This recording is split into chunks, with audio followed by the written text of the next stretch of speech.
Pranesh M, one of India's brightest rising stars. Dmitry Andreikin, a battle-hardened grandmaster. Nihal Sarin, a speed chess sensation, lightning fast with razor-sharp tactical instincts. Hans Niemann, bold, fearless and unpredictable.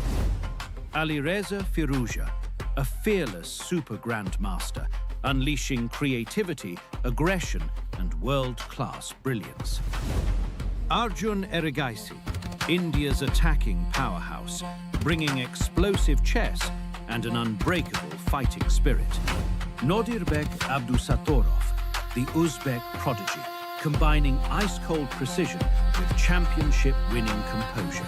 Gukesh Dromaraju, the youngest world champion, fearless, relentless, and ready to conquer every challenge. Welcome everyone to day 2 of the Quantbox Chennai Grandmasters. We are here joining you from Chennai, and this is going to be an exciting day after what we witnessed on day 1. I have my good friend and co-host Sahaj Grover with me. Sahaj, welcome to day 2. Thank you so much, Sahil. I think yesterday was an insane day. I feel there were a lot of results brewing in the air, but then it was a peaceful draw in 3 rounds. But it felt like that one match between Alireza. I think Alireza took him down with the black pieces in a very, very simple, clean fashion. Would that be fair to say? Yeah, very clean at the end. And, it felt like he was playing on intuition, basically. He could have converted that in bullet chess, forget classical. And at the end, the time control really showed. The time management really matters at the end. Gukesh was close to trouble. We saw, Nihal tap his head with his hand as well at the end on the missed opportunity. We saw other exciting games. The Hans Niemann game was quite exciting as well. But of course, day 2, I think, we know it's only 7 rounds. The stakes are much, much higher now. Absolutely, and I think something can be said about Pranesh as well, because he was handed his first loss. He was the winner of the previous editions, the challenges edition there, and handing the first loss with the white pieces is always not a nice feeling. So hoping he can make a comeback. He's playing against Dmitry Andreikin today. We're not going through the matches right now, but still hoping he can make a comeback. Yeah, we're just 8 minutes away from liftoff. So I think this is the perfect time to check out the standings once. What happened on day 1 is the question. And there we see the standings. Alireza Firouzja, the French number 1 in first place, the only guy who managed to win on day 1. Sahaj, this is the clean start for Firouzja. Absolutely, and I think only Alireza was able to capitalize on his advantage, from the middle game there. Everyone else, kind of fought back, and rest of the field, just a very, very not such a peaceful draw, but it's still a draw. Yeah, at the end you have half a point against your name, but okay, I think most of the games are very exciting, so it's going to be very interesting to see what happens on day number 2, and I think we're going to have the pairings in front of us any second now. These are the 8 players. The games begin in just 6 minutes from now. Exciting, Sahaj. I think all the players with hopes of winning this event in Chennai. Absolutely, and one interesting fact is that all Indian players are playing with the black pieces today. Oh wow! We have Hans against Nihal. We have Alireza against Gukesh. By the way, that's an insane match. And then we have Andreikin versus Pranesh, and then there is Nodirbek versus Arjun Erigaisi. So all Indian players playing with the black pieces today. They say that having black in chess is kind of a disadvantage because your opponent gets the first move. They get to drive the game. What are your expectations? Oof, I think, we've seen a lot of online chess and maybe the colors matter less there, but in classical chess, they definitely do. We know players have come with their seconds, so the preparation has been top notch from most of the players. So the white pieces will matter, and it is India versus the world, Sahaj, so to speak, today, with all the Indians having black pieces. So let's have the pairings. Let's look at who plays who today, Sahaj, because I think day 2, if we can have a couple of wins, today, they will be exciting. And of course, we might know who might be the leaders of the tournament. And, there we see it. It's Hans Niemann versus Nihal Sarin. So Nihal, after that, well, we won't say a missed opportunity, but at least some potential yesterday. He has black again, 2 blacks in a row. I'm hoping he doesn't go for that E4, D6 that he did yesterday, because Hans will be super well prepared for that. Such a tactic only works when your opponent is, a bit surprised. However, amongst all the matches, we have, of course, Hans versus Nihal, we have Firouzja versus Gukesh, we have Andreikin versus Pranesh, and Nodirbek versus Arjun. Sahil, I'm going to put you on the spot. which match do you think has the most potential of a result? Oh, wow. I think I have to go to game 2 there because Firuzja, coming off from a win yesterday on day 1, now playing the world champion, has the white pieces, has the incentive to defeat the world champion on his home soil, Sahaj. That's impactful in your mind at least. And of course, Gukesh had a little bit of a scare yesterday. I think he defended very well at the end, but still, it was not the dream start for him with the white pieces. So can he defend with the black pieces is the major question. And of course, Noderbek versus Arjun. Noderbek again defending so well yesterday, Sahaj. Yeah, and he is, I believe, getting a double white now, in contrast to Nihal getting double black in that sense. And Noderbek's first game with the white pieces was not as great because I think after move 10 or so, he was already in a worse position against Hans. Against Arjun, I think similar things could happen if you're not careful in the opening because Arjun is a very aggressive and very well prepared opponent for anyone.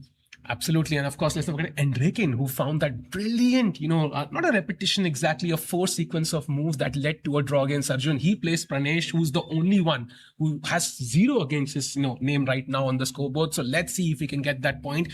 So Sahaj, we are 4 minutes away from liftoff. Chat, let us know, what are your predictions for today? Who will be the leaders after day 2? Sahaj, do you think Firuzja continues his lead or do you think some people join him now? For Firuzja to continue the lead, he would have to beat Gukesh with the white pieces. Now, it is possible. On paper, he's about 30 points ahead of Gukesh. But of course, Gukesh's strength, I think he's a little bit underrated right now. I think he's a lot stronger than 2717. So I think on paper, Firuzja is definitely the stronger player. But I think in practice, anything is possible. Gukesh does go for the wins, very similar to Firuzja there. One thing I'll say is though, don't get into time scramble and don't let Firuzja get into time scramble either because none of that works well for Gukesh. Agreed. We have a lot of precedents for that. We see the players, we see Noderbek, walking in the player hall. We saw Arjun just enter as well. So the games are about to begin any moment now. And Sahaj, I think the hall looks absolutely stunning, right? I mean, there's so much space because only 8 players. So they have a lot of room between the tables there. Absolutely. Also the hall here, even the commentary hall it's absolutely amazing. I think I'm loving the place. And there we see India number 1, the madman as they call him, adjusting his piecing, waiting for his opponent, Noderbek, to show up on the board.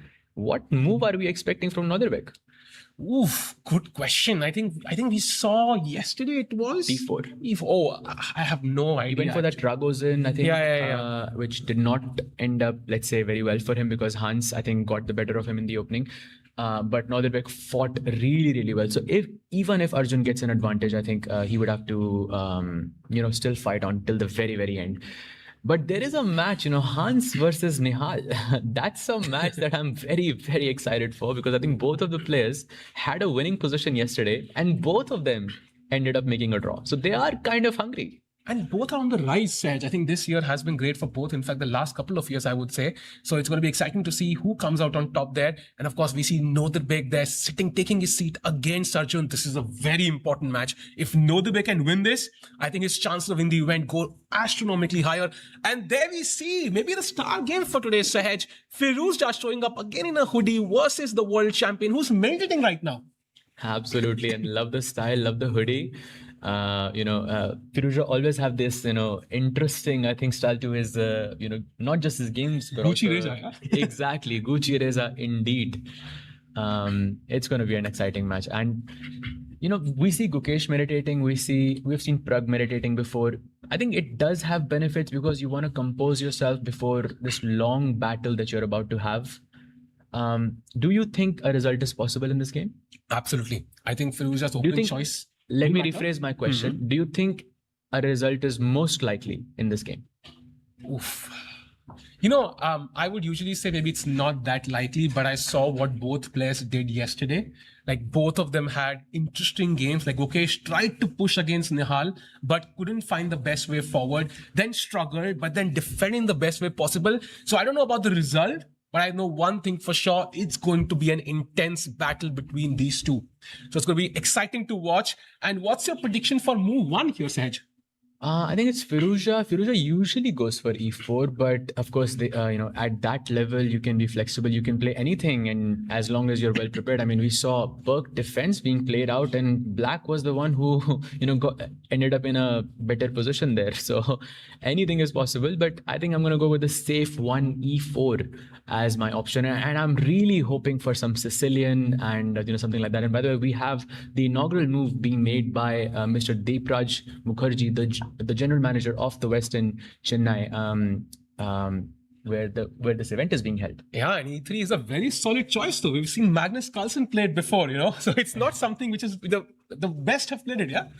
I feel maybe the general manager really likes playing with the black pieces. So if you play E3, black plays E5, and then you can just flip the color there. That I have seen people employ this idea before. One of the most interesting things I ever saw was that there is a grandmaster from the US. He played A3 on move 1, and his opponent played E5, and then he played C3. So I just went up to him and I asked him, why did he do that? And he says, I just love playing Karo Khan.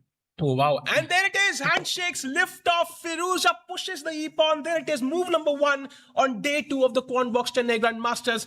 Sahaj, I'm expecting e5 from Gukesh. Oh, and you are 100% correct. It is e4, e5 indeed. Now the question is, this is the question we will ask every single day: Italian or Spanish? Oh wow, that's a good question, I think. And we saw, I think, Italian yesterday, on one of the boards. Knight f3 on the screen, of course. Knight before bishops, a well-rounded chess strategy. But now the Spanish bishop to b5. I mean, Spanish is the order of the day. Yeah, one in finals, one on the board. Absolutely. Some culture there. I think a6 or the Berlin could be expected from Gukesh. If he plays f5, I will be a fan of Gukesh forever, because I would love to see these openings being played out at the highest level, because it is possible, but it is also a huge risk at the same time. Yeah, let's see what he does.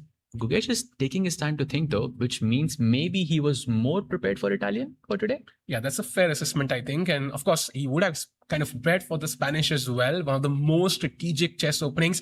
I think, for the last 20 years, there's one opening, Sahaj, which hasn't played at the top level consistently. I think it's the Spanish. Absolutely. I think the most popular opening in the world, for that matter. And I think Gukesh thinking, of course, he knows what to play here. There is a6 and there is knight f6. I think those are the two options that Gukesh would be considering. Knight f6 would be the Berlin defense, the famous Berlin draw, as most people, would know it. Of course, you don't have to go and take the Berlin draw. But still a very solid choice. Sorry to interrupt you, but can we head to the Nihal camera? Because Nihal has still not played his first move. And we saw him come a bit late yesterday and today as well. I think is he drinking water? I think maybe this is a strategy. Just try to make the moves a little bit, in 2 or 3 minutes, and then just blitz out the first 20 moves. That's what he did yesterday against Gukesh, and it worked like a charm. Oh, wow. So Nihal Sarin, by the way, Chad, I don't know if you know, but he's apparently on his Instagram profile, he's mentioned he's a professional pickleball player. And yesterday he went and played with a few guys, and he played, I think, 7 or 8 games and won every single one of them. So he's not somebody you can take lightly, in any sport. I spoke to a certain grandmaster, I'm not going to say who, but I spoke to a certain grandmaster yesterday after their pickleball game, and I asked him, do you have a better chance in bullet or pickleball against Nihal? And his answer was bullet. I thought it would be neither, yeah. But I think that's a very good assessment. I think he's very good. In fact, he talks a lot about that sport, loves it as well. But for now, he is playing chess. Maybe we get to play pickleball against him later tonight. But as of now, he's thinking about his first move. Seems to be a conscious strategy, though, to kind of delay the first move, calm his nerves, and then play that. Well, actually, I think Hans is very well known for Italian. I think he plays that Italian structure quite often. So maybe d4 was a slight surprise for Nihal. In itself. By the way, he has played his move as well. I think it is knight to f6, keeping his options alive. White goes for c4, and now comes the committal decision. Do we go fianchetto with g6 into King's Indian, or do we play e6? Very interesting question, and e6 it is, yeah. So maybe the Nimzo Indian coming in after knight to c3, maybe Queen's Gambit as well. Very solid choice by Nihal. I think yesterday as well as today. Absolutely. And by the way, there we see the Nimzo Indian by Hans. So some targeted prep from what it looks like. If Nihal goes for bishop b4, and he does, now Hans has a plethora of options here. There's a3, there's queen c2, there's e3, knight f3. I mean, there's about 20 moves that you can play from the white side here. And oh, this is my favorite actually. Out of all of them from the white side. We call this a Samish opening. Well, not really, because a3 is kind of a Samish, but it transposes into one another, and something that I have played my whole life with the white pieces. So Hans, I think, has prepared really well. Yeah, and he played it very, very quickly. And, Nihal yesterday was, I think for the first 15 moves, he barely thought for a second. And now you can already see him in, a slight thing. So as he thinks about his choice, let's jump to the next game. That's between Noderbek versus Arjun. And we have another one e4 on the board, e4, e5, and another Spanish. So that's the opening of the day for sure. a6, bishop drops back, bishop to e7, d3 defending the e4 pawn, preemptively, d6, and now this is the live position set. What do you make of this? So I had learned that knights before bishops when you develop, but Arjun says, no, I heard something else, because he has denied the development of the knight on g8, and that could only mean one thing. He wants to play f5 and then play knight f6. And this is a very Arjun type of an idea, to create something. Or maybe he wants to play g5. I mean, if you go short castle, is g5 possible here? Since it's Arjun, that's why I'm asking this question. Okay, I mean, is it possible? I'm going to check, holding my heart there, but I hope it's not possible, because then I really don't know nothing about chess. Let's say I castle. Is g5 a possibility? Let's check it out. Okay, it's not working. Thank God for that one. Thank God for that one. It's only +1. I mean, Arjun is okay with that usually. So, but actually, short castle is a mistake here in this scenario, because you can play b5 and knight a5, and you can target the bishop on, the Spanish bishop on a4. And I think it would get taken. So I think you should go for c3 or c4 instead. And then maybe Arjun will go for f5, I'm guessing. Wow, so that really is going to raise the stakes, because usually when you push the f-pawn, even before you have castled, you've really opened up this diagonal. That means whenever black castles, it's going to be, first of all, tough to castle itself. And even if you do, they're going to be tactics. Your king is likely going to be under threat for the rest of the game. Even in the end game, it can be a nuisance. But you, of course, gain some attacking chances. Your rook's file will be open in the f file. The knight can come in. You can take on e4, pressure this pawn. So pros and cons, Sahaj, and Arjun is ready for the battle. Absolutely. And ready, I think, is a small word here, because I just looked at the stats. Well, maybe I didn't have to, but bishop a4 had about 132,000 games. And bishop e7, Arjun's response to it, has about 100. So this is a move. I mean, it looks pretty natural, because after knight f6, you play bishop e7. So maybe Hans was expecting him to play knight f6 and, transpose the position. But Arjun has other plans, it seems. So he has once again managed to find something different, something new. In a mainstream opening, which is quite refreshing to see. I love that approach. Only 6 games after c3 in this position. So an f5 was played in 4 of them. So Arjun again coming up with these interesting ideas, which, Noderbek did not play the best chess with the white pieces yesterday. So good chances his confidence, will be decent, because he held at the end. But at the end, in the opening moves, he might be a bit shaky. And this f5 move really is going to force him to think. And there it is. The f-pawn is up the board, and now Noderbek has to be very careful about how he moves forward. Absolutely. And I saw the pawn movement from Arjun, and I swear I thought he had played g5 there, and I thought, okay, something crazy is about to happen. But f5, I think, looks equally crazy to me. And if I can look at the bar, usually, I can look at the screen over there, and it shows that as it is completely equal, maybe slight advantage to black. Does it mean that it is already, at least equal for black?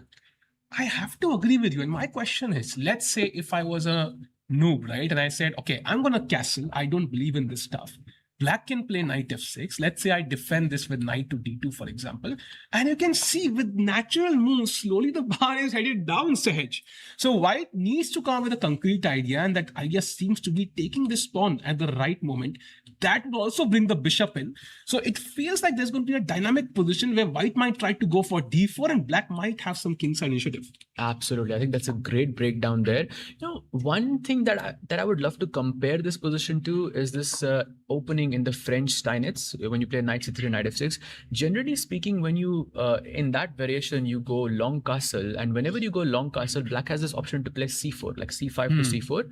And I see this position as similar to that, because if you want to go short castle, and if black can play f4, That would be a bit risky because then g5, g4 just comes automatically. You don't even want to take the pawn because then you open up the g file and then the king becomes a bit exposed. You don't really have any. I mean, there is a chance to break the center with d4, but I'm sure there would be ways to kind of keep the center intact there. So some difficult decisions for Northern, I think, already. Yeah, and that's a great plan, Seth. That's why I think the bar was really recommending taking that pawn instantly, because if you allow black to play knight f6, castle, put the king here, then maybe, black is absolutely ready for that f4 g5 plan, and that d5 counterplay might be too slow. So interesting position. We can see Nodi already thinking, and he's already 5 minutes behind. So this is going to be an interesting opening battle here, worth observing. And meanwhile, checking out the final game once more, that's Andrekin versus Pranesh. And we have one c4, not something we see that often. e5, knight to c3, bishop comes out to b4, knight attacks the bishop, bishop drops back to d6, d4, and now knight to c6. What do you make of the opening move, Seth?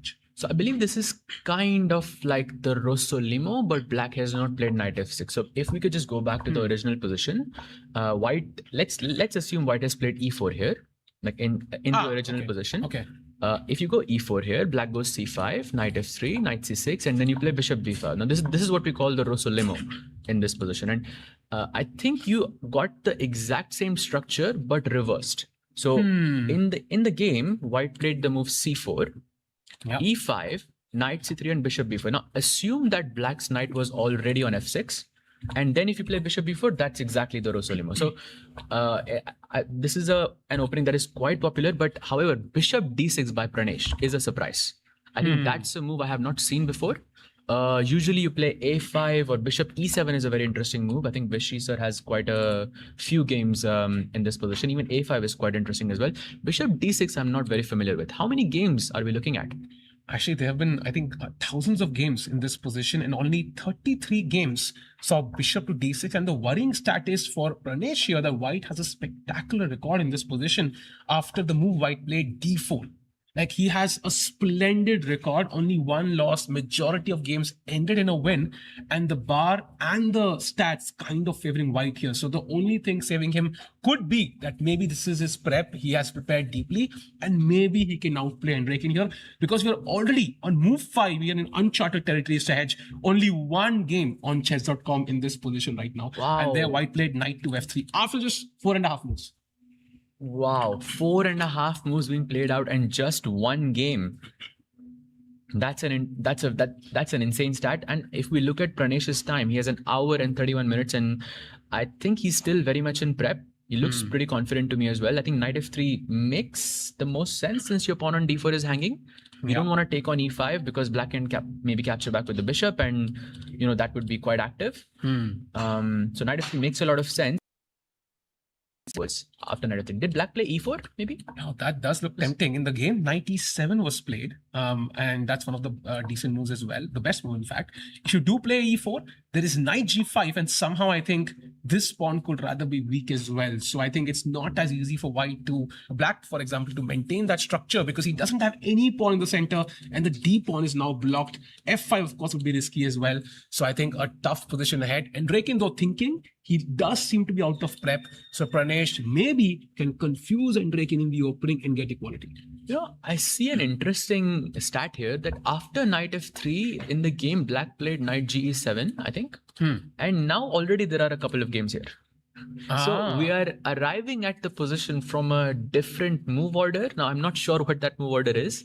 By the way, he does go for knight f3. I think we will see knight g7 instantly from Pranesh, because if this is prep, then he should know this. Yep. And we see on knight f3. It should be fixed very, very soon. I think this is a pretty natural looking move, unless it was a mistake. No, I think at the end, of course, knight f3 feels like a very logical move, right? Maybe the best move was c5 here, according to the engines. That's very hard to play. After c5, you're going to put the bishop back on f8, and it's a very confusing position. And in likelihood, I think this is what black must have spent majority of time preparing, right? So you don't want to enter your opponent's hardcore prep. So I think knight f3 very logical, and knight e7 on the board. I don't understand how you play bishop f8 and not bishop e7. Chess is so weird sometimes. It is so weird, but okay, knight f3 makes more sense, at least logically speaking, and knight g7 immediately played. So Pranesh does know that game. that existed, that one game that we were talking about. And now it's a question, what does white play? Because e3 or e4 are the two moves that I'm considering. But with knight g7, Andrekin has to think about knight takes d5 always. Like with every move, he has to think about that move, because once you take on d5, your central knight is gone. If you go pawn takes d5, then I can also take the pawn on d4. And that would simplify the position a bit too much for my taste, I think. I agree. I think both the knights will be traded off, right, for each side. So without the knights, maybe I think it's simpler for black to hold. So maybe the opening prep would work out for Pranesh. Very interesting opening here. I think Enrique is going to take his time, and we're going to jump to the other games as well. Sahaj, quite interesting openings. Let's jump to hands against Nihal very quickly, because the queens have been traded off. This is where we left it. Your pet opening f3, and now d5 was played, a central break, a3 attacking the bishop. Bishop drops back, of course. e4, complete center in white's control right now, takes on c4, bishop c4, c5. Wait a second. D takes c4 is a surprise here. So firstly, bishop e7 is a surprise by Nihal. Usually you go bishop takes c3 in this position. That's like the main variation. You play c5 and there's like thousands of games. Bishop e7 is the first surprise. After e4, I believe you play takes, and c5. Or you play c5 straight away. That's the idea. You never take on c4 here. In fact, if we look at, or if we compare this to any kind of queen's gambit position, black always delays d takes c4 because white's bishop is on f1, right? You wait for the bishop to develop to e2 and then you take on c4. So this is like a surprise within a surprise that Nihal has prepared. D takes c4 looks very, very interesting to me. Please take it away. Yeah, and D takes c4 would have been the natural choice, and really, impressed by Nihal's preparation here. Now D takes c4 played instantly. Comes bishop takes c5, challenging instantly, because if you don't challenge this center, white can quickly develop and then just dominate the game. So now comes D takes c5 by Hans. Maybe, kind of figuring that Nihal seems to be in prep. The queen trade is happening with the loss of castling rights is not that relevant for white here. Bishop takes c5. Pawn to b4 attacking the bishop. The bishop has to now drop back. Choose. Oh, I think it's a tough call. I think I will choose maybe b6, because I like that diagonal. I like the diagonal that it's open, but bishop e7 also has its uses, because you can defend the knight on f6 when the bishop inevitably goes to b2. That diagonal would be a problem to solve as well. So, but bishop b6 just logically makes more sense. But more importantly, Sahil, I feel Hans is really well prepared here. He has just blitzed out all of his moves so far. We are in the end game. White does have a better structure with that e4, f3 and g2 kind of restricting that knight on f6. I mean, it feels like Nihal almost cannot play for a win anymore. I have to kind of agree. I think the structure is symmetrical. White has, more pieces developed. Even though the king rather looks, dangerous on d1, it could be attacked, but actually it's a very active piece, can be used in the endgame. Black king, okay, I don't know where you put it, because if you put the bishop on e7, then the king can't come to e7. And if the king comes here, then there could be some irritation, with bishop g5 and e5 ideas. So I think white's slightly better, right? Slightly better, and very hard for black to imagine, winning this game. Absolutely. I think, but bishop b6 maybe. I think very hard to play for a win here, like from the black side, because everything is symmetrical, like you mentioned. Only white having slightly better pieces, slightly better pawn structure as well. It looks difficult for Nihal to play on for a win. But the first task is to equalize. So let's try to equalize the position first, and then we can think afterwards. I think talking about equalizing, Sahaj, you can see the smile on my face. I've seen something crazy. I'm going to jump to that game very quickly. It's Nodir Bek versus Arjun, and talking about equalizing. So how is this attempt? And Chad, let us know what you feel about the next two moves by Arjun. This was the position. In normal circumstances, all of us would play knight f6, would castle, then think about the bishop and the rooks, and it would be a logical position. But Arjun says no. First pawn to f5, and after bishop b3, pointing out the flaw in Arjun's position. How are you supposed to castle here now? He says castling. Who wants to castle, brother? h5. I'm not sure what is more surprising, the fact that he played h5 or the fact that it was the best move in the position. Oh, wow. It was the best move in the position, by the way, like h5. And I'm guessing it has something to do with, not allowing queen h5 check in some, deep computerish line. And at some sense, I feel he's also asking Nordirbek, where are you going to castle? Because I cannot castle on the short side, but maybe white cannot either. If you go short castle, f4, g5, g4 looks absolutely deadly. Absolutely agree. And I want to point out there's only one game in this position, and there white actually played pawn to a4, and black won that game. After, let's say pawn to a4, black played the best move, pawn to f4, and Sahaj, you can see bishop g4 incoming. As you mentioned, g5, g4 on the cards, the knight can come to f6, and white also has to wonder, as you mentioned, where do I put my king in? So what is the best move here? We can see Nordirbek deep in thought. He's 12 minutes behind. The best move actually seems to be pawn to h4 to kind of block this advance from black. But then, of course, are you really going to castle on the king side anymore? Because this pawn is always hanging now. Absolutely, and still I can play f4, and bishop g4 looks a very nice square for that bishop on c8. Oof. Even knight f6, knight g4 looks quite nice, and from white's perspective, you can't play knight g5 because my bishop is on e7. Yeah. Oh, and also, by the way, knight g5 seems to be very interesting. Bishop g5. I think the stakes have risen, Sahaj, in this game. And if Nordirbek is not careful, this could really backfire, because h4 is not something that comes to your mind as the first candidate move, right? You might think about other options, development, castling, maybe a4, the game we saw, the only game in this position. There's a reason why the top player played a4, because it makes sense. It keeps all options open. You were talking about what is the logical move to think about in this position as well. I have no clue, because this is not a logical position. Because he has made 5 pawn moves in 7. We're only on move 7, and Arjun has made 5 pawn moves there, and 2 of them were f5 and h5. Now that's something I don't think that is possible in any other opening. Well, if we're calling it an opening. I think Arjun, not even at the seat, tells a picture. And look at Nordirbek, fully stretched. Chat is also letting us know that Nordirbek looks really stretched. And by the way, did he play a4? Yes, he has gone for a4. So that is one of the best moves. I think kind of makes sense as well, because he's keeping room for that bishop to go to a2 if black ever goes knight a5. Also, he's trying to restrict black's queenside play with b5. And he has made 5 pawn moves. Why not a 6th one, right? With b5 there. So a4. But the good news for Arjun is, if this is preparation, I mean, of course it is preparation. You don't play h5 without preparation. Then he would have seen the game on a4, because there was just one game in this position. So he would ideally know what f4 is here, because that was the move, I believe. Yes. Now, if he knows one move in this position for white, it's going to be a4. So 100% he's seen this. So the main question is, how many seconds does it take to play his move? Maybe he's pretending that this is a new move, or maybe this is some psychological stuff going on over here. But for sure, Arjun knows, I think, this move a4 here. Yeah, Oscar level acting. Yes. Oh, wow, I'm surprised. Wow, pawn to a4, never seen that one before. Yeah, only in 4 or 5 seconds I've seen it. But anyways, I think f4 makes a lot of sense here, because you're kind of building up this attack. So my question is, let's say Arjun does play f4, which he's going to play very likely, right? And let's say white is going to play a normal developing move, knight to d2. Okay, maybe it's not the best plan here.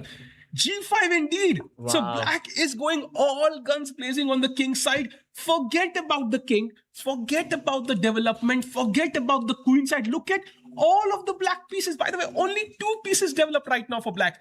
And you can hardly call this developed, by the way. And this knight has no squares. And somehow black is better. It does not make any sense. Absolutely does not make any sense. But the move f4 also has some practical uses, because once you play f4, you are also in some way referencing that white cannot develop his queenside pieces, because either you can develop the bishop or you can develop the knight. Now both of them can only go to d2. You have to choose one piece to go to that square. You cannot play bishop e3 anymore. Yeah, that's a very good point. The bishop's natural square has been taken away. The knight's natural square has been taken away. So this pawn is like a minor piece killer, Sahaj, I think, in this position. So Arjun thinking right now, he's not played f4 on the board. I expect him to play it very, very soon. But if he does, after f4, again, the move for white seems to be h4 to stop this pawn march by black. But then, as you mentioned, that gives away the g4 square permanently, Sahaj. That's not easy for any player to decide to do as such a committal decision. 100%. And I think there is another thing that we should mention, that a normal looking move like knight f6 here would be a mistake, because knight f6 restricts that bishop on e7 and it allows white to play knight g5. And now we see why that bishop is sitting on b3 and it's connecting with the knight on g5 as well. As you pointed out, the f7, e6 squares are incredibly weak. So I'm thinking, instead of knight f6, let's play bishop f6 rather. So f4, h4, and then we play bishop f6. Okay, yes, in that position. f4, h4, and now bishop 6. And now we can put the knight on e7 instead, keeping our g5 square in check. That's a great plan, actually. And I think white is really lacking moves. As you mentioned, these bishops and knights don't have a square. So where do you put the king? Where do you put the bishop? Where do you put the knight? The best move here seems to be bishop c4. Again, What? Yeah, that's the best move because you don't really have. Can we play like something like knight a3? You know, just wondering, because I just want to develop my knight in some way. And now, because you've played knight a3, you don't have knight d2, and this pin is really uncomfortable, Sahaj. Wow. And I just took a peek in this position. The best move seems to be knight b1 back. Okay. You just played knight a3 to develop your piece, and now you have to bring it back to b1 and play You know knight d2. what the second best move is? Bishop to a2. Oh, wow. So basically all logic is just out of the window. There is no logic in Yeah, this that position. was the first one that came to my mind for sure. So funny chess, I think at top level chess sometimes can be very interesting. Kudos to Arjun for finding this opening idea. I'm really hoping now he goes for f4 because I want to see this, these interesting opening lines on the board. That'll be hilarious to watch. As he thinks, Sahaj, we want to look at the Gukesh game very quickly because this is where we left it, I think. Castles, bishop e7. We have the Spanish again. b5, bishop e3. More normal stuff, yeah. We do have the bishop on e7. We might see the pawn on d6 as well, which we do. But no h5, no f5. This we can at least comprehend what's happening. Absolutely. And I think Gukesh initially intended to play what we call the martial attack. That's why he kept his pawn on d7. Usually you wait for white to play c3 and then you play d5. It used to be, I mean, maybe it's a gambit because you do sacrifice a pawn, but at the same time, it is quite sound for black. And this is why you will see that Alireza played d3, not c3 here. This is what we call the anti-martial sort of a system. And now Gukesh finally plays d6 because, okay, he cannot play the martial anymore. White goes bishop d2, keeping that knight f5 idea in check. And now we see Breyer's idea with knight b8, rerouting the knight to d7 and pushing c5. And okay, it's a proper normal looking game. Yeah. Both the players have played this a million times. Knight d7 is the move expected, and there it is, connecting all the pieces now, and of course, this is tension. White can take on b5 at any point, whenever he wishes. And then, of course, the knight on b1 has to be deployed as well. And white usually, I think, will be very solid. Black will be solid, and it's going to be a long strategic game, Sahaj. Yep. Long strategic game indeed. And that knight on b1, as you mentioned, is going to be this is something you have to think about, where to put that knight. Now, generally speaking, you want to play knight c3, knight e2, knight g3, something like this to keep some pressure on the king's side. But that knight on d7 is constantly threatening knight c5. And in Spanish, you don't want to give up the Spanish bishop ever, because that's basically, it's kind of like the soul of the position. Like in Catalan, we have the g2 bishop, which is like the soul of the position. In King's Indian, we have the g7 bishop. Just like that, in Spanish, we have the Spanish bishop, which is the soul of the position, and you want to protect it as much as possible. So I think Alireza has just played a move. I think he just took on b5 is my guess. Let's have it. Oh, knight c3 Knight played, by the way. c3, Oh, interesting. Knight c5 is possible, but maybe bishop a2 then, yeah? And if you Free do pawn? take, if you do take, I think maybe, let's say knight a4, pawn a4. At some point, I'm likely going to get the pawn back, right? It's a double pawn, it's a weak pawn, maybe bishop c4 or c3, and then I pick this one up. Absolutely. And I think if I go b takes a4 straight away, like I keep the knight on c5 as it is, then maybe bishop e3, and you put some pressure on the knight on c5, and okay, so at some point, you're going to retrieve that pawn back.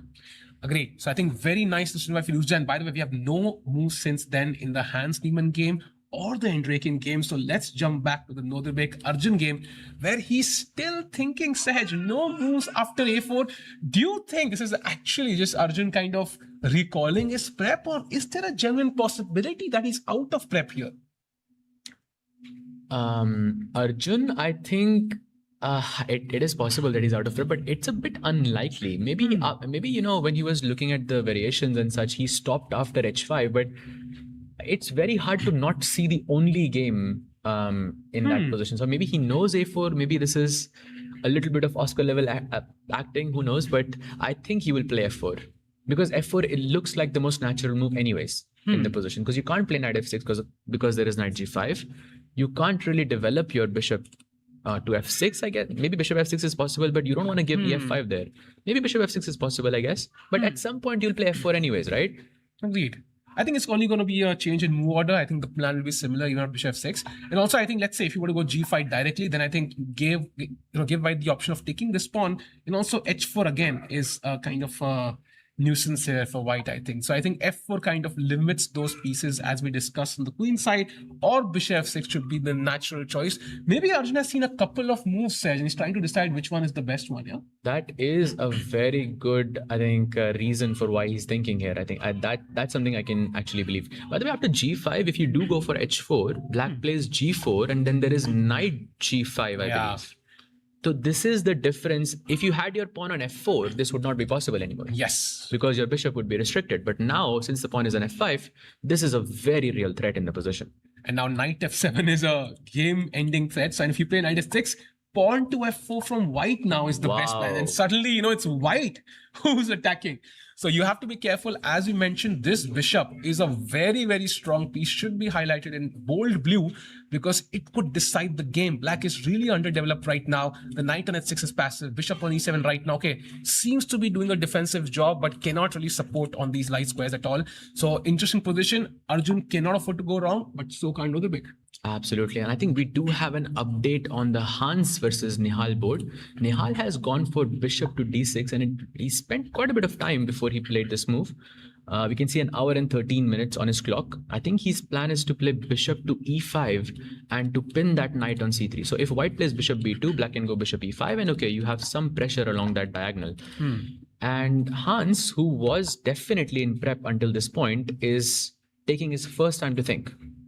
Yeah, it doesn't feel like the first thing that comes to mind, right? Because knight b5 seems to be a tempo, but then you realize, okay, bishop e5 is possible and maybe you're absolutely fine, if not better. But I understand Hans, I think. Not a move you probably have looked at because it's an endgame and you probably think it's equal.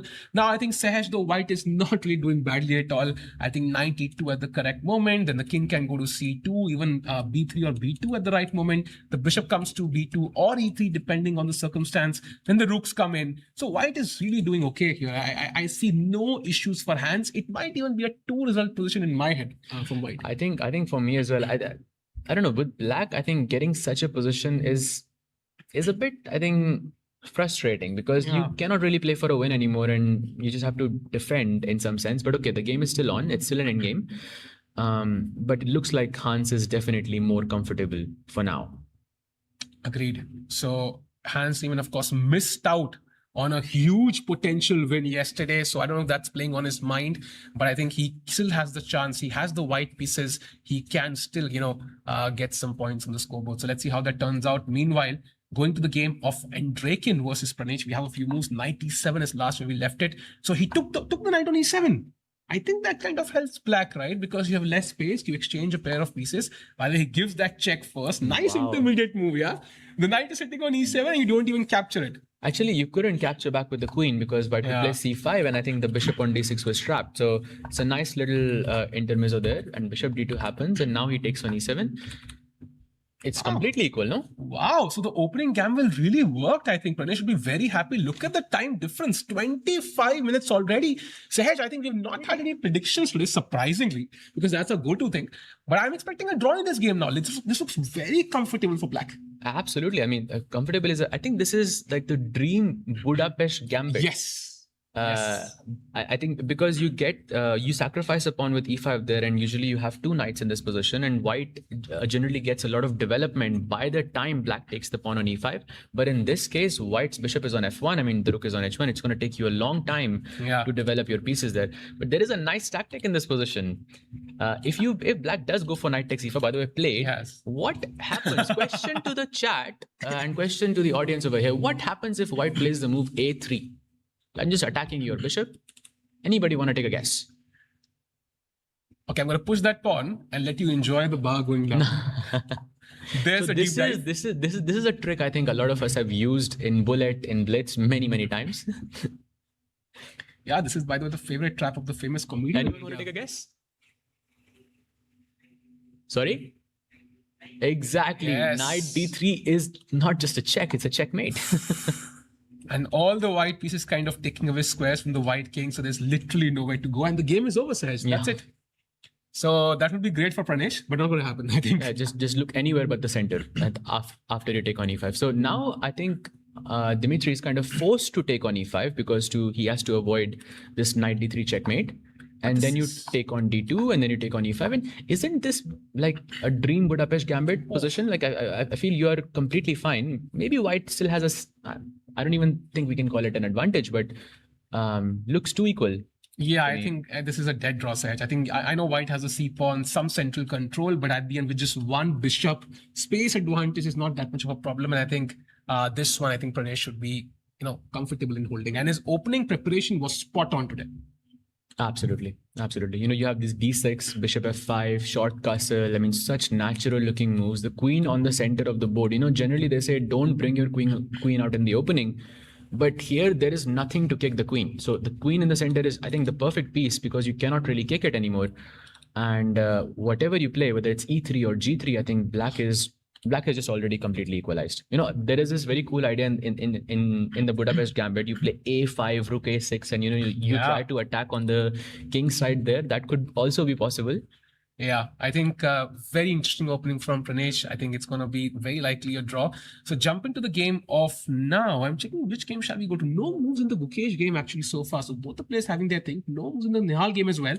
Jumping back and still no move by Arjun Erigasi. Okay, now I'm really confused. If this is Oscar level acting or this is genuinely he doesn't know what to play, Sahaj.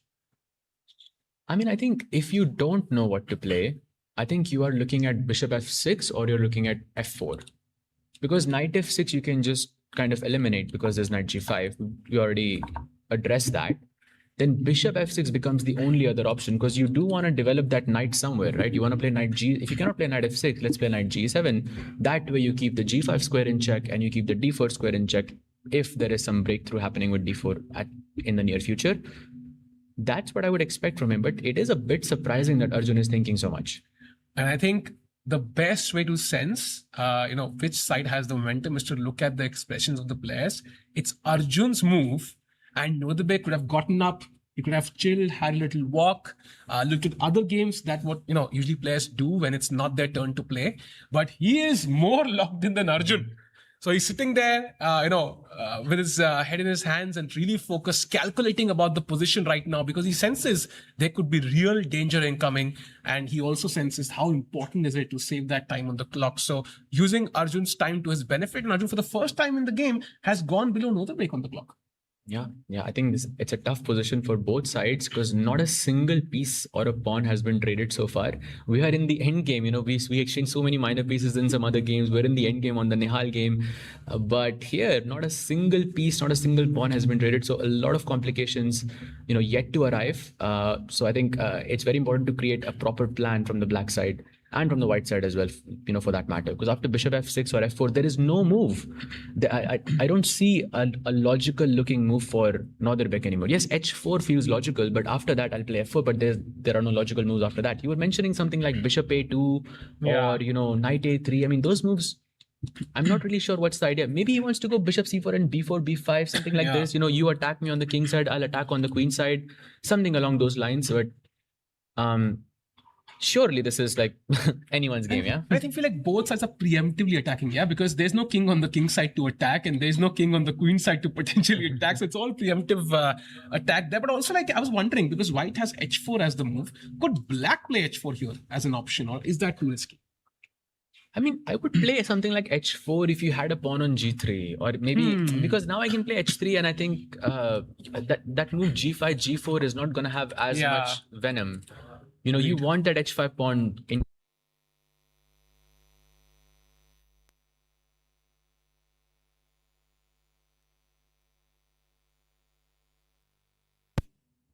We'll have the move very soon. I think I see a piece on f6, like it's going to be the bishop. I think it was bishop f6. Yeah, there it is. Yeah, so I think that was one of the best moves in the position.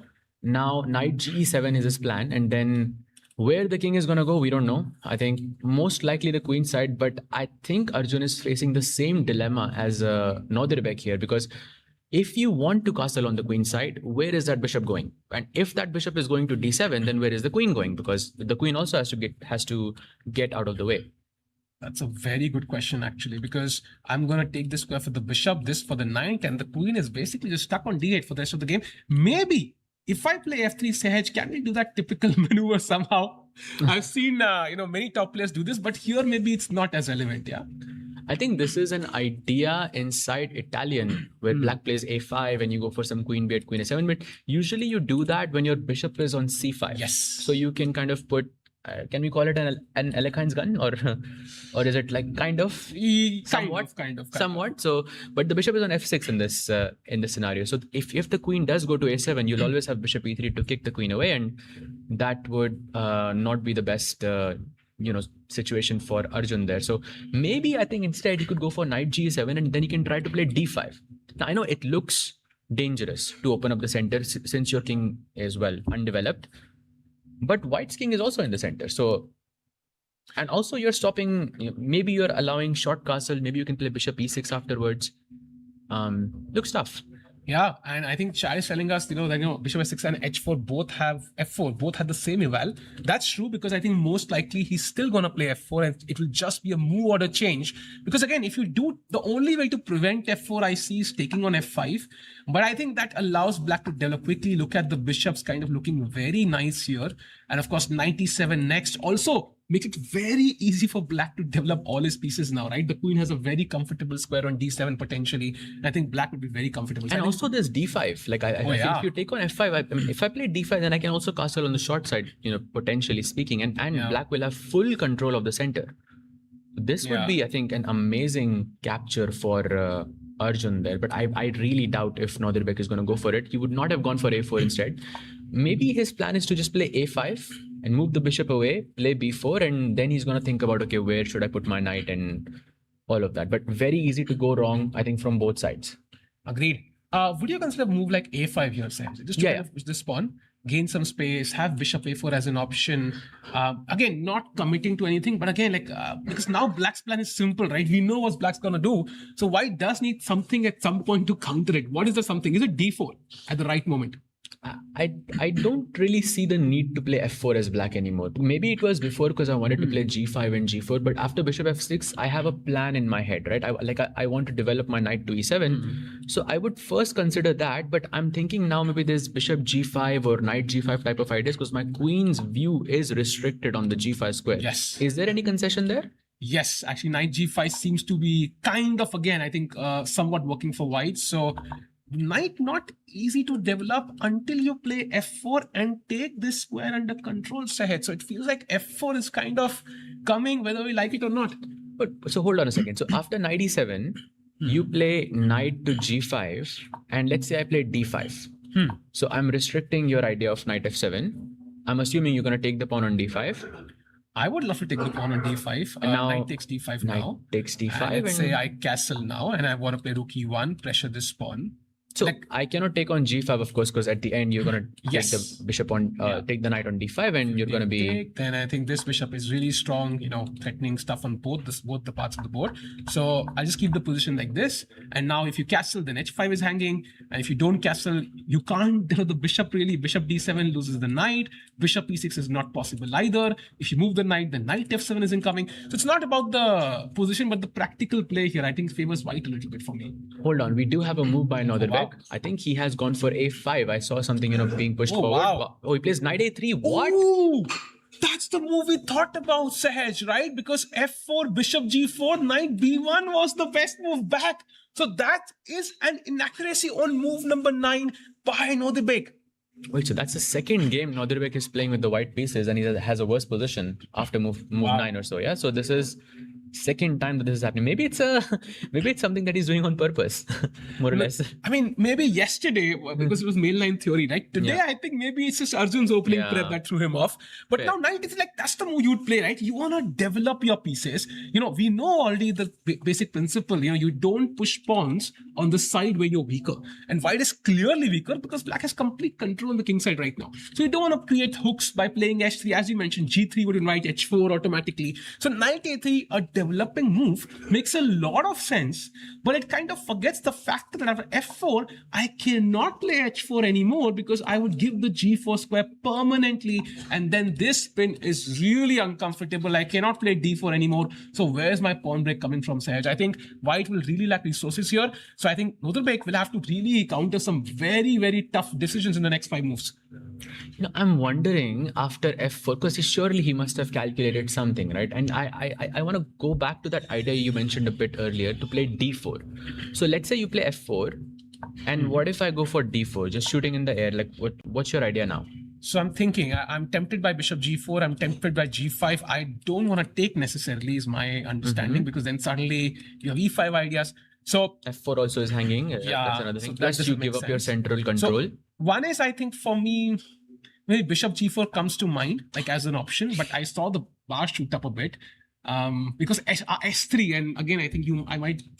But you cannot take on d4 because again the f4 pawn is kind of left that's a bit the loose. So maybe a natural looking move like knight e7, but then no, okay, this is fine, yeah, not really. This is fine, but Or was it g5? Was yeah, Wow. g5 is the best move, and if you don't take, I'm threatening g4 anyways, right? My plan is pretty clear, and if you try to take here, now d takes c5 even works, Saj. Even the queen trade does not really, release the pressure for white here, because g4 incoming anyways. Knight will come to f7, d6, pressure c4, and this knight on a3 feels like, again, out of play for me right now, and more so the bishop.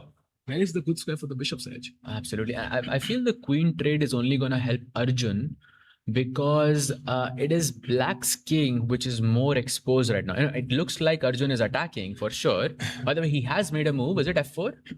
I don't think it was f4. No, he plays queen e7. Ooh, queen e7. Okay, so now I think we can safely say that both of the players are out of book, essentially. Yep. I think both the players playing it safe, but queen e7 still, I think, maintains a slight edge for Arjun. And I think he's also keeping this bishop e6 idea in mind, right? Now the e6 square is controlled. f7 is also controlled now, so also safe in his king a bit.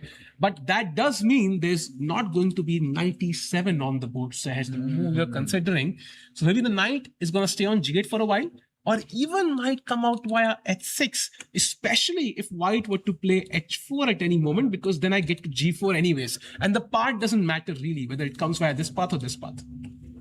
Wow, love that breakdown, by the way. And if I wanted to play something like knight c4 with the idea of knight e3, is that possible at all in the position? Nice. Or do you have f4 there anyways? Yeah, f4 anyways. And again, like this square is not available. But maybe you can take Sahaj now if you really want to go for this. But wait, I don't have e4? After ef5, I'm just wondering in this position. After ef5 also I was thinking. Interesting. Do you play with the queen now? Because queen takes, I have bishop e3, and suddenly maybe white is okay, yeah? Yeah, bishop e3 is a bit annoying. Yeah, bishop e3 is a bit annoying. So no e4. So bishop f5 will keep the pressure in the position. So knight c4, and now the idea is to go knight e3, kick the bishop away and play knight d5. So can we go long castle? Just ignore everything? Oof, long castle really is going to raise the stakes now, yeah? So knight e3 now, let's say... Bishop e6. Bishop e6, let's see, you take... Oh, you don't play knight d5?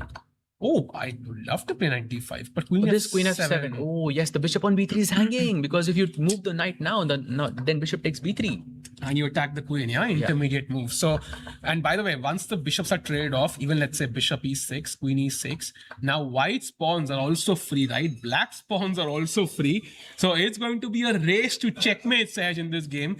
And it's going to be a lot of fun to watch. One wrong step and the game is over. Absolutely. At this level, we very rarely see players castle on opposite sides. And I think it's even rarer when no one castles. But that's what's happening so far. I think no one has castled. But it looks like Arjun's going to go for the long side and does not feel that that Nordirbek is going to go on the long side because he has already committed this move a4. I was thinking about this idea as well that Arjun also has the possibility of playing b5. Like at some moment. Because after you go ab5, you cannot play knight b5 because the rook on a1 is pinned. Agreed. So that's another, just the idea to keep just in the back of your mind in case you need it. Yeah, that's going to dissuade Nordirbek from going queenside for sure. There's no chance of that happening, I think, at least for the foreseeable future. So quite an interesting game. I think Nordirbek and Arjun both taking their time now. Both seem to be out of prep. And let's see how this game progresses. Right now, the only game where black seems to be slightly better on paper. Now, jumping to the game of Nihal Sarin quickly, Sahaj, because we have a few moves. We can see development from both the sides. I think this is where we left it, right? The interesting move, bishop d6, and Hans completely ignores the bishop. He just goes on his merry development. Very smart chess. a6 controls the b5 square. Nice move by Nihal. King to c2. pawn to b5 attacks the bishop. Bishop comes to b7, but maybe it's not so happy about, being there because it's completely blockaded by the pawn chain there. Rook to d1 attacks the bishop. And now the crucial question, right? Do you put the king on e7? Because then suddenly, the black king is also quite nice in the center. I'm thinking about bishop h2 actually. Oh! And I'm thinking about, the very famous game of Bobby Fischer where he went bishop h2 and, in the world championship. But maybe white has g3 here as well. And I think that does trap the bishop. I was thinking some h5, h4 type of ideas, but sadly, we are not in time for this plan. Yeah, there seems to be knight c6. And if you play rook h1, there is knight e5. And you have some sort of compensation because you win this. You might even win this. But I think that's just kind of unnecessary. Unnecessary, exactly. That's the word. So for now, rook d1. I think king e7 could be the choice for black. No, king e7. We have to look at rook takes d6. Oh, wow. We have to look at rook takes d6, right? Because rook d6, king d6, e5 check is possible. King e5, bishop f4. Wait, don't tell me that's working. Okay. E5 check. Now, if I move the king back, you win the knight, you are better. Yeah. So I'm forced to take bishop f4 check now. And okay, the king cannot go here. You're very fortunate that just putting it out there, you're very lucky that my king is on c2 because after king f5, bishop c2 could have been a checkmate. Oh my God! Wow. That could have been a checkmate. That's possible in the position. Wow. So king f5 now only move, and if you play g4 check, then king to g6, and luckily there is no bishop c2 check here. And if you play king to b2, that's the best move, by the way. Knight f to d7 is the saving grace for black. And if bishop c2 check, king f6, knight e4, and king e7, and thank God for that e7 square. How are we still I still think the game goes on because you have already disrupted your castling. If your king goes back to e8, your rooks are going to be disconnected for a very long time. This actually, yeah. This looks so interesting actually. Yeah. I know it doesn't work. I mean, the bar kind of ruins it for me, but I really think this is a beautiful try for Hans here. Agreed. I think he's going to be thinking about it for sure. And of course, Nihal right now, by the way, he played bishop e5. You know what? He saw that variation. He saw his king coming to f5. He's like, you know what? I could calculate this stuff. It might take me 2 hours. I don't have that much time. So let me just put the bishop on e5. But that's a minor inaccuracy and maybe a potential chance for Hans to play a4. And then the king again could be under fire. Oh, a4 is a move I would not have considered in this position. I was thinking something along the lines of like bishop e3, rook c1, and okay, you tuck the king away to b1, and okay, you have a simple looking position with maybe a slight edge thanks to the better pawn structure that e4, f3, g2. Can I go bishop f4 instead? Because I see that your bishop is the only active piece in the position, and I just want to take it away. So knight takes f4, and that's it. I like this because I think I could have the c5 square as well. And I'm definitely not threatening bishop takes e6 here. I'm definitely not going to play that. No, I think I like this move, but maybe it's just... See, you are defending it now.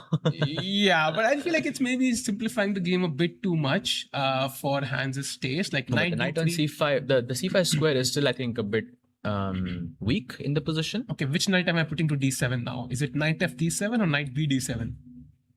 It's a good question because knight b d7 would, I can play something like e5 and then your knight on f6 is a bit uncomfortable. So and if you play knight f d7, then knight on b8 is, well, what is it doing?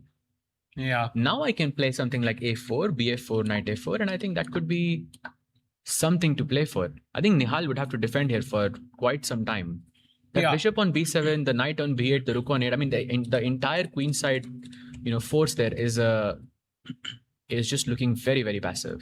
And by the way, we can see the fans in the playing hall as well. So if you live in Chennai, you have the opportunity. You can come to the hotel, the Western Hotel, and see the players in action. Of course, the stars of Chennai itself. We have Gukesh, the world champion, playing in his home city. As we discussed yesterday, Sahaj, his first game as world champion in India, the first classical game. Wow.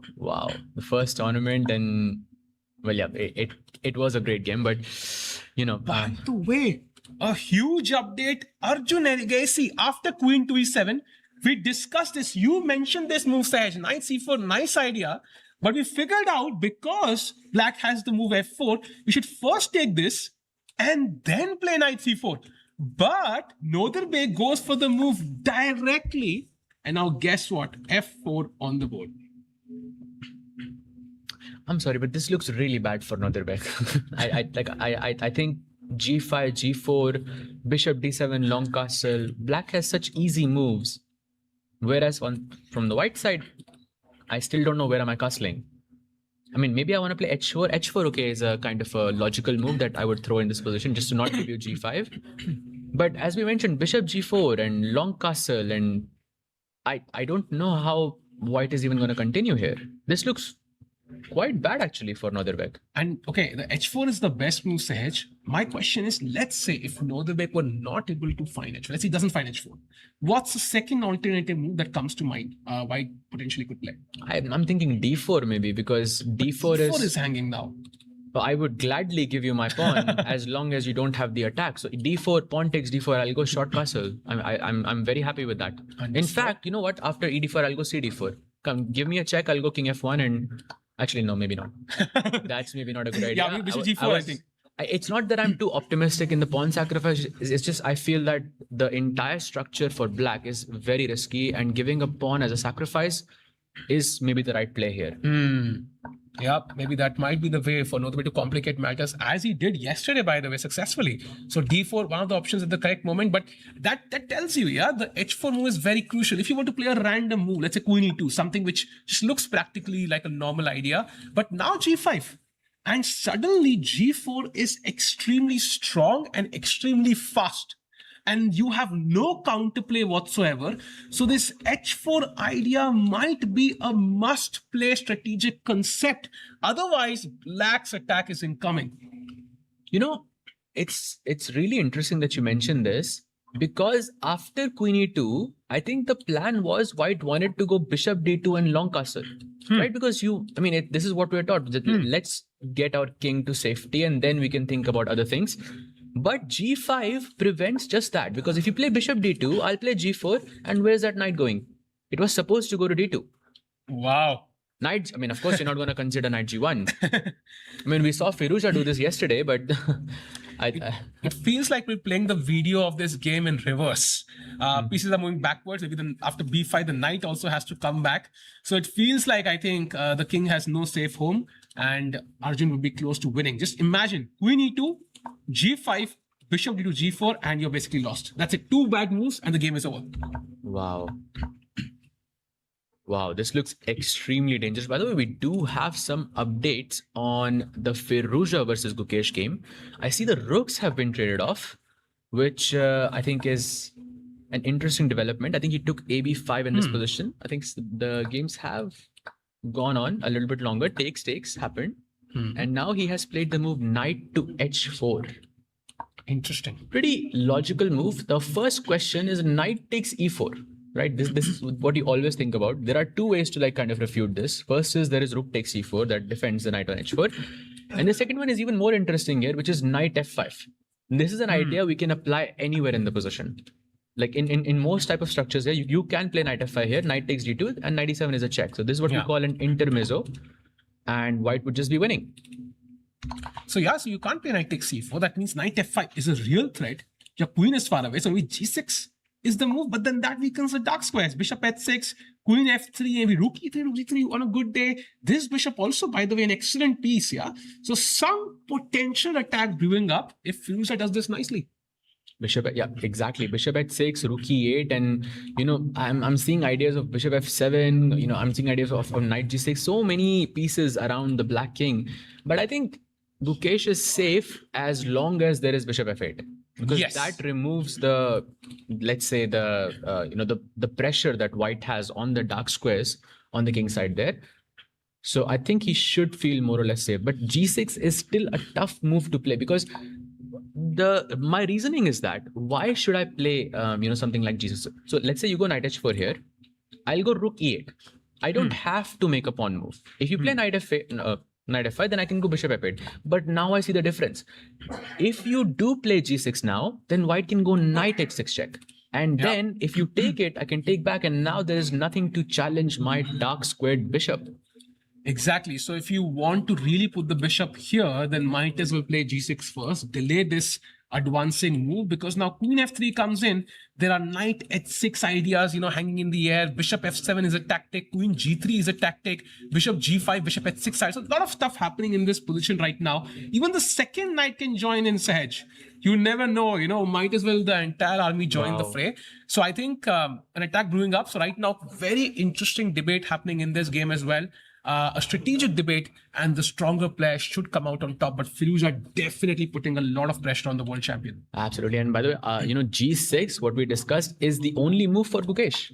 It's literally the only move for Gukesh to not give up an advantage. So this is something he has to find. So this is, he has to take quite a bit of time, because this is an important move.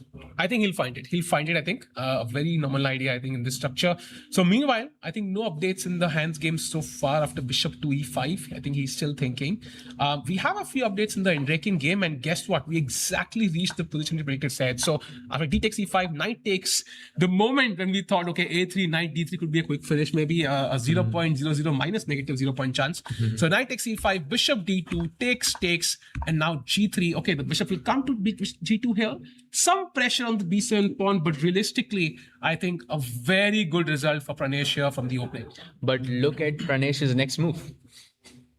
He has played the move queen to e4. So now what he's saying is, either you play f3 and give me the pawn on c4, or you play queen to d5. Now, queen d5 would mean that I can just immediately go into the endgame, one step closer to, simplification, and, the endgame should be equal, more or less. Maybe some pressure for white because of space, and maybe there is some pressure on the c pawn, the c7 pawn there. But Pranesh is happy with this. Yeah, I think one weakness can be easily defended. Not a big deal here. c6 also is possible, I guess. Yeah, and also, in fact, you know what the best move here is? You want to take a guess? Is it f5? It's no queen way. e7 back. So, oh, wow. I mean, technically a repetition is possible. Just gonna kind of be a spoil sport. It's not gonna happen, but I think I really doubt it. Actually, I like the move queen e7 because I think black's queen is slightly more active in this position, because you have the ideas of queen b4 check. You also are controlling a lot of dark squares there.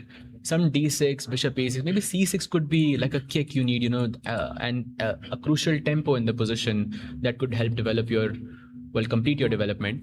But right now, Endrakin is thinking, but it's an only move. But there is something very interesting in this position. Instead of the move queen d5, Endrakin can actually take a draw here. He can play the move, I think it is queen c3 or queen g5. Maybe let's go for queen g5 rather. Okay. If you go queen takes h1, queen takes g7, rook f8, and now queen e5, queen f6, queen e5, queen f6, and that's a repetition. Wow. And I'm just trying to look at Endrakin's body language. Is he considering that? Because it looks like he's thinking about, that it is possible. No, I agree. I think your opponent has completely outplayed in the opening. So if you think you don't have realistic winning chances, Pranesh is a very strong player, the winner of the Challengers from last year. In fact, I remember on the last day, Sahaj, Pranesh, after he won, Vincent, after he won the Masters, they were sitting in the lobby of the hotel playing some blitz chess, and Pranesh defeated Vincent, Kaimer, and Anish both. I remember. So he's not somebody you can take lightly, even in time pressure. So if Endrakin feels, and okay, I think maybe my opening prep, I was outplayed in the opening, I can save some energy today. Take a good draw and move on to the next game. Absolutely. I think it is definitely on the cards right now. But I think Pranesh is quite young and he's very, very underrated. So lots of good things coming his way, hopefully. But after queen e4, queen g5, is it possible for me to go short castle? I think short castle, you can go queen d5 now, yeah? I mean, maybe in some scenario, they say that in the end game, your king itself becomes a piece. So maybe castling, like let's assume black's going to take on d5, white's going to take back on d5. And maybe if black has castled, it helps white because the king is kind of away from the center of the board. But okay, this looks extremely complicated and maybe a little bit unnecessary as well. I think he will go for... Yeah. Wait, no. He plays queen c3. What? He plays queen c3. That means he's going for the draw, right? Oh, wow. Yeah, he just played queen c3. Wait, but queen c3 is the worst version, Saj. Because now you don't have queen d5. And if black castles, then what? And then f3, I think, no? Yeah, but you don't get the draw, yeah? You don't get the exchange. So the queens are on the board now. So it's up to Pranesh to decide whether he wants to take the draw or not. It's really up to Pranesh right now. If he chops up that rook on h1, queen g7 is just a draw. Wow. Oh. So I mean, considering the whole situation, he's playing with the black pieces. It would be technically a rest day of sorts. I mean, I'm Not a sure. bad decision. I mean, he must be facing a bit of pressure in the opening, right? Because he faced something completely new. But yeah, I think it could be a very short day of both the players. But let's see what happens. And I think, Chad, what do you think? Do you think Pranesh takes the draw, or does he just say, okay, I'm going to castle. I've outplayed you in the opening. I'm up on the clock. And let's play a long game, and see who wins. What do you think, Chad? What do you think, Sahaj? I think he goes for it. I think he goes queen h1, and I mean, that's a successful, I think it's the best way any opening prep could have gone with the black side. But short castle, does it give him a more comfortable position? Because f3, queen c6, e4, I'm not so sure. It's what we call a Maroczy structure. But okay, there's two little pieces on the board. Generally, you have the knight on d4, the bishop on e3, which is, kind of putting pressure on black's camp, and black really suffers with space. But here we only have one minor piece, so there is no problem with space anymore. But still, the pawn on e4 and c4 look, let's say, uncomfortable. Yeah, and I think right now a crucial decision for Pranesh to take. I think he did lose yesterday. Sometimes I think getting the half a point on the scoreboard is very important for your confidence. So very, very interesting on what he chooses in this position. Meanwhile, Sahaj, I can see you kind of pointing towards the game, and seems like Hans Niemann has a slightly better position. Let's jump to that quickly. Bishop e5, bishop e3 played, castles. A very interesting decision by Nihal. And now king to b2, and clearly the white king seems to be better placed, barring maybe this spin here. Oh, this is a dream endgame. This is I think I would be shocked here if this is not at least slightly better for white. Okay, I see the bar. Wow, this is more than slightly better. Yeah, this looks like black is in deep trouble here. So rook c1, bishop d4, or just even some ideas of f4, e5 could be possible. Indeed, and if you play knight c6, for example, right, a logical move, just f4 now.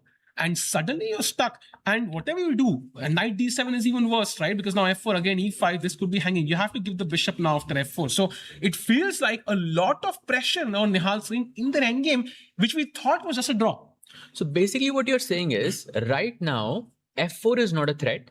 But if black develops the knight on b8, if black plays knight c6, then the pawn on e4 is restricted. The bishop on b7 is restricted, so you can play f4. The pawn is not hanging. But if you played knight d7, I can play f4. Bishop takes c3. If you can have that on the board as well, Sahil. Yeah. Knight bd7 there. Knight d7. Yes, knight d7. So knight bd7, f4, bishop c3, knight c3, and now note knight takes e4 is not possible as the knight on d7 is hanging. Yes. So that gives him a double bishop advantage in the endgame, and pawns are on both sides of the board. That definitely favors the the bishops. Hans is, I think, I think this is a dream position. Yeah, and if rook f8, suddenly white is just in time with e5. And now you kind of understand why the king is not on e7, yeah? If the knight were to move at some point, bishop c5 check, the knight will also come to d6 maybe on a good day. So Nihal may be taking a pragmatic approach, but might backfire in the long term. So let's see how this game progresses. But Chad has an interesting question. Are we talking about chess or cheese? Maybe a bit of both, yeah. But speaking of cheese, how is that knight getting out? I have no idea actually, because anywhere you develop the knight, white can play f4. So my suggestion is, let's hold it off for now. Let's play rook c8. Let's just wait, because I'm not giving you f4. And what's your move? c1. But again, now what? It's like That's a good question. You're stuck, right? You have to play a move. So very likely, you have to give the bishop for the knight. And that's like a double bishop advantage in an open position for Hans Niemann with an active king. I mean, it's something he will press for a very, very long time. Hold on a second. I think Nadir has just... he's almost losing from what I can see on the bar. If you can have it on the board. G3 was played and G5 gives Arjun a winning position. Wait, what? Wow. How many moves? It's just move 11. and looks like Arjun has almost a winning advantage in this position. Okay, let's have his camera because I think we discussed not moving pawns the side very weaker. Yeah, G3 seems to be doing exactly that. Gives up the H3 square, gives up the G4 square as well. And now G5. Okay, don't take this pawn. Very important course, because H takes, now the rook file will open, and now I think white is having a dream position now. But in this current position, G5, I'm supporting my pawn on F4 Sahaj. And now, what is white planning to do as the next plan? What is the idea behind G3? I just don't see it. Look at that stare that Arjun is giving Nodirbek right now. I feel like he's also wondering the same. If I play G5 in this position, you take on F4. Oh, and Played! Wow, that's a beautiful move by Arjun. He's just, I think, on the verge of just being completely winning with black pieces on move 11. Wow. Second game for Nodirbek where he is, well, worse with the white pieces after move 10. Okay, chat, I have to ask you this, and Sahaj, also you, I think Nodirbek 2 games in a row with the white pieces struggling. Like, what's going wrong? Is it the opening itself that's complicated? Is it something, maybe his confidence a bit? Like, what's happening with Nodirbek here? Because yesterday he kind of messed it up in a very strategic, very well-known position. Now it's a crazy position. But again, G3 feels weird. It's not something you would expect from him. Exactly, but this is the kind of, I call it the Arjun effect in this sense, because he comes up with these H5, weird ideas, and where all logic is just out of the window. Like, just to explain it to everyone, in this position, one of the best moves for white is King D2. That's it. It's King D2. There is no explanation for why would someone play something like King D2. You're blocking your bishop, your king is in the center. But that's one of the best moves in the position. Wow. And the best seems to be H3. But again, you just played G3. Now you play H3. I mean, it feels like white is just confused and is playing any move that comes to mind. So as of now, Nodirbek under huge pressure. And I did see that stare that you mentioned, right? That Arjun gave to Nodirbek. Okay, I mean, you're playing some weird moves, brother. I think this is something I can capitalize on. And now look at these pawns marching forward. G4, of course, could be an idea. Then F3 could come in as well at the right moment. And of course, then slowly but surely, black will develop the bishop, the knight come to H6. And at some point, he could castle. Where is the white king gonna go? Maybe King D2 is the move. King D2, yeah. Now that you break it down, it still doesn't make sense that why King D2 is one of the best moves. And this is a move I would not consider in a million years, but it is one of the best moves. And Nodirbek, I think, is going to take a very long time to think here because the moves are not easy. Wow. They are anything but easy. Somebody said, if I go GF4, are you playing G4 or are you playing EF4? What's your idea? Because I know you want to play G4 at some point. Wow, it's a buffet of good choices, Sahaj. I'm wondering. Yeah, I mean, it's a tough one.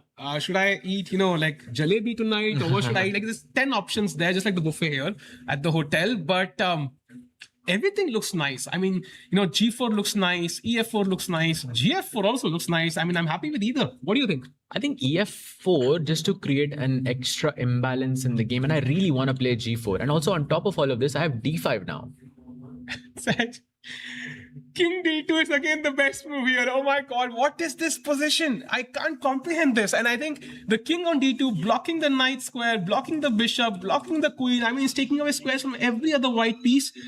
Very selfish king, I must say. But you are trying to get away from that pin on the E4 pawn, which I guess is the entire point of the position. But it does not make sense. Nothing here makes sense. And I think Nodirbek is in quite a bit of trouble. And this setup that Arjun chose, bishop e7, g5 and h5, f5, I'm definitely going to check this out because I feel it worked like a charm in this position. Well done. I think we can coin this opening, the Arjun attack with this bishop e7 and f5 and h5 and whatever it was. And most openings with black, when you look at the naming, nomenclature there, they have defense in front of it, right? King's Indian defense, for example, even though it's not really a defense. So Arjun defense, maybe the one where you attack. Yeah, exactly. So, exactly. Sahaj in chat, I'm going to ask you one question. Put yourself in the shoes of Nodirbek. What's the move that comes out to you? What can he play? I mean, we discussed King D2 and H3 as another two good moves, but what's the move that calls out to you? I'm thinking maybe I should have played D4 like on move 1. That's the thought that would occur in my mind. But this is definitely not ideal in any sense. Maybe H4 looks logical because G4 you still have knight G5, but I'm wondering there's bishop G4 in the position and that knight on F3. is pinned for life. Wow. I mean, I am not really sure how I'm bringing the next piece to attack it, but I think that knight is just gone. Maybe you play knight cd2 and then you bring the queen away, but then who's developing the bishop on c1? Oh, this is like a dream position. Yeah, I mean, the bishop can never develop really. It's just stuck on c1 forever. So, wow. So right now, I think after g5, Nodebek facing some serious pressure. He did actually defend yesterday successfully, even though he was, I think, 2 pawns down, he managed to draw that endgame. But right now, it's more about his king, yeah? I think if the king falls, the pawns don't really matter. Yeah, and on top of that, look at the time difference. It's getting too much. It's almost 25 minutes. I think that's the time difference, and there is no additional time in this tournament. So 47 minutes is all you have, and we are only on move 11. Somebody said the king d2 move is the king. He's being a bit of a coward and trying to run away from the attack. But that's the objective of the game, right? Yeah. You have to save the king. I mean, sometimes you can be brave. Sometimes counter-attack is the best defense. But there is no counter-attack really possible here, right? Because how do you break? You want to break with the pawn somewhere. You don't have d4 because e4 is hanging. The b4 pawn move is stopped by your own bishop. You don't even have time to move the bishop because then g4 is incoming. So white is kind of stuck for options. And whatever you have to take it. You have king d2, it is. Absolutely. And by the way, I think we have a result incoming. Oh, wow. It's too soon, but I think we do have a draw incoming in the Pranesh versus Andrekin board, because he did end up taking that rook on h1, I believe. So, oh, wow. So see how he left it, right? He takes the rook. White is an entire rook down, but takes the pawn, rook f8, queen e5 check, king to d8, and we see a repetition coming in. The first result of day 2 at the Quantbox Chennai Grandmasters. Sahaj coming in very quickly. A quick draw between Andrekin and Pranesh. I think good preparation by Pranesh. I mean, maybe he could have played on with that short castle, but can't really blame him for, taking the draw there, because considering how the first round went, I think a draw, like a healthy draw in just 1 hour, you can treat it like a free day and then you can be fresh for the remaining rounds. So I think good result for Pranesh there. For Andrekin, I'm not so sure. I mean, maybe he's not going to be so happy because he was playing with the white pieces. It's never ideal to draw that quickly with the white pieces, but it is what it is. But good result so far. Yeah, I think that bishop d6 idea was just so rare. Yeah, Andrekin, I think, would have been surprised by that one. I think overall acceptable. I think he's being pragmatic. He understands, saving energy in a tournament where there's no rest day, by the way, might be valuable at the end. So a quick draw, and very importantly, Pranesh getting his first points on the scoreboard. Yeah, absolutely. And I think that would put Dimitri at 1 out of 2. So he has made 2 draws, and for Pranesh, it's half out of 2. So maybe we can quickly jump to Firouzja versus Gukesh, because an attack is cooking in this position. Oh, okay. I thought when you place a bishop in front of a pawn, like you can capture it. Is that position? No, I think that's not. I hope not. No, that's not. I think after c6. Yes, this is the position. This is the. So this is what we saw last. Knight to h4, pawn to g6. So he found that move. Bishop to h6 as expected. Rook to e8, and now queen to f3. And we discussed this maneuver: bishop f8, bishop g7. A plan to solidify the black king here, and that's what Gukesh is considering right now. But wait. Bishop f8, this knight f5.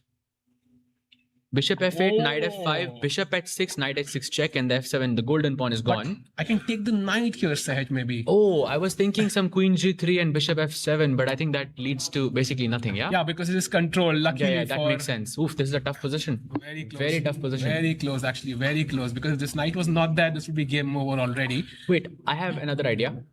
Can I play queen g3? Because my plan is bishop h6, and I mean, I love sacrificing pieces, especially when they're not mine. Do you mean here? Yeah.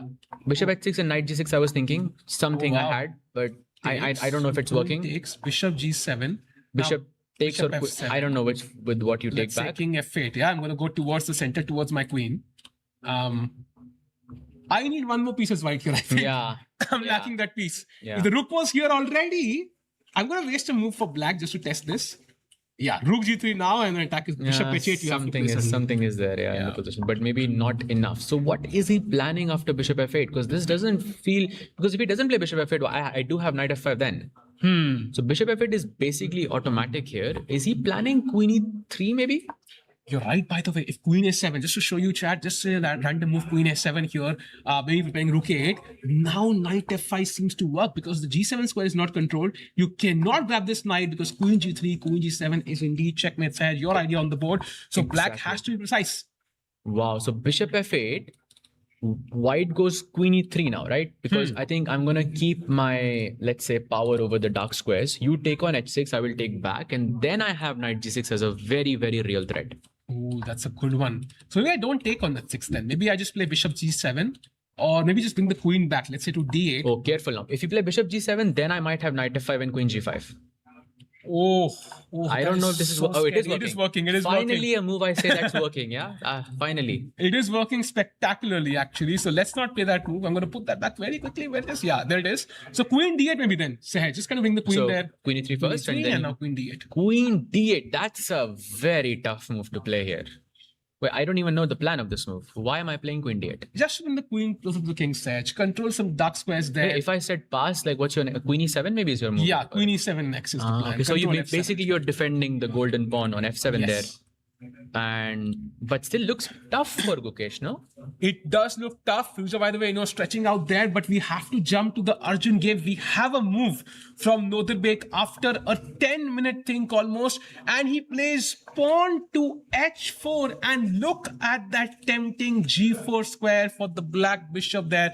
First of all, if you do take on h4 accidentally, I think now I take on f4 instead, and white is absolutely back in the game. And if you do take on g3, then there is h takes g5. So it's like, you take this, I take that, you take that, I take this. So Oh, I think we have a move. We have a move by Arjun. Did he play g4 or bishop? You know what? I was thinking bishop g4 is the best choice here, because if you played g4 instead, Noderbek has g takes f4. And I don't know, it feels like the momentum just shifted here, because it was black who was kind of putting in the pressure, but now suddenly Noderbek sacrifices a piece, but he takes all the initiative with him.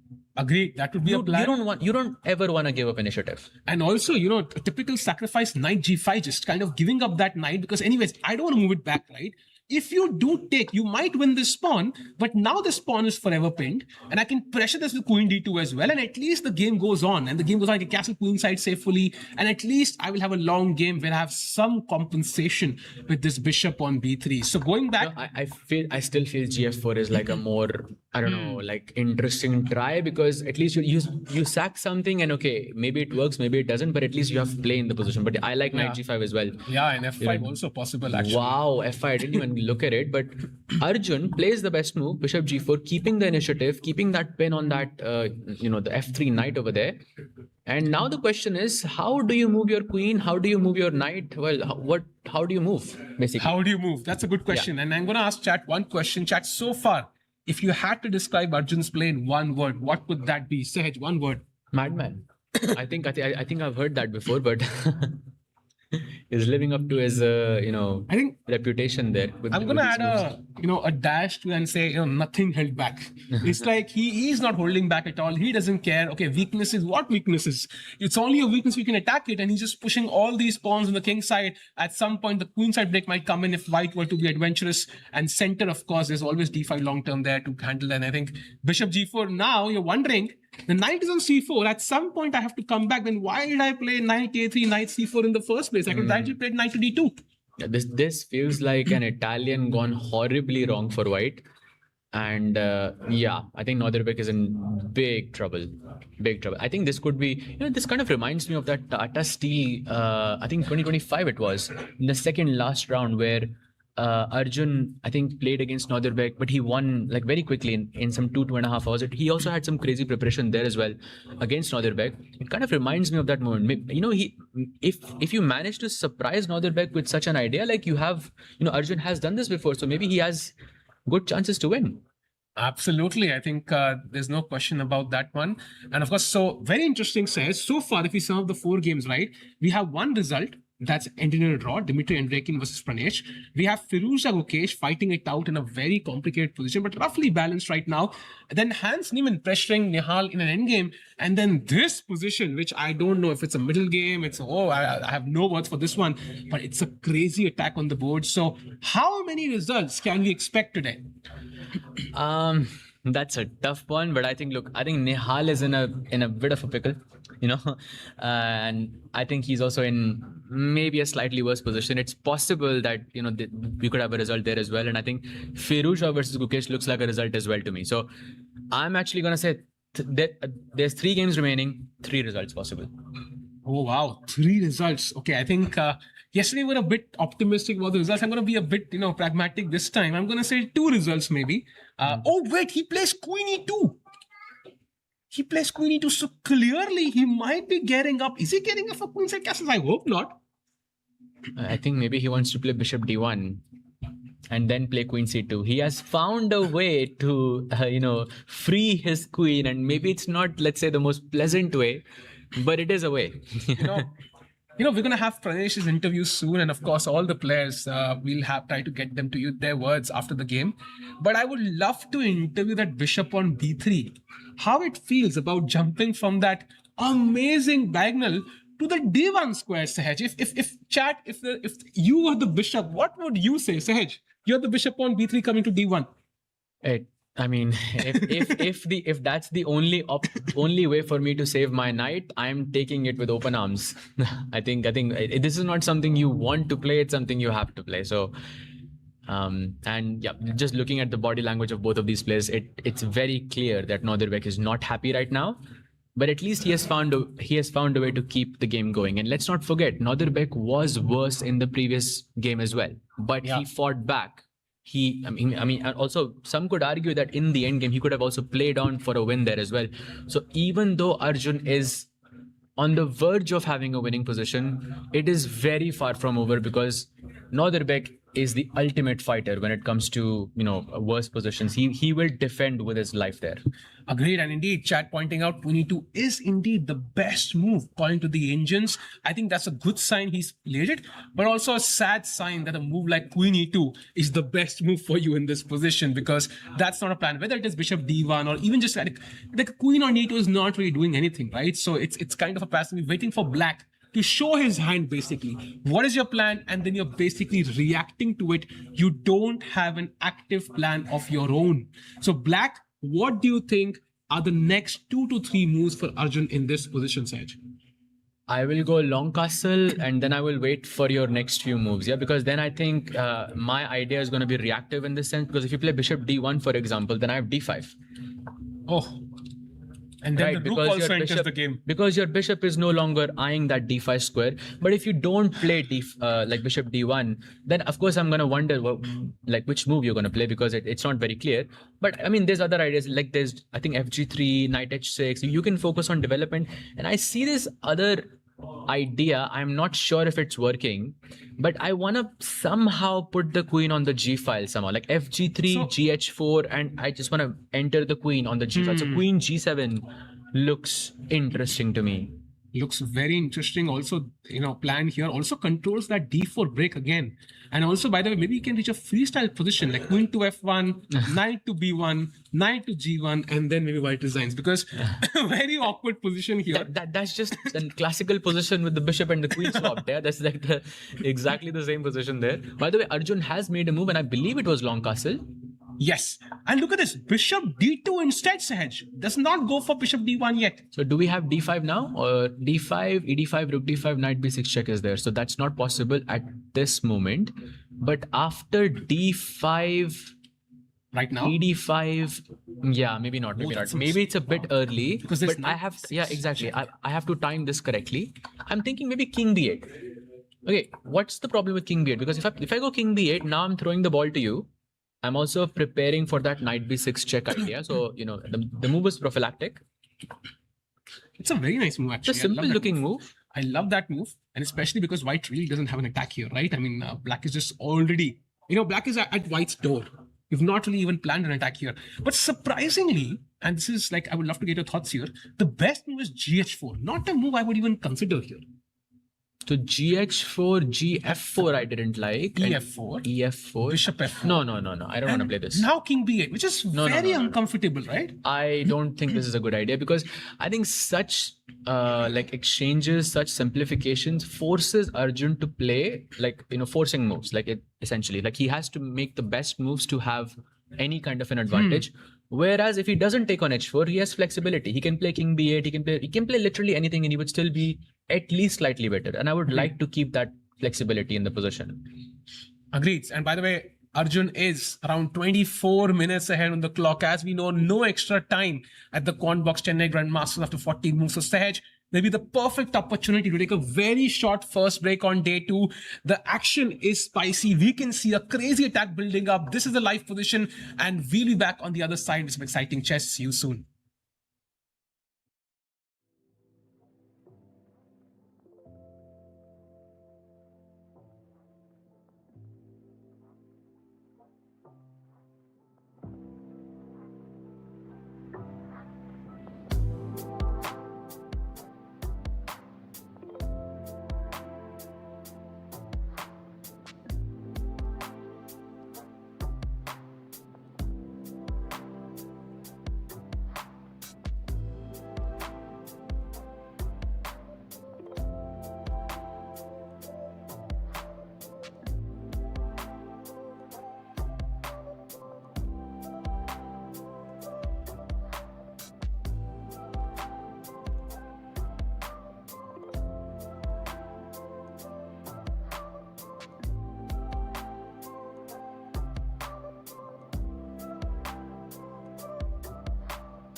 Grandmaster Pranesh, you're showing amazing prep and drawing Dimitri Andreikin in just 16 moves.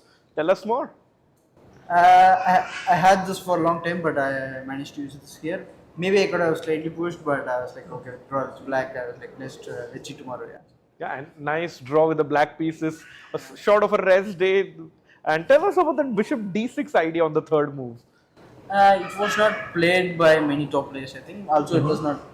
Engine was not also showing it. It was like Prashikos, but white has to be really precise to get good position. And coming back to the event, you qualified to this, earned your right by winning the challenges last year and playing in the Masters section. How is it different? And tell us more about how you enjoy playing here at the Quantbox Chennai GM event. There, I had to face with around my level. Yeah. But here, I have to face with just 100 point above my level, which is really good for me. Yeah. At least to gain some experience from them. And it's really good playing here, and the Chennai is always good. Yeah. And we were talking in commentary yesterday that Ali Reza was like 2750-ish level. Is he the highest rated you have ever played? I think so, yeah. And you'll be playing Gukesh, Arjun, etc. How excited are you to playing these guys? It's just really good, and I hope I can make some wins also. And have you played them in classical chess before? I think maybe Arjun I have played and Carlson I have played actually in classical. Oh, Carlson as well. In the Qatar Masters, same round next year. Awesome. And before we let you go, we want to wish you a big congratulations on qualifying to the EWC World Cup in Paris. And you'll be repping the S8UL team. A message to your fans. Thank you. Just see me there. All right. Thank you, Pranesh. Back to you guys in the studio. And we are back from that short break where I'm joined by two very good friends of mine, International Master Rakesh Kulkarni and Grandmaster Adivan Bhaskaran. Rakesh, I have a question for you. How did you jump so fast from there to here? I think that's the advantage of the delay and the short break you guys took. But nice to be here alongside two GMs here. Grandmaster Adivan, welcome, known as the Beast. How does it feel to be back in the studio? Yeah, it feels good, but I would definitely prefer to be a player. So I'm missing the challenges. It's kind of your mistake. You were so close on winning the challenges last year. But actually, I'm happy that Pranesh is getting the chance. And in fact, I kind of helped him to win also. So in a way, it's also good. Yeah, and speaking of Pranesh there, he said it's a nice thing to draw quickly. You get like an extra rest day of sorts. And also wish him congrats because he's almost qualified to the EWC because MVL pulled out at the last minute. Oh wow, that is huge news for Pranesh there. I have to say, first question to Adivan, in that game of his, the game against Pranesh, do you think he should have gone for the draw? Or do you think in that position he should have kept on playing? Andreikin could have tried, right? No, in the final position, he had that option of taking on H1 and he also had the option of not taking. Yeah, like you said, Queen D5, I think he could have played and this could be, Queen D. No, after Queen E4. Yeah, just Queen D5 and you just play this position. No, I was very surprised with the decision to play for the draw. Yeah, what more you want from the English? I think Queen D5 and you just try to torture your opponent for a long time and see how it goes. And also, once you get C D5, you have this Rook C1, and then you have this permanent pressure on the C pawn. And Black is suffering actually. So I was actually surprised. Also, he's quite ambitious in general, Andreikin. So I was surprised with the decision to take this draw. And so your question was, could Black play for a win? Exactly. Because I was thinking instead of Queen takes H1, maybe something like short castle and. Let's say I go F3. F3, what will you Queen goes somewhere, E4. I don't know. Maybe you could have played on, but maybe it's better to take the draw. Yeah, because it's still round 2. You're playing with the black pieces. You got like a perfect. Yeah, in fact, more than E4, I think I would go triple O. Whenever I get a chance, this is the move. And after D6, I want to somehow prepare this H4. I don't know how to do it exactly, but of course, always attacking. Somehow I want to just maybe start with G4 and then go H4. I think it could just be very interesting. And that's why maybe he was not sure of this. And that's why he was like, okay, Also, he lost the previous game, so I Yeah. think he was reasonably happy. And we always joke. I was joking that if Pranesh gets only white, he has a good chance of winning the tournament. Only white, yeah. If he doesn't have to play black, so I think he's happy with the draw. Yeah, every game he doesn't lose with black is like a win for him. So. Absolutely. And speaking of, getting a winning position or trying to play on, I mean, what do you make of the game between Northerbek and Arjun? Because it looks like Arjun is winning on paper, Yeah. but the position seems very complicated. And I feel like this is right up your alley. Yeah, no, how also it's like very funny, like everything. So how is when I started out chess, I'm like I learned that I should the first thing is center capture and then develop the pieces and castling, yeah. And Arjun is not following any of the rule, I think. In the first, so he didn't fight for the center, he didn't develop his piece, and definitely he didn't care about the king's safety. They say knights And before bishops, the but move h5, yeah, maybe we can go to the position with h5. That was just, I have never seen something like this actually. And also, computer is also very happy with this move. Probably one of the ideas is to stop knight g5.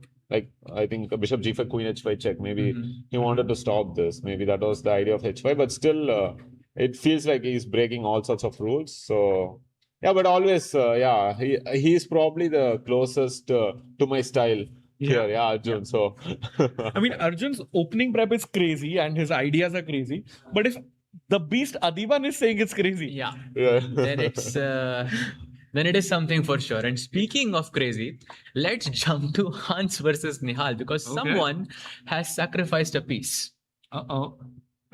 Let's check in where you last left. So We left it at g4 actually. At this moment, Nihal decided to sack his bishop. Bishop takes e4. what? F takes e4 and knight g4. And Adiban, are you happy? I think I understand the point because if you just don't do anything, white is just going to steamroll. Like he's going to play Let's say g5. go. No, h6 is not going to help. Yeah, that's the problem. h6, I go h4 anyway. The idea is I want to go g5.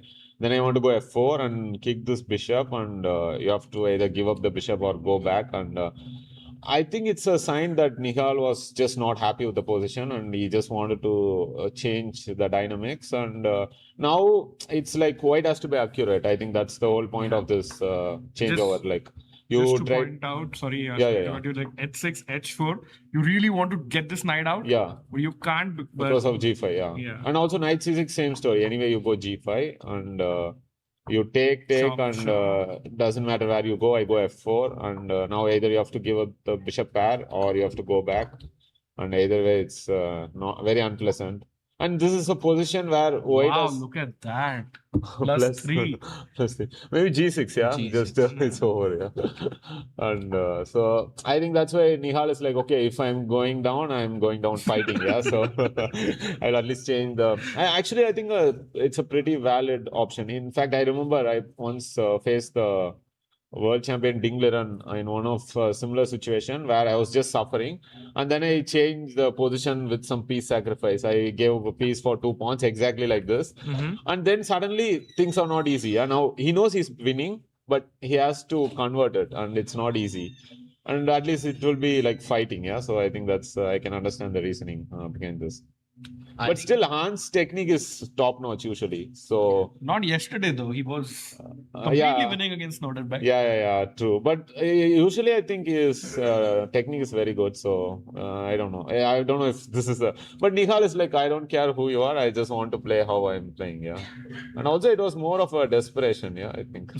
Yeah, I think that's a fair assessment there. And speaking of playing only moves, we can see the blue arrow on the board, which means this is the only move to retain his advantage, which is bishop c5. But Looks logical, but I think he will play it because that was the first one also which came to me also. So but I'm also leaning more towards bishop d4. Like, why is there a reason why bishop d4 would be like worse here, or is it also fine? I think probably like let's say knight c6 and bishop into e5, knight c5. Maybe like you are just helping him to get the knight to e5, yeah. And now the bishop on b3 is kind of not doing much, and the knight on e5 is untouchable. And so it's not so easy. I think this is the position Nihal is aiming for. So But yeah, bishop c5, I think Hans will play. Generally, is intuitively quite good. So he will find this move, I think. Yeah, and so I remember yesterday Nihal had double the amount of time of Gukesh at some point, and today it's exactly the opposite. So Nihal down on the clock as well as the position. So Yeah, absolutely. I think the opening maybe did not go his way. That endgame looked a bit depressing in the beginning, but now with this bishop takes e4, I think it's quite refreshing to see. I mean, definitely his chances have increased with this move, provided that some mistakes happen. But bishop c5 is what we're waiting for. Adiban, after bishop c5, no, I mean, I know rook c5 is not possible right now for this rook d8 mate, but it just in principle, is this move possible ever? Because of this. No, it's Well, there's not rook good. d8, yes, but I'm saying in principle, Oh, is yeah, it, like is it why ever a is the good bar move? going so much? Was it so well? so maybe calculated? let's add in maybe h6. Yeah, and white plays rook c1. No, yeah. but if you want rook c5, might as well add a5, yeah, and then hope that Oh, that's he nice. misses rook But c5. still, there is rook d8 mate, no? No, yeah, you need lot of moves. So yeah, that's it. But I'm just curious, what happens for knight h2? Like if I'm like being greedy, yeah, and just taking the pawn on h2, like After bishop c5. yeah, like let's just say, okay, I'm grabbing a pawn. That's how I'm going to continue. I don't know why it's so bad. I don't see a Maybe knight d4? knight d4, knight into e6. Yeah, yeah, Yes, probably. that was my initial Not thoughts. so, And but let's say rook. Yeah, this problem is there's too many pieces. rook e8, I think, has some tactical No, possibilities. the thing maybe. is, it's what is the next move? Yeah, that's what I'm thinking. For example, okay, I just say pass. I Knight don't- d7, no? Maybe. Knight d7. Then I was thinking knight c6, and it's very unpleasant. Yeah. For sure, yeah, for sure. So this is the problem with pieces. Yeah, they are always going to be stronger than the pawns. If there are a lot of pieces, yeah, if there are a lot of pieces. Yeah. And you see Hans there on camera as well.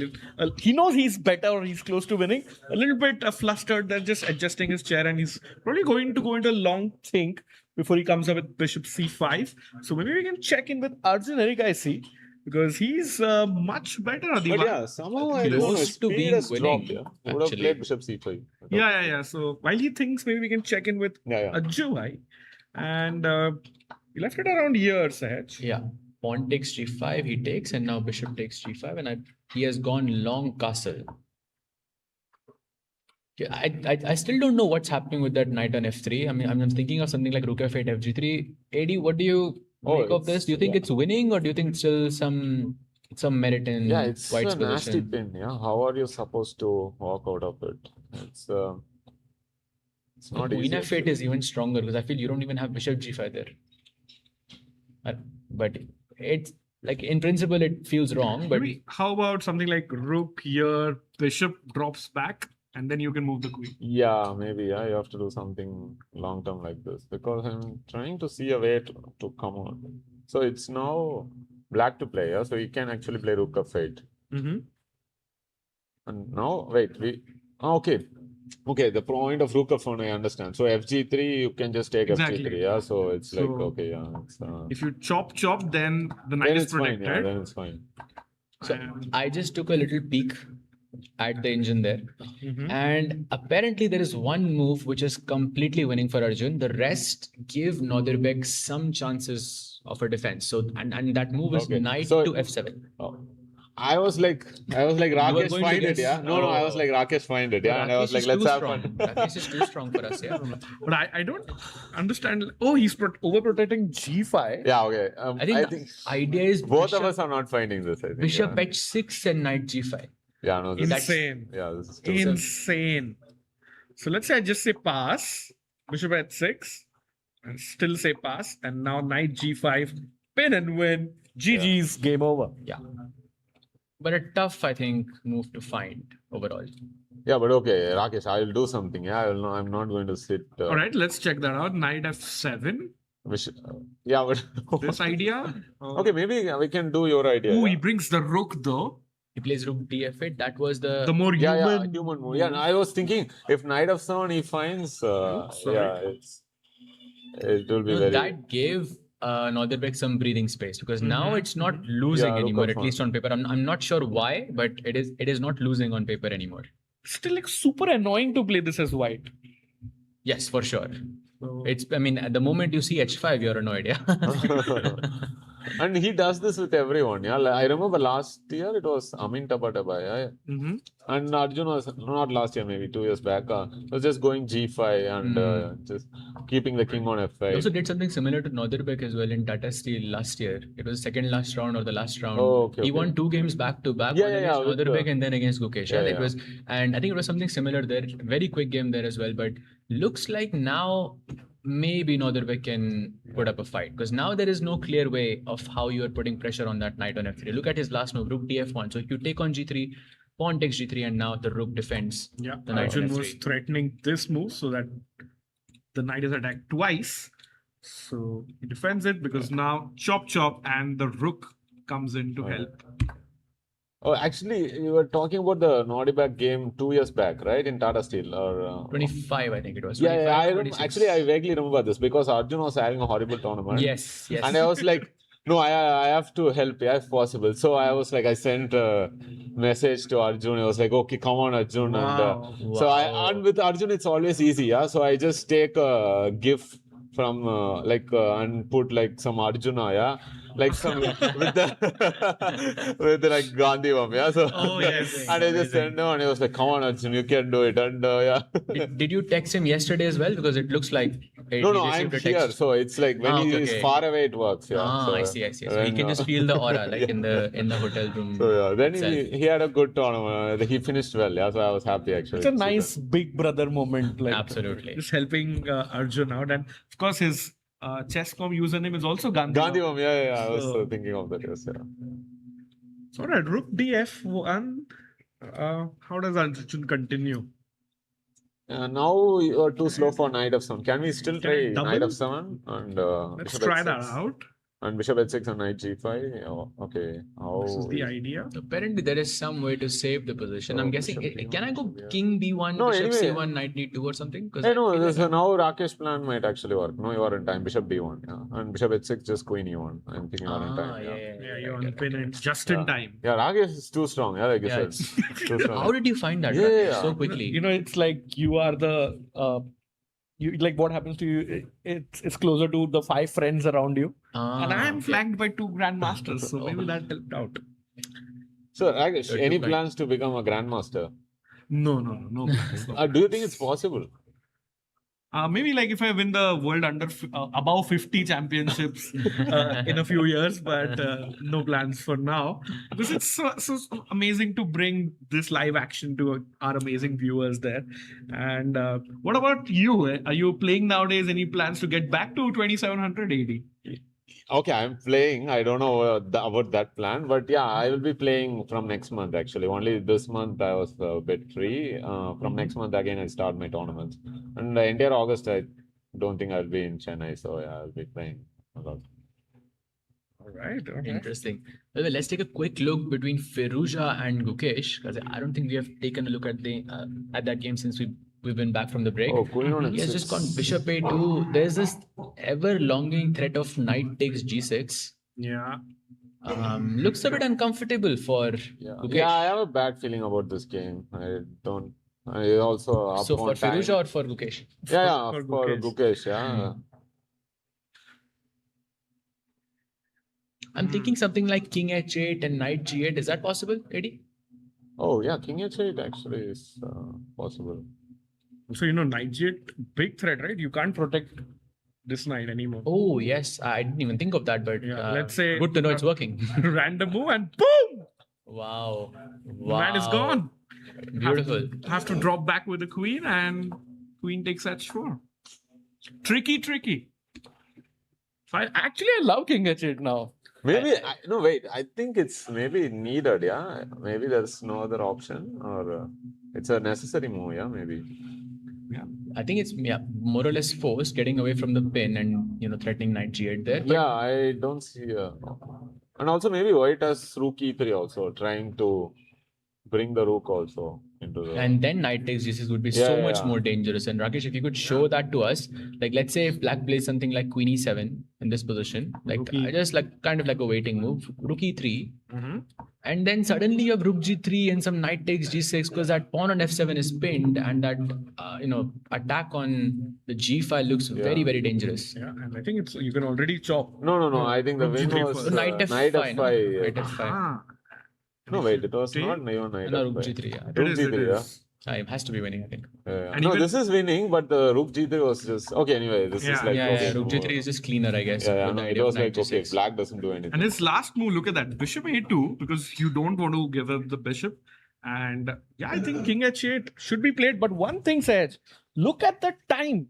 Gukesh again on 27 minutes, half the time of his opponent. And there is no extra time, right? Correct. Okay. No extra time. No Not extra the time. FIFA World Cup. So this, Actually, now I'm thinking about another idea, and Adi, I would love to get your thoughts on this. What about b4 and b3? Because I feel like sacrificing some material is like the theme of the day. Yeah, We're just b3 gonna is always follow- good. So yeah, when Adiban is around B3, it Yeah, does have to B3, come. of course. B3 is That's always why, good, just wanted to get I your don't know thoughts. about b4 yet. So, but yeah, after knight e2, then no, I was also thinking the same. I was about to suggest this because I'm like, let's give a pawn and just get rid of this bishop. But probably there is some issue. Yeah, maybe just bishop b3. No, not the pawn. I think just bishop b3 and just Your pawn. like Vidit would be very happy here. Yeah, just extra pawn and okay. Like once you give a pawn, like you are never getting it back. Yeah, so just take. And also, you get a pawn on b3. Yes. So take c5. I was thinking of this, but maybe white can just go knight g3 or f4 and try to just create something on the king side. Yeah. Should be possible. And while Gukesh thinks the time is ticking down, Pratik in the chat is saying, let's go, Guki. So a lot of support for the world champion. And speaking of that, we want to know your predictions for the Gukesh versus Sundarov World Championship match coming up. Yeah, but I already predicted. Yeah, okay. I also predicted that Gukesh, I want him to win this tournament. And also, I hope that. No, because suddenly I think during. Once I realized that Sindar is going to win the candidates, suddenly I was like, maybe Gukesh will also become the 19th world champion. But then I was like, Sagar is like, no, it doesn't work like this. No, he will be the 18th world champion again. Yeah. So somehow I had a very good feeling when Sindaro won because I felt Gukesh is having trouble against players who are maybe not wanting to win against him. But Sindar is someone who also wants to win, yeah. And so Gukesh doesn't have to like try to overstretch or beat him or anything. He can just do what he did in candidates and wait for opponents to self-destruct. And I think that way I feel Gukesh has a very good chance of. Actually, in fact, I thought whoever qualifies via candidates, he has a very good chance. I thought because against Fabi he has a very good personal score, and Prag also he has a good score. So only Naka was the only one I was a bit concerned, like because The streamer. the streamer, yeah, because you never know about Hikaru, yeah, you never know when he can suddenly play very well. So I was only not sure about him, but overall everyone else I felt Gukesh has a very good chance of winning actually and retaining the world title. But somehow, yeah, it's like unpopular opinion for some reason. I don't know why, but maybe they are looking at the current form, yeah. But it's just one tournament, yeah. So you just bring your best and then. That's it, yeah. Like, but still, I feel Gukesh was not at his full best in Dingler and match, so he has to go back to this Olympiad form. Yeah, I think that was probably his best form. If he reaches that, I think even Sindaro at his best won't be able to actually match. So that's what I'm hoping that he can pull off. Since we're on the subject of Gukesh and Sindaro, do you think these players are kind of similar to each other? Or if they are, I mean, what would you say are the differences in terms of their playing style and approach to the game? Actually, yeah, now that you mention it, I think they are very similar in like both are fighters and they really want to win. And the style is also very dynamic and both are not exactly theoreticians. They really want to fight on the board. So actually a lot of similarities. Maybe that's why I was thinking that maybe a more solid player would have been like a difficult match for Gukesh. Yeah, but Sindaro is also very dynamic. So maybe that's why I was really thinking that maybe he has a good chance actually. Absolutely. So maybe hopefully we'll get to see some of this F5, H5 like we saw on the Arjun board in the entirety of the World Championship. We're gonna love it. Some exciting chess. Meanwhile, let's Speaking of, sorry, go ahead. go ahead. Like speaking of Sundarov, now that's it's like official on a couple of channels. Let's check in with his second. Norbek Abdusattorov Okay. has confirmed that he Okay. is helping Sundarov. Okay, because I thought you were going to talk about his girlfriend, but okay. Official, yeah. So that's what you like to do normally, Mr. Nice Dress. But let's check. No moves though in this game, but Arjun's time now below Norbek's time. Actually, Abdusattorov did mention that, right? Maybe if he asks me, I will help him in one of the interviews. Yeah, and he said he helped in the candidates as well. In the No, he Canada. told him today. Huh? Today, I think he told you. Yeah. I mean, Okay. it's in the news. That's cool, Yeah, yeah. for sure. So, So that's a very strong second there.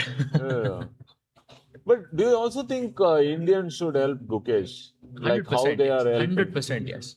But somehow it's not happening. Yeah, I don't know why. I'm not sure if it's happening or not, but I think it would definitely be Be of a awesome, huge no? help because I think it's a similar culture, similar style of play. I mean, Like for example, a young, Arjun's like, yeah, I like think- Prag or Arjun. Yeah, just imagine. Prag or Arjun, I think If with they are Gukesh. helping, that would be just insane. Yeah, because Hari was part of the team, but a youngster helping, or like Vincent, I think had a big impact. Yeah, so like that, maybe youngster helping Gukesh would be very interesting actually. But Yeah, maybe they are not in they also want to win, yeah, and they want to become world champion themselves. So question for you, since you know both of them on a more personal level, who do you think complements Gukesh's style more as a second? like similar style or Like complements him as a second, like who can provide more ideas in the opening, who can complement like how Gukesh plays chess, like I in a would say better way. Prag because Arjun is very similar to Gukesh. So if your second is maybe a little bit different, maybe you get a different viewpoint. So similar to how Anand had Liko.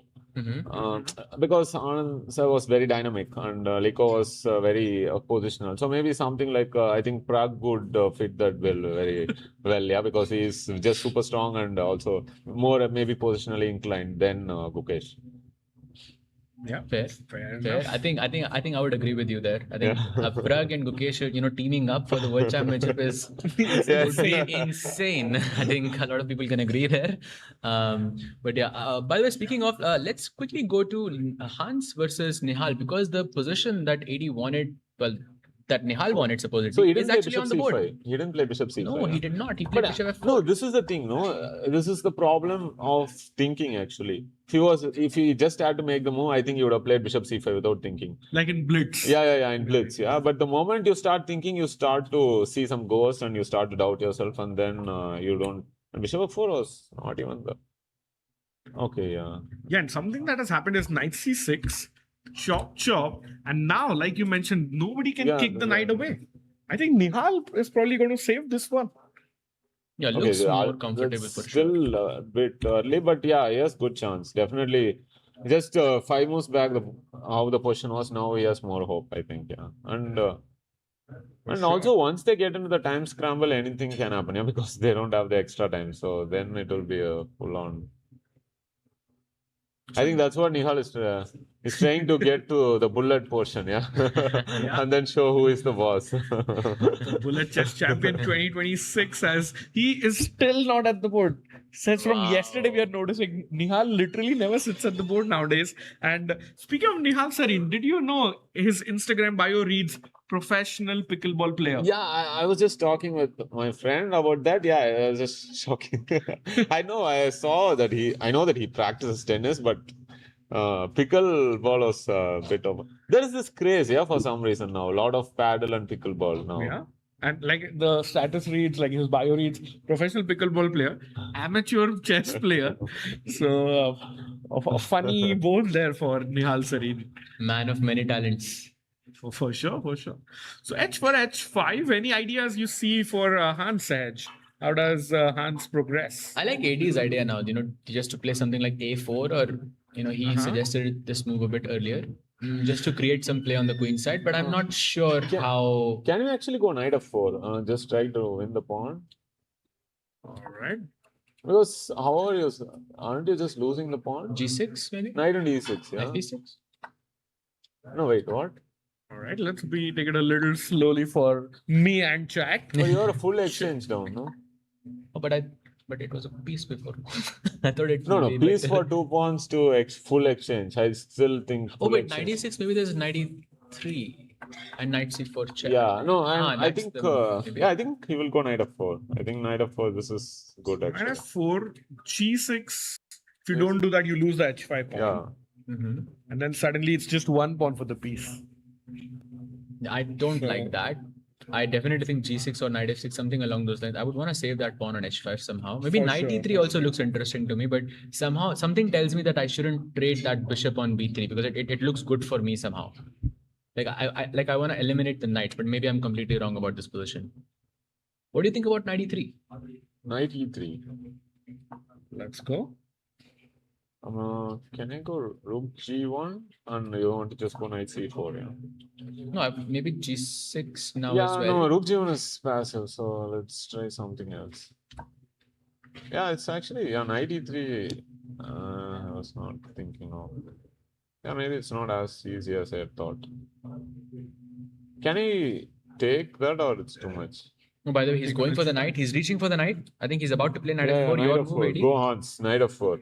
We want, we want to see knight f4. You just like to see like results like out blood on the chest. No, not result. I'm like, okay, we are unlacing this. So Oh, that's why. then we don't have to make the move on live board. Actually, that's not how it works. You still have to make the move. Actually, you never have to make the move. Right? It just makes by itself. And chat is saying clean conversion is rare even at the top level. Your thoughts on that? Yeah, for some reason, the quality of everything has dropped. Yeah, I don't know. Maybe the rise of rapid chess has influenced this a lot. That people are trying to maybe take more intuitive decisions and sometimes missing out on the correct path. Maybe I don't know. But yeah, that level of like I was seeing many games. Yeah, I was like, okay, even like 5-10 years back, the technique was definitely better. Yeah. I think pandemic changed a lot of things for the worse also. Yeah. Do you think it's that over the years the technique has gotten weaker or the defense has gotten stronger?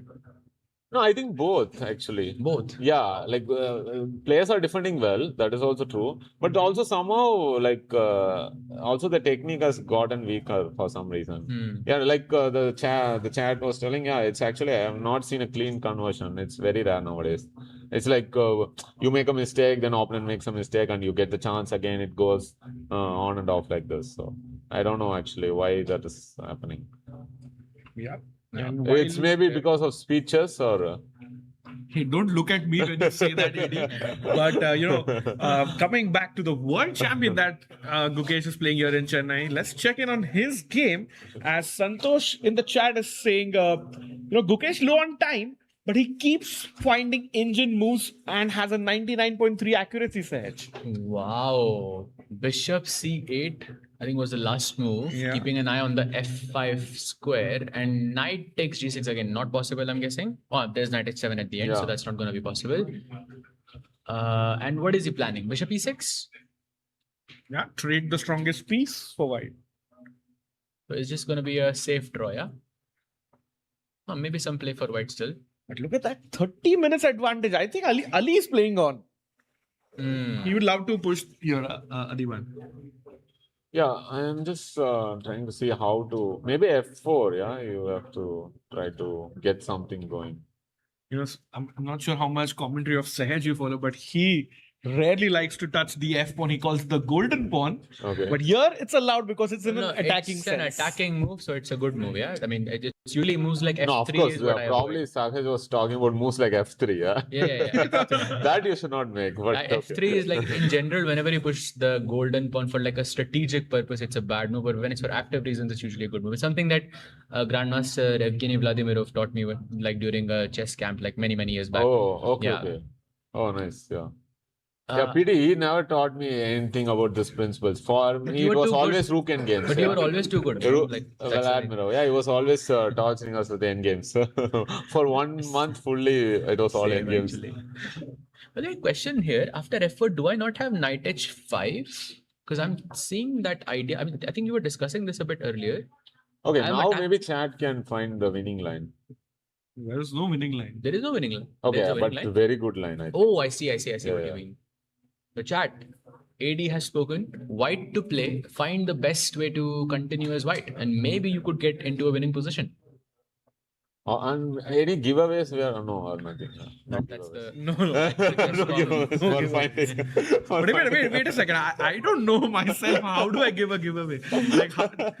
Like, is it like knight takes Yeah, yeah. G6? Yes. Rakesh, yeah. winning? I think we should exclude Rakesh from the challenges. Yeah. Chop, check, and but the knight goes back. I thought F5, isn't it good?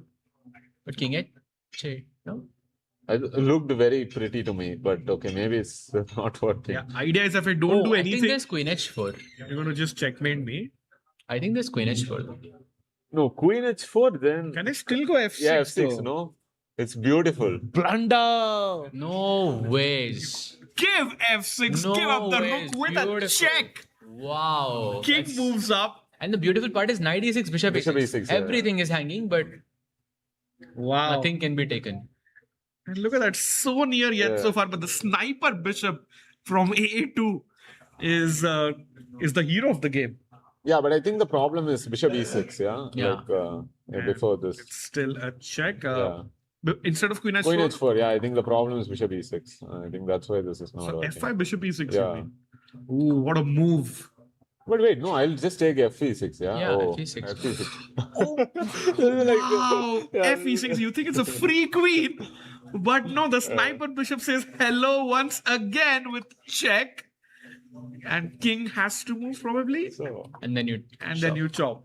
So then what is the move actually? It's not clear. I think, firstly, I was thinking bishop f5 is also interesting. But just Wait a second. EF, F4. F4, knight h5. Takes. Takes, queen takes, knight goes back, F5. And Now, okay, knight d7 is another move to stop f6. Can't I could just go D5? Unpinning. and- Yeah, probably, yeah. But queen to C6, no? You're losing too many pawns. That's true. That's why knight d7 was good, because queen d6 and queen f6. Yeah, okay. knight- At knight for 3 pawns, it's not So that you bad. like. But again, no, think 3 D7? pawns I think would be too much. I'll just start rolling with the king side pawns, yeah, I think. You think white is better there? Yeah, I feel so, yeah. You can make the move, I think. Pretty sure the arrow. Knight D7? Yeah. And the point is, Yeah, oh, queen no, D6. it's better for white. Yeah, that's what. Yeah, queen that's what he was D6 saying. and, yeah. Queen And f6. then you have 3 pawns, yeah. So, So what is black saving resource here? Yeah, it's It's a actually good question. not easy. Queen b6 looks. And Queen b6 comes to Vardhan mind. is asking, can Gukesh try for a win with the black pieces in this position? So far, we're trying to find a save for black. So let's first do that, and then we can think about winning the game. Like something what Yeah. Anyway, Argentina I does think- yeah, successfully. Exactly. First make the score 1-1 and then go for the winner. Exactly. Wait, can I just go king h? No, king h8. Yeah, is not yeah, working. queen I h6. keep mentioning this move king h8, but it's not working. Queen yeah? H6 and F6. Queen yeah. h6 and Yeah. f6. It's simple. Also, bishop f7 should also be good enough, but GG, so not this. No, it's actually very sorry. I don't really. tough move. Man, maybe this is what Ali Reza is calculating on screen here. No, but Because this F4, is- I don't think he will play knight H5. He will probably go knight E6 or takes and something. I think EF4 you have to take. I So don't think. you're, Yeah, allowing EF4. Also, after yeah, knight just h5, there's knight f3 as well with knight g5. I thought that was your plan actually initially when you were asking the chat. Oh. I thought you were going to go knight f3 and knight g5. Okay, yeah, but actually, knight yeah. g6 I think is even more interesting to look at. Yeah, actually sure. true. Knight F3 was cool. I think you have to take EF4, yeah, and just play this probably. take back. And now, okay, now it's like white has lost the initiative probably B4 and black can maybe start something, yeah. And bishop E6 also at the right moment. Yeah, I think this is okay. All right. So this looks like I think holdable position. But f4 is the critical move. By the way, knight f3 is another interesting move in position because you could fix the knight on g5 and then maybe you could try to play f4. Yeah, that's possible. Some chances there. Oh, maybe you could also try for d4 as well. So knight f3 actually looks kind of interesting because you have multiple ideas, right? There's knight g5 and there's also the threat of d4 just to break the center like and it. find something. Ali Reza also our only player who won in round 1. If he wins this, he'll be on a roll and it's just 7 rounds long. Yeah, Have you played a 7-round tournament, Adiba? I think I have played because I was playing some BL Open and there was a gap and I had to fill up with some tournament and then I found a tournament in Switzerland for 7 rounds. Oh, Zurich Masters? Huh? Zurich. No. Some other event, Before yeah. this I was also played long one in back. Switzerland. It was with Vishnu. Yeah, me and Vishnu we went and I think there were many people tying for first. I remember it was very funny. That's what, Like. like, Demon Boy Gaming is saying, Adiban, he's reminding everyone in chat that Adiban was once 2700. Yes, yeah, thanks for remembering. And also, India won gold in the 2024 Olympiad, but Adiban was one of the Indian OGs team who won a bronze medal at the 2014 Olympiad. But I think the biggest flex is that he drew against Magnus while playing Scandinavian. Yeah. That I think is the biggest flex out of all of them. And also getting nicknamed by Magnus. Also, Yeah, that of is course. also The Beast. that Beast. also is quite a nice flex. So knight f3 is one possible move. I think Ali Reza thinking there. We do have some developments on the Hans versus other Nihal boards, board. Yeah, let's check them out. Okay, so it happened. Yeah, knight f4, knight e3, everything happened. So So rook e1, yeah. So this was the move. Yes. Rook e1 and knight c4 check takes. Yeah, I was thinking where to put the rook, but okay, yeah, rook e1. I think takes with the knight. Maybe take with the rook. Both are fine. No, but rook, Knight is maybe I'll really put better, rook e. Oh no, rook e3 is not I clear. don't know, it looks like one bad move by Nihal and he could be lost. Is it really so bad? Like king b3, how bad is it? Like no, I mean, what is Okay, I thought you. like what is the difference? Like rook c4? I just wanted to play rook c8 and I don't know, the knight Yeah, on rook e5 c4 looks I also stronger. like more, yeah. And All right. Knight rook f3 is c4. also possible, I don't know. Also knight h5, there's always knight d3 check, that's just another bonus. Yeah, you can't go here because this is Knight a d3, nice fork. Maybe. Yeah, but rook d1, yeah, it's not clear. Yeah, yeah, it's Rook actually. c4 is Rook c4 looks, what we are expecting. Nihal is taking a time to pause and think. So rook c4, king b3 and rook c8, something like this. White plays rook c1. I don't know, this. Yeah. It looks uncomfortable for Nihal, I feel. Like he would have to make some very accurate moves. I don't know, that's my read. AD, what do you think? Is it, I think, does Nihal have to be more accurate here? I mean, I feel like if it No, I is think, equal, it has to be like yeah, very... for now, black has temporary initiative. Yeah, so white has to consolidate somehow. And rook c1, actually, it's not going to be easy. Yeah, I don't see a clear path to. And yeah, it's going to be like g6 and then slowly. I don't see a clear g6, plan. I'm thinking knight e2 perhaps and just trade off the rooks and maybe something there, but computer does not like that move. Yeah, maybe there's some problem. Like knight Wow, f3. Yeah, How is this equal? it's equal. Yeah. Yeah, it's It's completely equal. equal. 0. Yeah, that's what I was worried about. I was not sure. But that's because there's knight f3, knight d2 check. You're winning a pawn. Oh, yeah, Maybe yeah. that's why. Yeah. Yeah. So two there's some threats. tactic in the position. So it's not about the end game, it's about this tactics, yeah. Yeah. Actually, so. Essentially. And you can see on the screen Nihal locked in completely because this Also, he's sitting on the board. Yeah, rare. Once. Screenshot Rare- that because Rare side there. we don't see it again. Arjun is also same, right? He Yeah. plays the move and he's never sitting on the board. I think Absolutely. Arjun's manager and team have told him to complete 10,000 steps. So Arjun is always walking around in the tournament hall.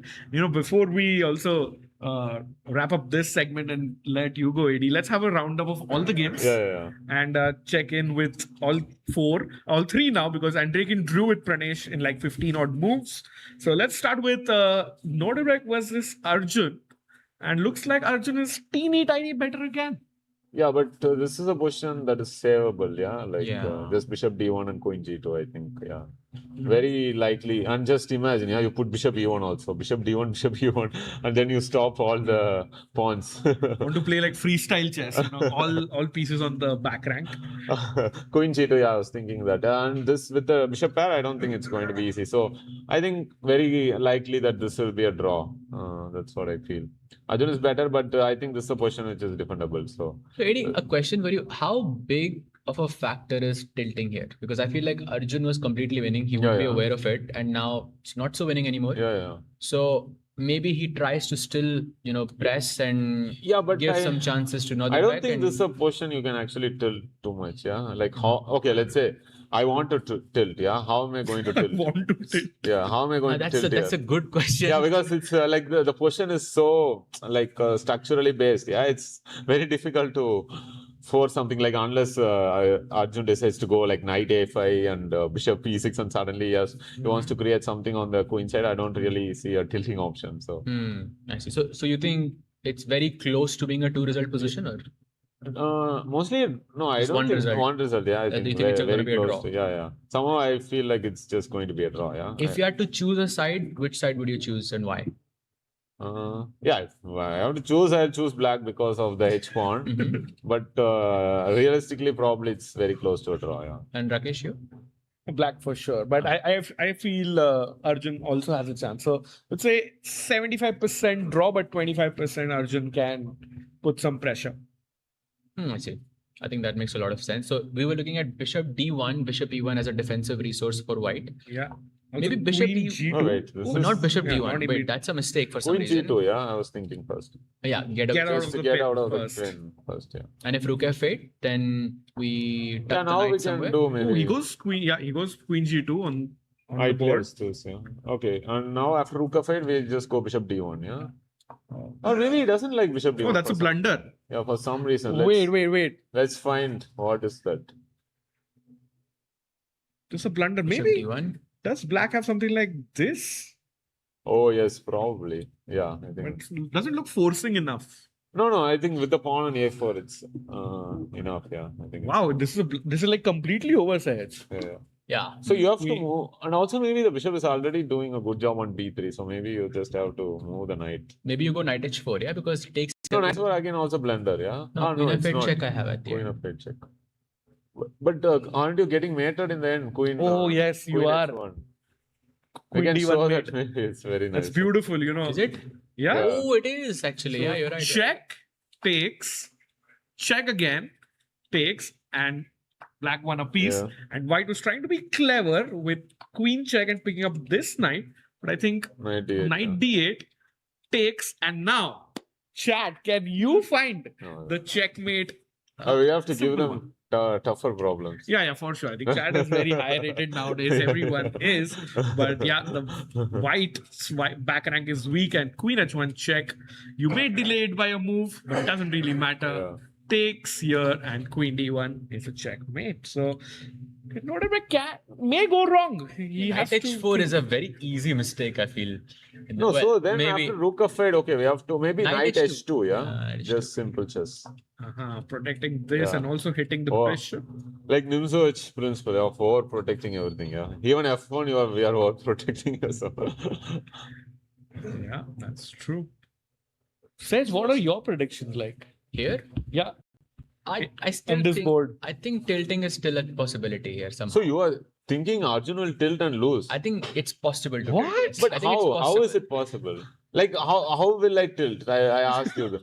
Tilting is not a technical thing, right? It's an emotional thing. It's a psychological thing. For every person, it's like they tilt in their own No, way. but there should be rules for tilting. Like I don't see. I don't think there's rules for tilting, Eddie.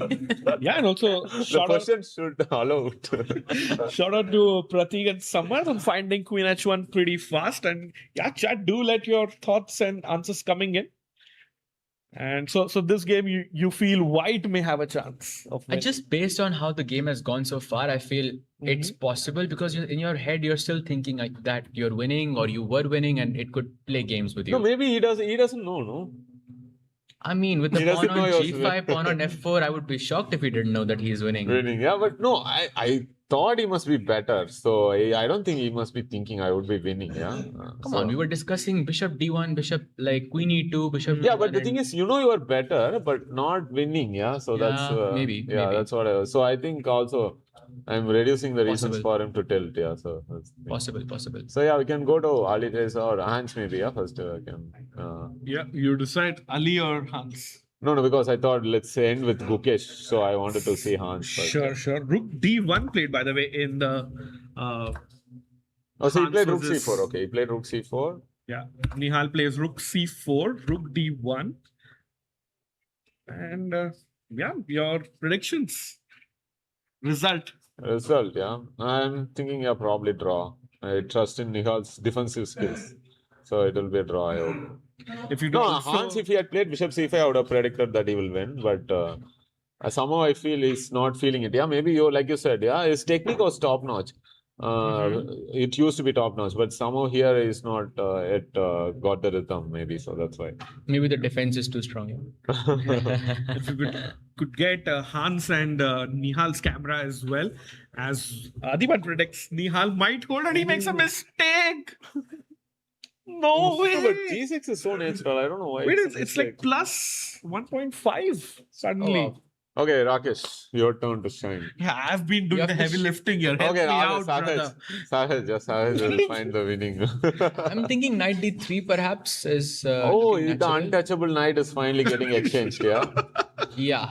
Oh, that is the Essentially. thing. That's why maybe he had to play rook c8, yeah, and keep white on. Keep the toes, right? pressure. Yeah. Without the knights, I think the position is a So bit difficult here- to save. Rook c8, no time to play knight d3 because you can take, I guess. Yeah, takes and rook c2. You put the king back, and now you do whatever you want. Rook e2, rook h2. Like, okay, not like that. Rook e2 is stronger, I think. Okay, I hear you.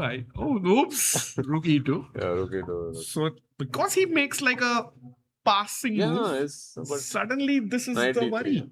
But no, let's say I go rook c8, rook c1. What does it change so much? I'm trying to understand. Like, let's say rook c1, yeah. And g6 again. Yeah, again, I think knight d3. See, it's always the move Yeah. g6, yeah. So g6 is the problem. So let's say you just go back. Instead of g6, okay, this maybe chat can find. Rook c8, rook c1, what is the best move for black? It's not easy, and I don't also see it yet. We have to give them tough problems, yeah, not. And I have a suggestion. Yeah, I also have an idea. Maybe let's see if chat finds them. Chat, let's go.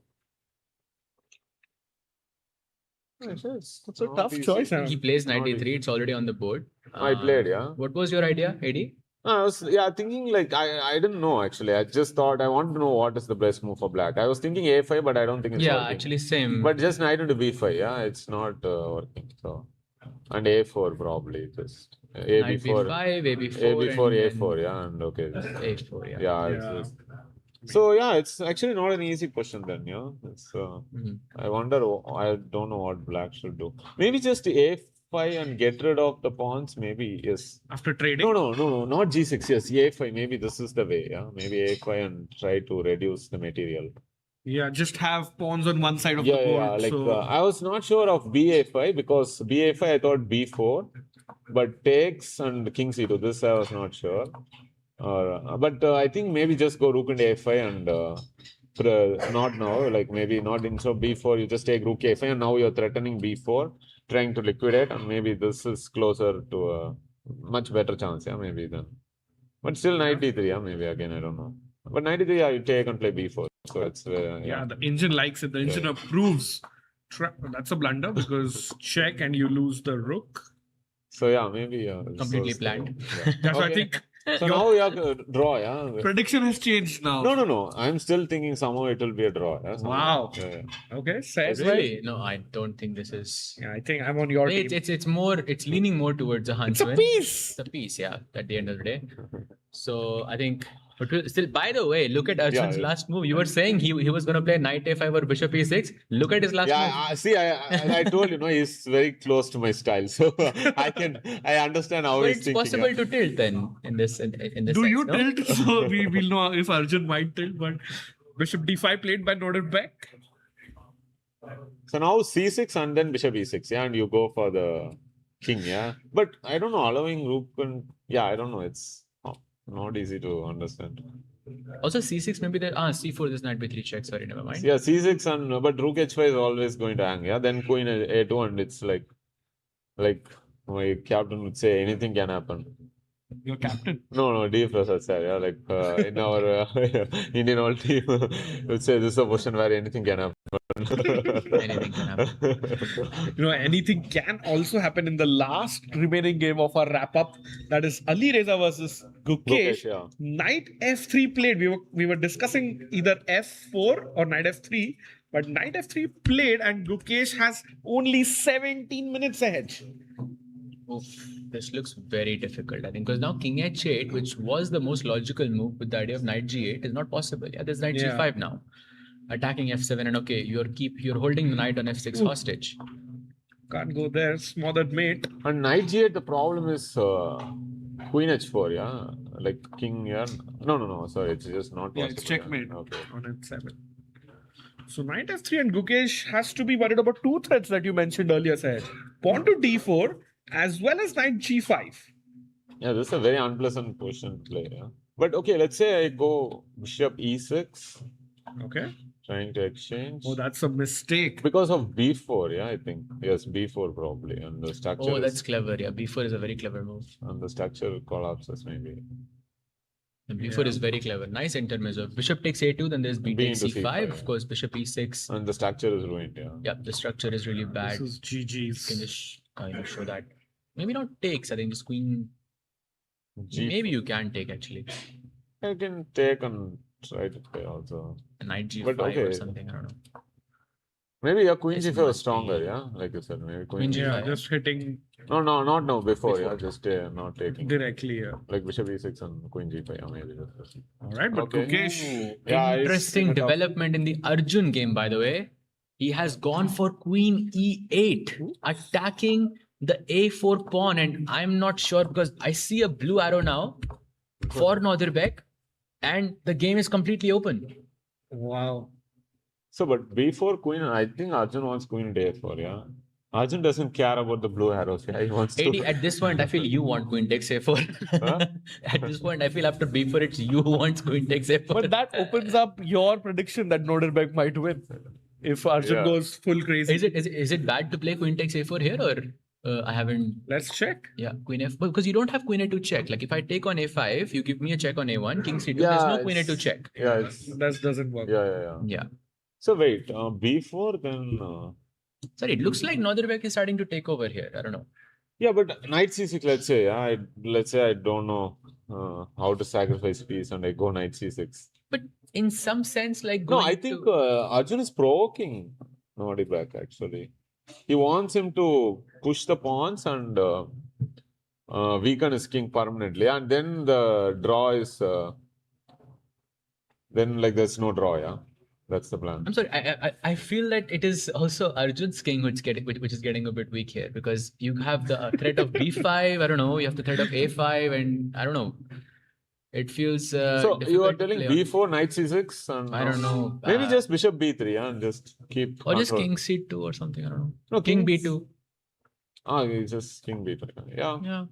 possible. I mean, my king. I think the white king is not very unsafe, and some threat of B5 looks very dangerous actually here. B5. At some point, not now, of course, but Yeah, but you need a lot of preparation, and black can always chicken out with rook f8, I think, and just try Trade to everything. trade everything. Yeah, so Rook yeah, F8 is a somehow nice. I feel Arjun is not in danger, so it will be fine. Hmm. I think very less likely that he can lose this actually. So I'm most likely predicting a draw here. Yeah, draw is I think Yeah, a fair. I think the most likely result for sure. and Gukesh also is in difficult situation. Yeah, coming back to that, predictions for this game, Adiban, before we head into our second and last break. Yeah, okay. Here I'll just be biased, yeah, because I'm like I'm rooting for Gukesh, so I'm like okay, draw or black wins. Like just completely biased. I'm not going to be objective here. So Nihal will save, Arjun will win, but here I'm biased.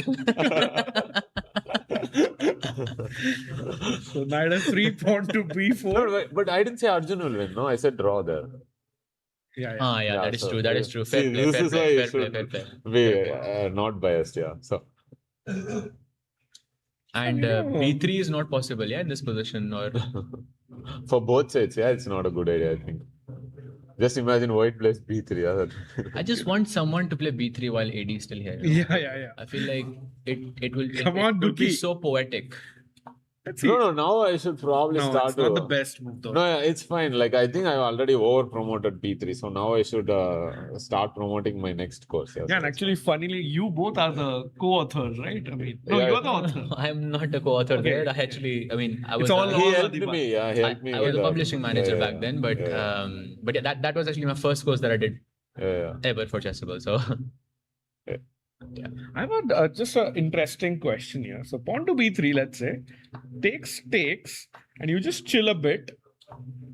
Isn't this plan forced win for white? Like knight g5, and I don't know. I don't see a difference for this. Rook e3 and rook takes f6. Yeah, actually. think No, queen but B- let's say you go queen rook B6. f3, then I just go rook e8. Yeah. And I'm like, okay. Oh, yeah. But the thing is, you are completely stuck after that forever. Yeah. Like I can do whatever I want with white after that. Like already knight e3, knight f5 is a dangerous plan, maybe. So it's, yeah, no, this is going to be hard actually. And Gukesh has played queen to a5. Not the best move, Sahaj. no, he's preparing for b3. He knows AD is here in the with us. Nasty. I think he's planning b3. I'm telling you, next move for Gukesh is b3. Okay, but let's say I take. Oh, I cannot. No give matter pass. what you I play, I'm cannot gonna give play pass. B3. That is the problem. Play b3. No, but on a serious note, queen a5. No, but how are you defending? Like Bishop bishop, C4, d1, yeah, you need. Bishop Or, but then, C4. Bishop bishop c4 is C4? better. so d5, what is actually happening? There must be something, I think. Oh yeah, that's a nice tactic. Maybe I chat haven't can find. spotted this. Even I haven't spotted Yeah, this. yeah. Chat can I think find. you are. Chat can find. This is a good problem. After d5, you Yeah, after white to play and win. Yeah. there's no win according to the computer. Okay, at least I thought good chance to. No, there's no win, but chat can find it. The best move, best way for white. That's the best way to learn. So, okay. So AD see the revealed it. difference What's the now, move? No, so CD, ED, and I thought knight e5 What? and knight c6. Yeah. Oof. Oh, Beautiful. What a move. hits the queen, and if you save it, Knight e7. check. King's got to move, and queen takes f8. GG's. But I think the problem is after knight e5, black has rook e8. And Don't be greedy, yeah, greedy. yeah. Play rook e8. Rook e8, yeah, And pin the and this bishop is in a bishop is stuck. Yeah, this is the problem. And no easy square. Yeah. Oh, so but bishop c4 not easy, no? I think. But yeah, if anyone can find, it's Piro. Yeah, he So loves. your prediction is a draw for this one. Yeah, but biased. Yeah, very biased. Very well. Sahaj, how about you? Ali versus Gukesh. I think looks equalish. So I'm gonna say a healthy draw here, but okay, some pressure for Firouzja for sure. What is unhealthy draw? Sorry? Oh, like what is unhealthy draw? Yeah. What is an unhealthy draw? Let me think of an example. No, because healthy draw. I know, I like have a few examples in my head, but I'm thinking which one can I say right now? But I So think like we lot both- of complications. I think we know. Mistakes from both sides, and then it ends in a draw. Yeah. An unhealthy draw is where no one is happy with a draw, I think. Okay. Like neither player is happy with a draw. I think that Okay. would be an unhealthy draw. Okay. I learned a new word today. So yeah. Healthy draw. I think the action is going to come in thick and fast. Yeah. Adiban, any last words before we go head into our break? I think course. No, yeah, just I actually don't know. Yeah, just So what is your course on? Which opening? I can promote it. I Yeah, thought yeah, it would be very unethical, so I was like, okay, no, I'll I promote mean, you it. can It talk was- about the Yeah. So If you like your chessable course, you can definitely promote. yeah. Yeah. No. I recently did a course on Taimano and Khan, so I just Sicilian time management. Yeah. Wow. Uh, Both few- options in one course. yeah. Both options. Oh, Yeah, yeah. that So it actually took me sounds like almost a 3 very, years very to nice course finish, because I Took think you a lot 3 of years. Yeah, almost, yeah. I think a lot of chess players are looking for options in the Sicilian, and it's a nice thing that you created a course that has two different Two, options. yeah. Because in I one. thought lifetime repertoire should have at least not one, but two. So Oh, that's actually beautiful. Even I will check it out now. I didn't know that this course existed, but well Yeah, done. yeah. Congrats. When did it come out? Just like last month, Oh, June amazing. So it's 22nd. really fresh. Wow. Really Yeah. fresh. So do Nice, you nice. still have the discount going for chat, or No, it's over. But you want the full actually, royalty? no. The thing is, if you're, I think, Chesscom Diamond member, you can always get the discount, I think. Let's go, Chad. Yeah, Yeah. Chesscom Diamond can get it and Yeah. buy the Sicilian Taimano and Khan course. Speaking of a lifetime reporter, you actually took a lifetime, almost 3 years to complete it. But thank you. Yeah, go ahead. No, I was making sure it will not clash with any of my tournaments, so that's why it took a long time. Yeah. Fair enough. Let's go. And a producer is telling we can promote it. So new sale on courses today on Chessable. So let's go buy that. And thank you so much, Grandmaster Adiban. We are taking a very short break to bring the main action. Tiku Bhai will be back alongside Sahaj. Let's go. 3 juicy games coming up. See you on the other side.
And we are back after that, well, not so short break, Saj, but I think the action is just continuing and it's getting more and more dramatic. And believe it or not, till one move back, in fact, Arjun Erigasi was even worse. How on earth is that even possible, Saj?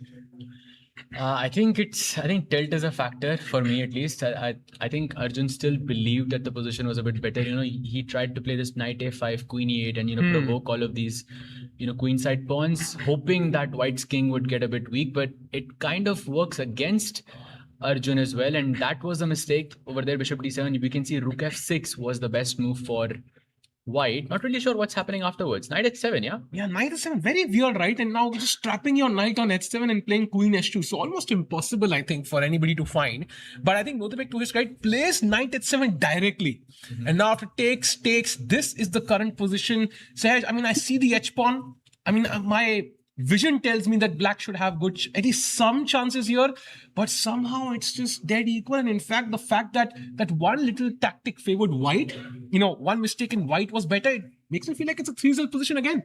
Absolutely. And I think time is another very big factor here because Arjun has half the time in comparison to his opponent. Wow. And even though the bar shows a bunch of zeros, I think there is a lot of room for error here. Like for example, rook takes f1. I think that's probably is what he's going to play. I see he has just made a move, and it wasn't rook f. It was rook f1. Rook f. Okay, that's a transmission error. I'm pretty sure about that one. So let's have like rook takes f1 and queen f1 on the board rather. Rook f3 would be my move, not I think Arjun's move. But okay, let's say rook f1, queen f1. I think still roughly balanced, but still not sure what this knight on h7 is planning to do. Is the idea knight f6? Is the plan just to get the queen in? What's the plan here, Saj? I think queen f6 looks very, very nice. Bishop h4, I think, is another, just to get the bishop activated as well. And also bishop takes a4. It looks like a free pawn, but after bishop takes a4, queen takes a4, there is queen f8 check. And thank you for that knight. Everything is hanging basically. So pretty much, yes. The king might be hanging as well. Yeah, with knight f6 check incoming. I think that's just a disaster for black. So for now, it does feel like Saj, I think, in the break we were talking about, mentioned how Nodebek could have some chances. We are in that zone now where even White could potentially play for the win. Wow. Yes, absolutely. Absolutely. But now Arjun has to be really precise. I think after queen f1, knight g4 looks like an interesting option to me because it stops knight f6, it stops queen f6. But I see that's a mistake. Again, bishop f7, and you don't have queen f8 to pin that bishop. So the h5 pawn, your main trump card, will just vanish. So that tells you how tough the position is. In fact, the best move here is knight to g6 instead of knight to g4, which in itself also is not so convincing, right? You still have this bishop. Okay, you don't have bishop f7 right now, but still queen f6 is an option. Knight f6 is an option. It feels like the moves of black are much more difficult now, and the bishops right now for White could be deadly pieces. Of course, this could come to h4 later on, and this always has been the star piece for White in this entire game so far. Absolutely, and I just saw on the camera that Nodebek just played bishop to h4. So all we have to do is decipher Arjun's last move. I think it was, if you could have full screen there, so we could check out the board since we don't have the moves on the board there. Yeah. I think that would be quite nice. I think the move is knight g4 if I see the board correctly, but it's a bit far.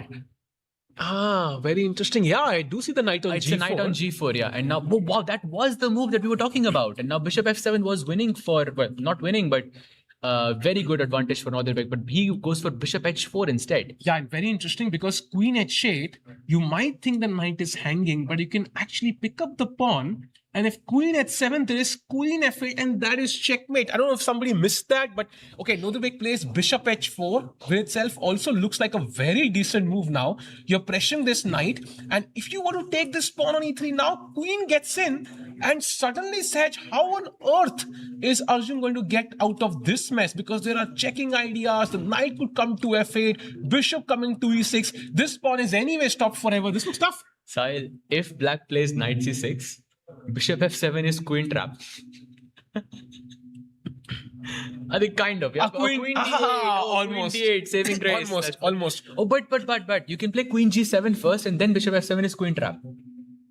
That's a big problem for Arjun. So he has to make some very accurate moves. He played some pawn move, I think. Did he push d5 or was it c5? I think it was d5, if I'm not mistaken. I think he pushed d5, yeah? Ooh, d5 played. Okay, he's trying to break in Good the try. center. Good try. I'll just to restrict the bishop. If you go pawn takes d5, then bishop takes a4 could be a viable move. Even knight f5 is a viable That's the move. plan. Because Sahaj, you have to understand, at the end, all you want is one. You want to trade one pawn for the queen, right? If this pawn gets here, nothing else matters. So he's trying to kick this bishop back and slowly push the h pawn. Also, the e3 pawn now under double attack. So some threats there from Arjun as well. Nice move. Yeah, very nice move indeed. But all Northern has to do is just sit and wait. Basically, one of the best moves that I see here is bishop to g5. I think you're defending the pawn on e3, which makes a lot of sense. And if you take on e4, I capture back with my pawn. Yes, it's a double pawn, but something. Even it is bishop 7 something. is still possible actually, and these wow. pieces are very awkward. And yes, I think there's some transmission error in the live game. That's why we're in the analysis mode. The actual position right now resembles something like this: rook f1, queen f1, knight g4, bishop h4, and this is where Arjun has played pawn to d5. I think the transmission error is now fixed. Amazing. I think you should be able to refresh the screen now. Okay, at least on my end, it is I'll refresh working. it once. Yeah, there it is. And I think accuracy wise, it's 91 versus 91, Sahaj. Dead equal accuracy. We thought Arjun would, kind of steamroll here his opponent, but somehow Northern again, just like yesterday, showing what he's made up of. Never give up. Absolutely. He's an absolute fighter.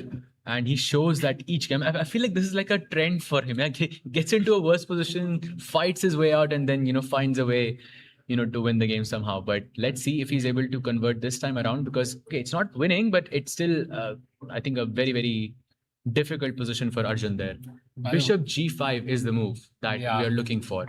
Actually, what if I just play something like a5? Like, let's say you are attacking my pawn, I'll just defend it. What do you do then? Yeah, probably I think you have to decide something about this tension, right? Because your pieces are kind of stuck But as bishop well. f7, no, there's always, I thought that was the problem here. Bishop f7. Or is that not working now? Queen h8. Bishop takes h5. Bishop h5. And apparently the move is this tricky move, bishop f5. Attacking the knight, defending this pawn.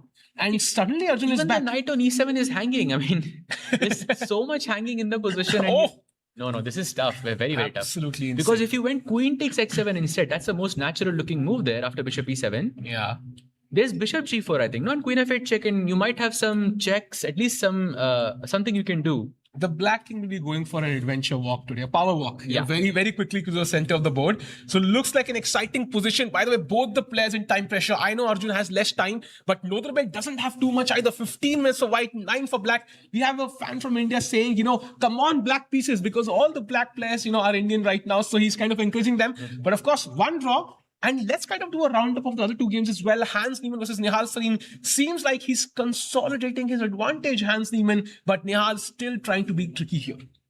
Yes, but that knight, it should have stayed on e5 somehow. But, Hans made that very nice move, knight d3, kicking that knight out of the center. And now that knight on f3 feels a little misplaced in this position. And now he just doesn't have any clear moves anymore. I feel Hans is taking over. Hans should be very close to winning, if not winning already. So, do you think if I can somehow exchange these two pawns, let's assume these two pawns are off the board, and it really helps Nihal. Really helps Nihal, yes. Like knight e5, then I think you can even go into the endgame, and it would be, I think, a difficult battle for him to convert that endgame. But that pawn on a3 could be the reason why Hans, has a winning advantage almost in this position. Yeah, so I think this is going to be tricky. And, imagine being ahead on the clock against the world bullet champion. Yeah? That's also an accomplishment in itself. So Hans Niemann missed out on a win yesterday, but can he get it today? So far, a great start for Hans Niemann in the first two rounds. Yeah, exciting chess. Absolutely. And by the way, we do have a move, rook a7 by Nihal, or it was rook a6, no, it was rook a7. Okay. I see the rook is on the dark square there. So I think that's a transmission error. So we have rook a7 on the board. That was one of the best moves in the position. I think he's planning to regroup on the c file and attack the knight on c3 somehow. And how do you defend that? Because knight b5 is not possible because you have rook b7. Yes, that would win the knight. But still, I feel like at the end, that knight on f3 is also an irritating piece, Sahaj. Because I think at some point white has to attack it, right? If I play rook h1, the h4 pawn falls, and then I think, I have the past h pawn, I will always have counterplay. So maybe rook h3 at some point I have to play to kick the knight back. Oh, rook h. Also, you can use the rook as a lift on the third rank. Yeah, exactly. Oh, that's wow! What a nice find that is. That's a beautiful, beautiful find. And once that knight is forced to move away, I feel like the task gets much easier for white here. So I think overall, for me, I think this is an interesting position, and we are reaching that time pressure phase again in all the games. It's going to be really exciting. Yeah, absolutely. Absolutely. Going to be a very, very exciting game ahead. I think we'll see how the game progresses. We are in time pressure situation for both players. And I love that Nihal, I think, is in trouble. I love the bars, below the board. Actually, we can see instantly what's the evaluation.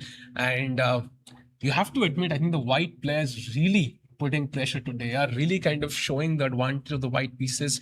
And in fact, Arjun could not really convert it smoothly at the end. The game was though quite complicated, right? It wasn't smooth sailing. He had a crazy attack on the king side. The white king just left on the queen side, and suddenly it did not really lead to anything. Exactly. Actually, nicely summarized there. But hoping that Nihal can, find some kind of a defense in this position, but it looks very unlikely. Sahil bhai. Yeah, and Nihal Sareen, I think, had that tough game yesterday. Not tough exactly, the final few moves where he couldn't really convert, but not up to his, let's say, potential in that game. But now I think, again, he could struggle. Can he hold off the motivated Hans Niemann is the question. By the way, Hans was the last player to arrive, in Chennai. So maybe he's still getting, Hans arrived actually after me. I arrived in the morning at 6 a.m. and Hans was still yet to arrive. So he was one of the last players to arrive at the So he plays really well jet lagged, yeah? Yeah. I think we can take out of take a page. Wow, he plays Gukesh. That's the best move in the position. Wow, Hans Niemann on fire today. Plays the best move. Is asking the question to the knight on f3. Where do you want to go next? It's a tough choice for Nihal Sareen, who's trying to defend. And Saj, I was in the hall, during the second commentary panel when we had Arjun on stage as well, Rakesh on stage. Was that piece sacrifice forced from Nihal when he kind of went for it? Well, I don't think it was forced in any sense, but if he had not, sacrificed his piece, then he would have had to suffer for a very, very long time. So I think he just decided, I don't want to do this. Let's just change the nature of the game so that I can have some kind of a counterplay, in the position. And he wanted to go for the active defense. He didn't want to suffer. Exactly. So whether it worked or not, only time will tell. I love this scene. We have all the 4 boards ahead. So I'm going to put you on the spot again. What do you think happens in all 4 games combined? How many results do we get on day 2 of the Quantbox Chennai Grandmasters? We can see Noderbek still thinking, and the clocks are quite even, Steven. Now, number of results, your prediction. Look, I think on the left side of the screen, we see, of course, Nihal and Hans, and that feels like the game is already close to being over, if not over already. He's a piece up, so I think that's not going to go Nihal's way. I think Hans is going to take this one. Between Firouzja and Gukesh, I think there's still a bit of venom left, considering the fact that Firouzja has just 4 minutes on the clock. So he does have an attack, he does have a better position, I feel, but at the end of the day, 4 minutes is a little, let's say, that we can't really predict what's going to happen here. Would you say Gukesh also has some chances now? For sure, yes, for sure. But in the candidates where Gukesh won, you remember that game where, Firouzja had some 20 seconds or something like this to play 10 moves, and Gukesh had 10 minutes. And then Firouzja ended up winning that match. Yeah, that was a tough one. He didn't even have increment. There was no increment on the clock, but still Firouzja won that. So I feel as the time gets lower, Firouzja gets more and more dangerous. So let's see what's going to happen there.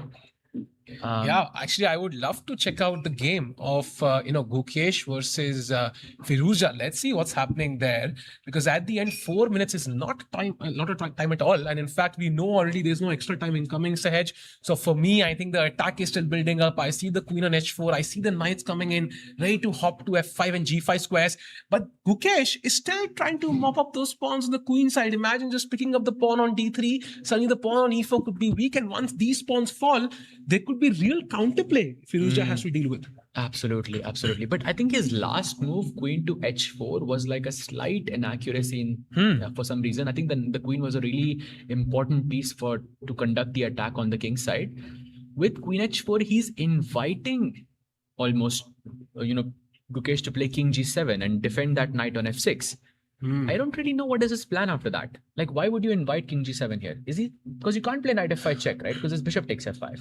That's a good question, actually. I wonder if he's playing knight g4, maybe takes with the h pawn, but I'm still not like remove that defender from f6 and then play knight g5. So let's say knight g4 takes with the h pawn, then next knight g5, you don't even have h5. Is that the potential plan? Yeah, but I'll have h6, I think, in that scenario. Plus, let's not forget the queen side pawns, the b2 and d3 pawns, they're both hanging. They're both, like, right now they're both hanging. I feel king g7 is just, how are you defending those two pawns? One of them is bound to get taken, right?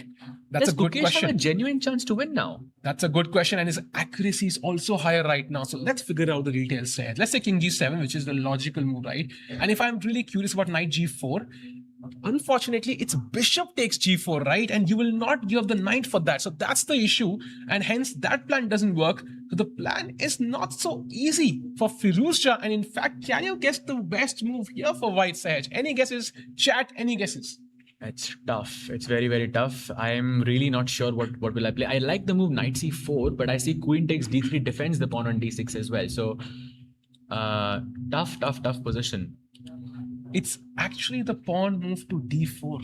That's the best move, and which is not super easy, I would say, to find in this position, because you've been playing on the king side, your knights are ready to hop in, and suddenly you're making a pawn move in the center that opens up the center. And you know, when you're trying to attack on the king side, you'd rather keep the center closed, right? You open up the center, and the pieces can come in for black as well. The e4 pawn could be a target, so it's not an easy position for Firuzja here, I think. No, for sure not, for sure. And considering the time situation, I think definitely not. And by the way, just his last move, queen h4 itself, before that he had a +1 advantage. Like, there was some way that he could have conducted the attack with knight g5, and I'm guessing the other knight has to jump and deflect that knight on f6, and some problems on the h7 pawn. But he did not go for that. You will not believe the idea. Knight g5 is amazing. Next, you can basically play rook a1 and bring the rook in via this path. And suddenly, every single white piece is, participating in the attack. And this would be very tough. Look at the passive pieces. I just figured out the real plan as well. Okay. It's rook a1, rook a8, and then knight g4. Oh! Because you cannot take that piece with either of the pieces. That's so beautiful. Look at the geometry of chess. Yeah, that's so beautiful. So the entire purpose is to basically prevent bishop takes g4. Exactly. Wow. Exactly. I mean, I was thinking rook takes c8 first, but I was like, no, that's a bit of an overkill. But knight g4 is the ultimate idea. Essentially, Gukesh is still surviving in the game thanks to this knight. The knight is indeed the best defender of the king. There could 100%. Be, no better evidence. So right now, queen h4, that's why Firuzja is basically saying, brother, let's just move the knight, no? Maybe you go to d7, also a good square, and suddenly you see... no, he just made a big mistake. I think close to a blunder. Oh, no, wait, did he go knight h5 or was it knight h5? Oh, I thought d7 was my move. Oh, okay. That makes sense. No, I'm just kidding. Yeah. And with knight h5, I think decent try to not allow the queen back to h6, and I think we see a move from Firuzja as well there. Queen to e7, and now only move queen e6. Wow. I think a very simple one as well to defend the d6 pawn. And by the way, I love this move because this knight could hop into f4 as well, attacking d3, building up pressure on the king side. So if white had not gone queen e7, maybe black suddenly takes over. And now queen e6, very important because white is attacking a bunch of stuff. If the d6 pawn falls, then e5 falls, c6 falls, and suddenly white is completely winning. Exactly. And by the way, you just gave me an idea. If I go queen e6, I'm assuming you're not going to trade my queens, right? You're going to go queen c7 or queen c7, queen and a7. Now knight f4, and I was thinking some sack on g2, some sack on h3. Is that a possibility at all in the position? Okay, let's figure it out. So let's say I'm greedy, I'm going to pick up the pawn on c6. So now, first question is like, okay, I missed knight g2, there's just knight takes g2. So I'm just going to admit that. But knight takes d3 is still possible. That's a saving grace for me. Knight takes c3. And now rook d1. Because you're hitting the d6 pawn. That's... That's very clever. We cannot give d6. Unfortunately, for Gukesh, that pawn is, something he has to hold on to with dear life. So right now, Queen e7 is the live position. Queen e6, the blue arrow showing up again, the only move in the position. Any other move that comes to mind here, Sahaj? I think it's tough. Because no other move can defend the d6 pawn really. Queen b4 perhaps, or queen takes queen takes d3, no? Queen takes d3 does defend. There is rook d1, of course, but knight g5 apparently is a and winning knight move. h7 anyways. Like if you go h6 and knight h7, wow. Wow, what a move, man. And if, h6, knight h7 anyways, and basically you're threatening taking this rook for free. Yeah. This is gone. So you have to take and you pick up f8. Now this is hanging, knight g4 is incoming, this is over. Yeah, bishop e6, knight g4, queen h6 is just GG. So luckily Gukesh has 5 minutes. Yeah, otherwise this could be a moment when you blunder, I think, the entire game in one move. I was somebody in the comments saying this field is too strong. Exactly. That's why if you lose a game, you don't get the luxury of facing an easy opponent in the next round. You could go on a losing streak, you could go on a winning streak, and that's why the games will be very exciting to watch. Absolutely. And this is why Firouzja could go on a winning streak if he wins this match. He won his first game, the only player to win, in the first round. And he could be in a perfect run if he is able to convert this somehow. But Gukesh is not going to make this easy. Agreed. And by the way, let's check out the game of Nodubek against Arjun again, because for a brief moment, chat, Arjun was again worse. Let's figure out that moment. After d5, bishop g5, he found that move. That is really impressive, actually. And now d takes c4 was a mistake. That bishop f7 idea is so hard to spot. But Nodubek, of course, takes it back. And now the only move, king to b8, found by Arjun Erigesi. That was a very important move. And I think now with that move, I think maybe Arjun is more or less safe. Because I think if you play bishop f7 now, queen h8, I think. Yes. Bishop takes h5, queen h7, and there's queen f8 check. And remember, the king was on c8 before. Yes. And now the knight can go to c8. Yeah. And you're just completely safe. That's Arjun's plan. Very clever. Yep, it's very subtle. You don't realize it instantly. So nice plan there from Arjun Erigesi with king to b8. Also, anyways, a nice move, right? Because you get off those back rank mating ideas. You have the a7 square as well, which is quite comfortable for your king because there is no check thanks to the e3 pawn. And again, Arjun still has that pass pawn. Until the h pawn, is alive, Sahaj, I feel Arjun always going to have winning chances. 100%. And I think we saw a move by Nodubek just now. It was something on the 8th rank. I believe it was knight f8 or queen f8 or something like that. Sahaj, chat is pointing out to us, Gukesh has blundered. He has blundered spectacularly. Queen to e7, we discussed. Queen e6 was the only move. Plays the knight to f4. It feels like an impressive attack, right? We discussed this, that there are potential chances of black to get into the attacking zone now. But Firouzja, cold-blooded move. Queen takes d6, picks up that impressive pawn. And guess what? According to the engine, the best move is still queen e6. There's no way Gukesh plays that. And he's in huge trouble now. But was he considering knight d3 and he missed something? Because that's the only move that makes sense to me. Knight d3. Okay, where do I put my rook now? That's a good question. I was thinking knight d2 and maybe you can try to take my knight somehow. But I saw queen b5 and I was happy with that. But more or less happy. I think still knight c4 looks a bit. We rook d1 attacking the knight, but the knight b2 also gains a tempo. So let's put the rook somewhere else. a1, rook a1. Is rook a1, rook a8? Is that still possible? Oh, but queen b2 is there. Oh, rook a1, knight f2. Yeah, queen b2 and knight f2. Yeah, basically. That's tricky. So maybe just rook e2 or rook f1. Yeah, very safe and sound. Keep it very. Let's go rook e2. Rook e2. And now suddenly look at this. Knight f4 again is the best move. So it's clear that if you pick up the b2 pawn, white picks up the e5 pawn and look at those dark squares available. So this is mate incoming soon. Yeah, they say the queen and the knight is the most dangerous combination. Imagine what queen and two knights can do. Because that's what Gukesh has to face just now. Gukesh is, well, hopefully not imagining that. He has to find a defense now. And I don't see that defense. By the way, is the queen trade is going to help Gukesh? Maybe queen takes d3. Is that something you would consider here, Sahaj? Because if you do trade queens, I am back in the game. So here, maybe white has to take on e5 with the queen. At least I give him a chance to go wrong. I mean, you're still a pawn down in this sense. And I don't know, knight h5 or knight e6 just looks like very awkward looking moves. I think Gukesh missed something. Like, I think he calculated, of course, he saw queen takes d6. That's why Firouzja plays, queen e7. but I think he misevaluated or miscalculated something in this position. I don't know what that is, but perhaps it's knight d3 and he saw rook e2 and knight takes b2 and he maybe somewhere in that variation he misevaluated something. I have a question. Let's say I put this pawn back to g7, and maybe just put this pawn here. How much change do you expect in the evaluation here?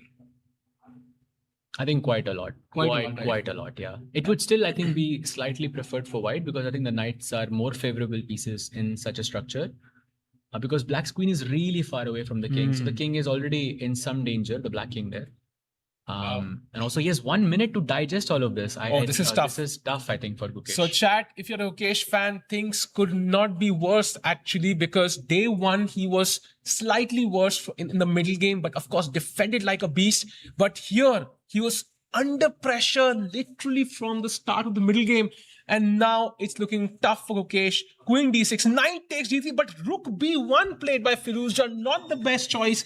Maybe a glimmer of hope for Gukesh fans. Absolutely. And now bishop e6, perhaps. I mean, you have to surrender that pawn on e5 somehow, but you have to play for counterplay. But I really want to jump to Nordirbek versus Arjun because Arjun looks like has sacrificed a piece. What? But it's still 0-0-0. Oh, wait. So finally, bishop f7 on the board. Queen h8 only move played by Arjun. Nice find. Knight f6 only move played by Nordirbek. He picks up the a4 pawn. Knight takes g4. But he's a piece down. H takes g4, bishop e6. How is this equal? Okay, so this has to be the magic of the pass pawn says. Let's figure it out. So you pick up the knight. I take the knight. Now, if you waste time, I am simply a piece up. The game is over, right? I'm going to guess g3 is the move. Or queen h2 maybe. Queen h2 looks interesting because you're threatening mate in one. Yeah, that's a good point actually. Queen d3 only move for white. Wow. And now g3? And no, g3 there's queen gate is queen, made because there's bishop c5 check. Yeah. So only move for black would be king a7. Okay, this is extremely tough, man. Yeah, that's tough. And do you know what the best move for white here is? Take a guess, chat. I'm going to give you can think for 5 years here. You will not find the best move. I saw it and I still don't believe it. The best move. Okay, I'll give you at least 5 seconds more. The best move is bishop to h5, just giving the free bishop. What? Does not make any sense whatsoever. I think it's because you want to deflect the queen because you are playing queen c2 checkmate. So you want to play something like queen c4 or queen d8. And I think that's why you're playing bishop h5 there. So Sahaj, let me try to find some other way of holding this pawn, right? Let's say I'm going to play something random like bishop e6. That was my point. Like Arjun has genuine winning chances here. Ooh. Because playing bishop h5 is not a cup of cake when you have less than 5 minutes on the clock. Yeah, absolutely. Wow. Complete. By the way, this is actually on the board. He has played queen h2. Oh this my is on God. The board. Queen d3 only move for Nordirbek. I would love to go full screen here and look at this. And look at that bar. I love that. But look at the ups and downs. My God, this game has been insane. It's been a treat to watch, of course. Both fans of Arjun and Nordirbek, have their heart racing. They're excited. They're disappointed because both had chances. But right now, dead equal. Only move for Nordirbek. He's thinking, has 4 minutes. Sahaj, will we see a result in this game? Yes or no? I think very likely.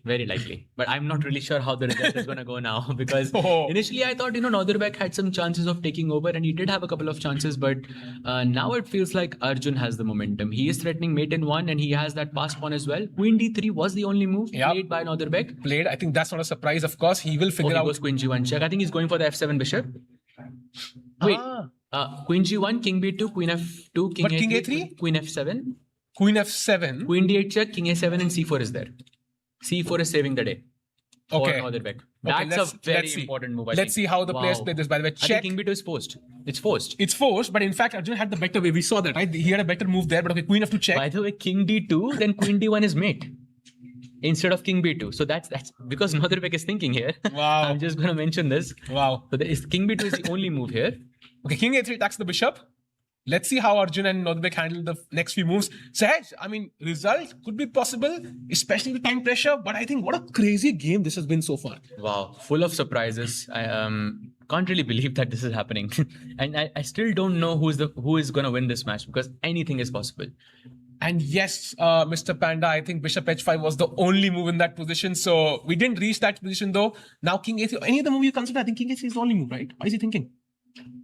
King a3, I think queen f7. Yeah. And I think queen d8 check. King Because if a7. I pick up this one, there is queen a2 checkmate. Yeah. So that's kind of He pretty. just played it. I think he has just played something. King a1 he played. Wait, that's a What? mistake, no? No, it's fine. It's fine. Okay, we're gonna see maybe. But okay, the question is the G pawn still alive, Sahaj? Because if the G pawn is still alive, then I will always have some hope, right? You do, but I think you're losing the c7 pawn. And you know, in this scenario, the c pawn is the golden pawn because black castled on the long side, right? So if once you lose that pawn, maybe the opposite color bishop on the dark squares, you could have some problems. But to Arjun's benefit, that pawn on e3, the double pawn that we have, is working against Nordirbeck here. Yeah. Because if the bishop is on c5, it could have defended the g1 square and stopped that pass pawn in its tracks. But now it cannot do that. And Sahaj, in this position, bishop c5 would be a huge threat. So queen g8 is something Arjun has to find. Bishop c5 check, king to 8, queen b6, and now queen to b8 is Only the move, move. yeah?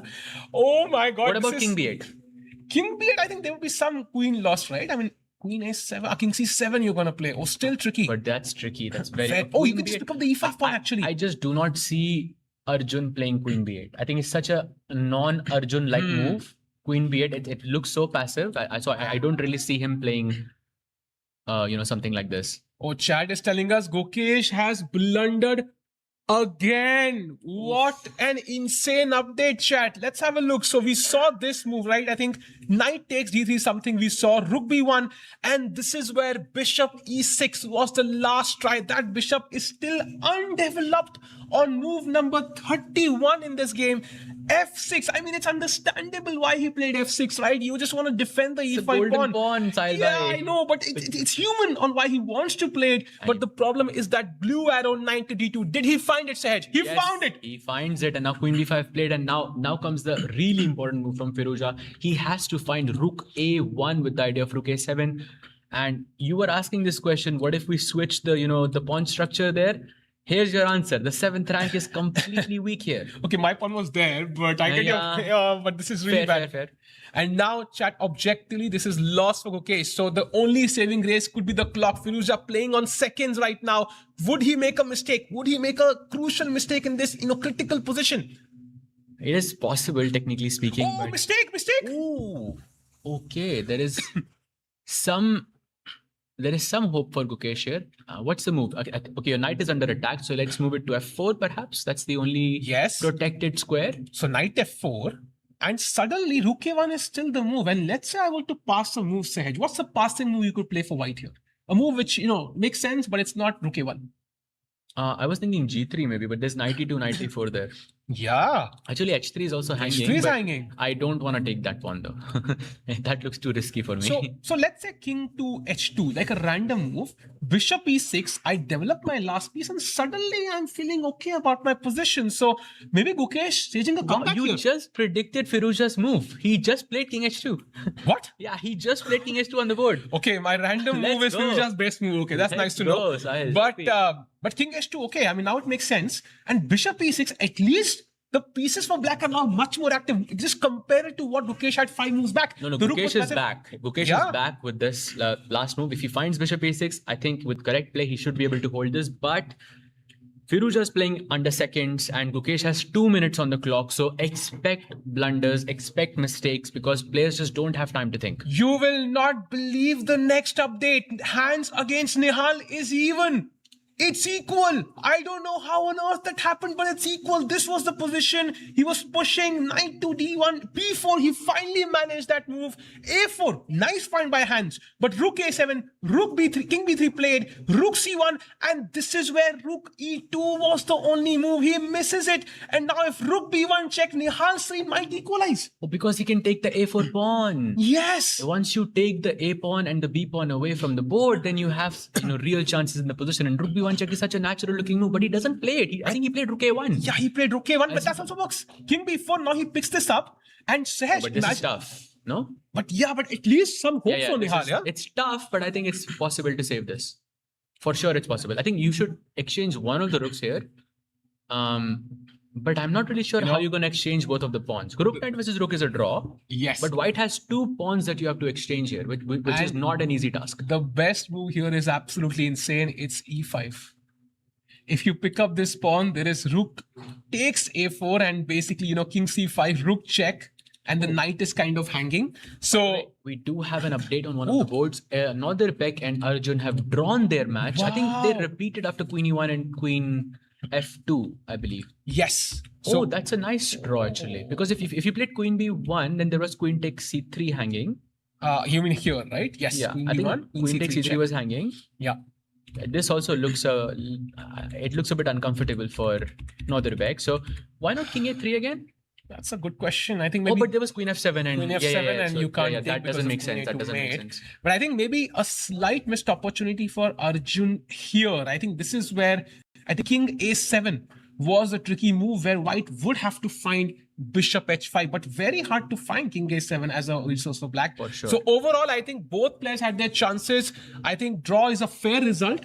Sehaj, but overall, maybe Arjun will be a bit more disappointed. No, I think same goes for Northern because there was that bishop f7 idea so many times in the position and he played it, but I think he played it just one move too late. I mean, one move too early, he would have had, I think, good chances there as well. So I think both players, had chances there. Sehaj, very fighting game. The blunders are not stopping. So as Arjun and Northern analyze jumping to the Gukesh game, this is where we left it. Bishop e6, he found the best move. Rook c1 defending the knight, and bishop c4 was a big mistake because it allowed the rook to enter the game. Levi Rosen smiling somewhere in the world, but it is Gukesh's move, right? Yeah, he took on c4. He took on c4. And Firouzja took with the knight. He also makes a minor mistake. By the way, Gukesh played that move with like 6 seconds on his clock. Oh wow, that was crazy.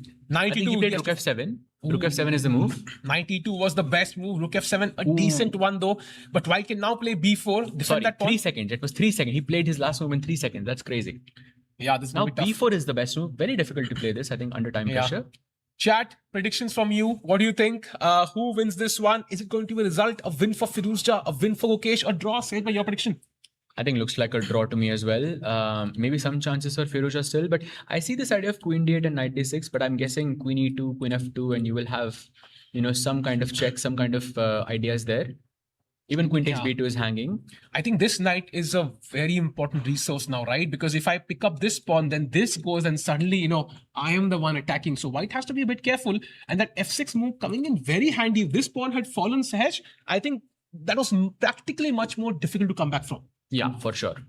100%. But still a bit difficult. Has he played before? He plays rook c2.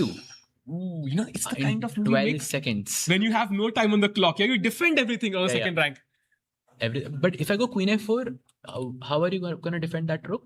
Queen d2 maybe I have to come queen back? d2. I thought you were going to play like rook c3 or something. Also possible actually, but there's 92 maybe. He's going for the queen. He's going for the queen. Plays queen b3. Is that correct? I think queen b3 is rook c3, no? Oh, 93 is the move now. Okay, that's tough. That's he impossible. Plays it. He played 93 and now Firouzja is back in the game. He's close to being winning. It's the c6 pawn. He's going to lose the c6 pawn. Queen takes c6 incoming. Gukesh will be a pawn down officially now. Oh, yes. This is looking very good for Firouzja, I think. I think he's going to take this one now. Oh, this is tough. Both players under a minute. As we know, the Quantbox Chennai Grandmasters gives no second chances, no extra time after 40 moves. Gukesh panicking, pulls his hand back. Sehaj, what's he going to play now? I think rook a7 or h5 could be a move. Plays h5, I think. Plays king g7. I think king g7. King g7. I think a logical move for sure. Defends f6. Don't push any pawns without any reason. That's I guess the goal here. Queen c6 is hanging. He takes the pawn. Like about Firouzja's position now, everything is defended. After you take this, this is defended. This is defended. G2 is defended. The knight is defended. The rook, like all the pieces show perfect coordination right now. That's my worry for Gukesh. That there's no target he can attack. Okay, queen b4, but everything is defended right now. Maybe if everything is defended, then you can when you want knight is very nice actually. Maybe that's the last plan, last resource for Gukesh, the world champion. So maybe it makes sense for Firouzja to play g3 here and kick the knight away. Ooh, g3, knight d3, suddenly 91, knight f3. There are always hacks in the position side. Chat, do like the stream. Let's get more people in because it feels like this could be, we are ready for a Great finish here, exciting finish. I think this entire round was so chaotic that it kind of is a little bit poetic that all of the games end in a draw.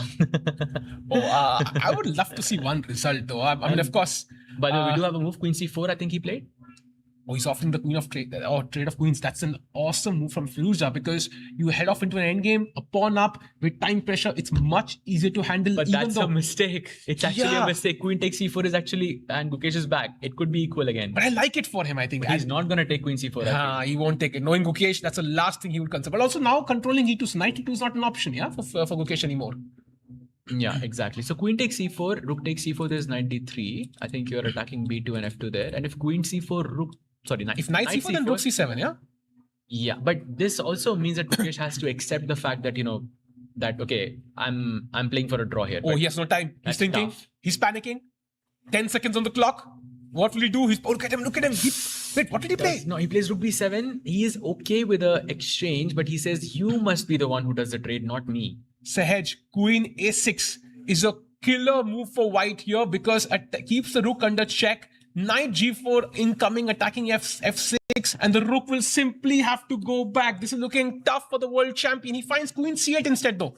But queen A6, rook F7, and knight G4, there is rook C7, no?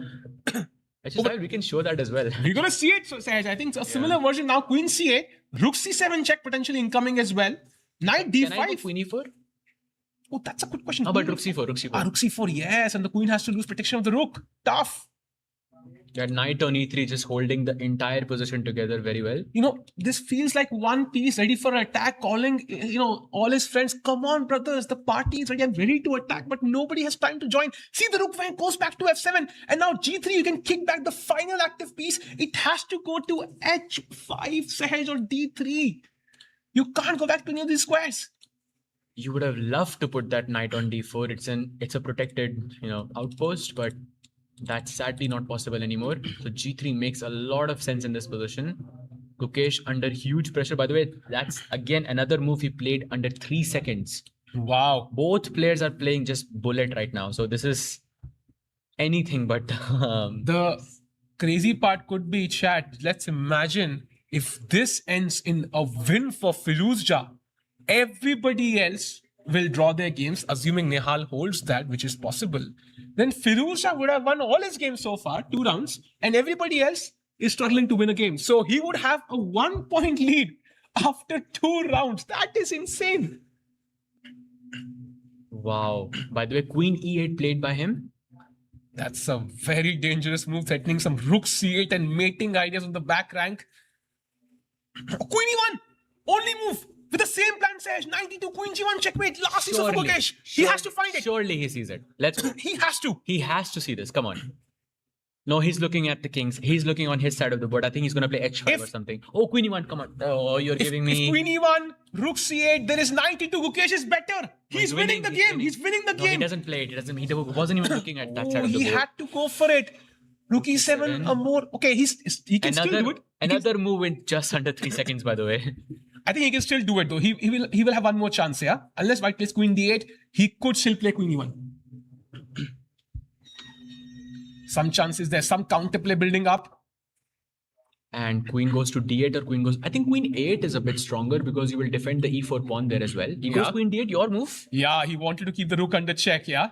But 96 is now possible, gain the tempo. And the knight will come to D4. Okay, you will lose the knight E2 idea, but at least you can bring the knight to D4. That's a beautiful piece. Sahaj, this will end in a blunder, I think. This will end in a blunder. I feel right now it's better for Firouzja, but it's anything, nothing close to over right now. He plays knight to E6, attacks the queen getting harassed on every single move. Where do you play the queen now? I think you play queen 8. I think that was the move, I think a few moves ago. I think queen 8 makes a lot of sense, but it does allow rook d7 and maybe some activity. Okay, chat. Final predictions. Or queen e1. Maybe. Firouzja or Gukesh? Let us know your answers. Sahaj, final prediction for this game. I think Firouzja is looking really good to me so far. Knight d5. Hold on a second. Oh, he attacks Gukesh's queen. Oh, he's going into the endgame. That was not... Okay, he takes the queen. So we are in the endgame now. Gukesh can save this with perfect play. But with this time format, it's very difficult to have perfect play. Yeah, rook b7, I think. Only move. And because knight d3, there's rook b3. And the task to, defend that b2 pawn is not that easy. And Sahaj, question to you. Let's say you trade rooks. I think then white is just completely winning, right? With the outside pass pawn. If you trade knights though, maybe that's something Gukesh can aim for. Maybe rook endgame. 5 versus 4 is still very difficult to say. I mean, Notterbek, I remember, defeated Prag like this in a 4 versus 3 endgame in Tata Steel. But 5 versus 4 is even harder in this sense.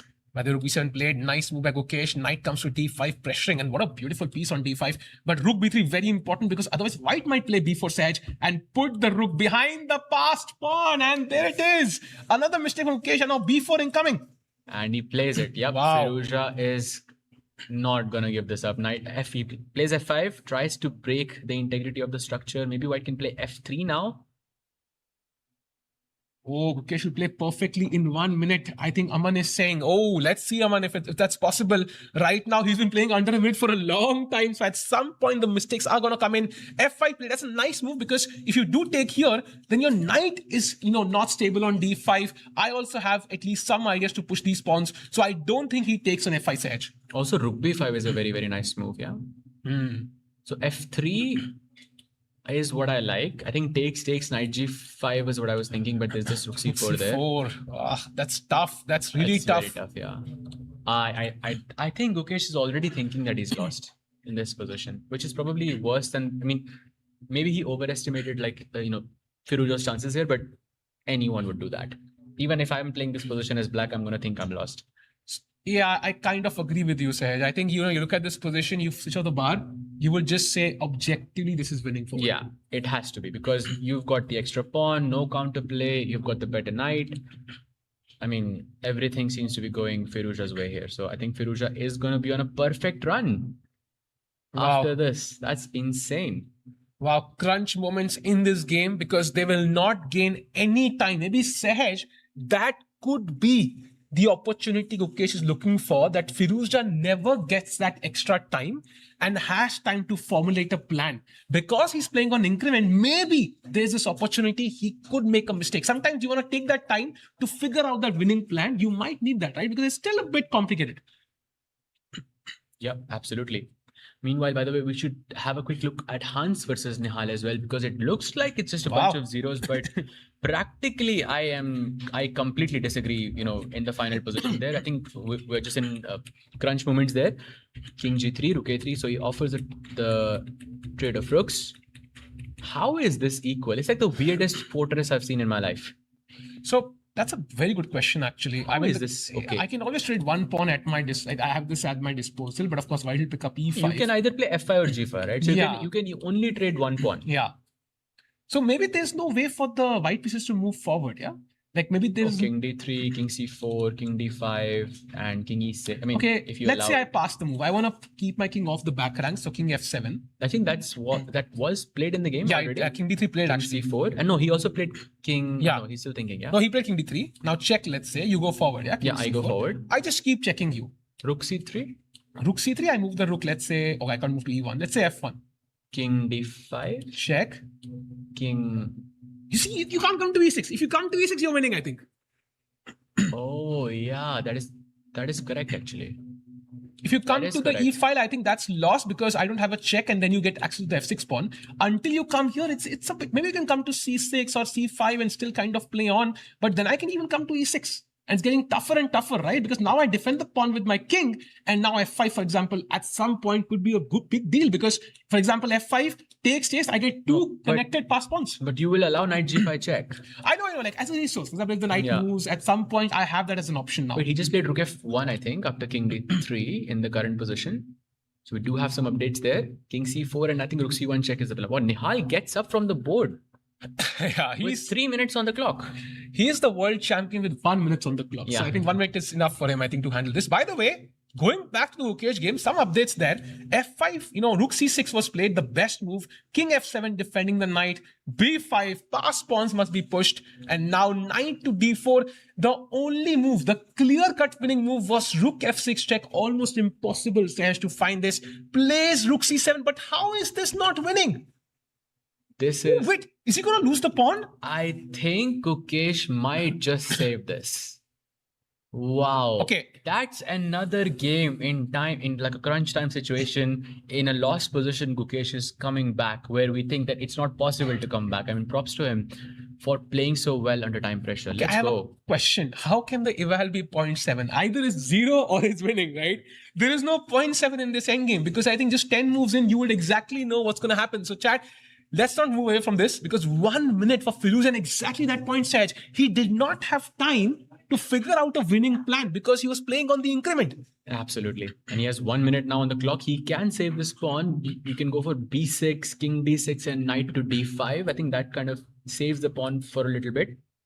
But now the question is, how do you break through in this position? Because you need the king, right? You need the white king to join the action somehow. I think this is what we'll get, right? In some shape or form, this is the position we'll get.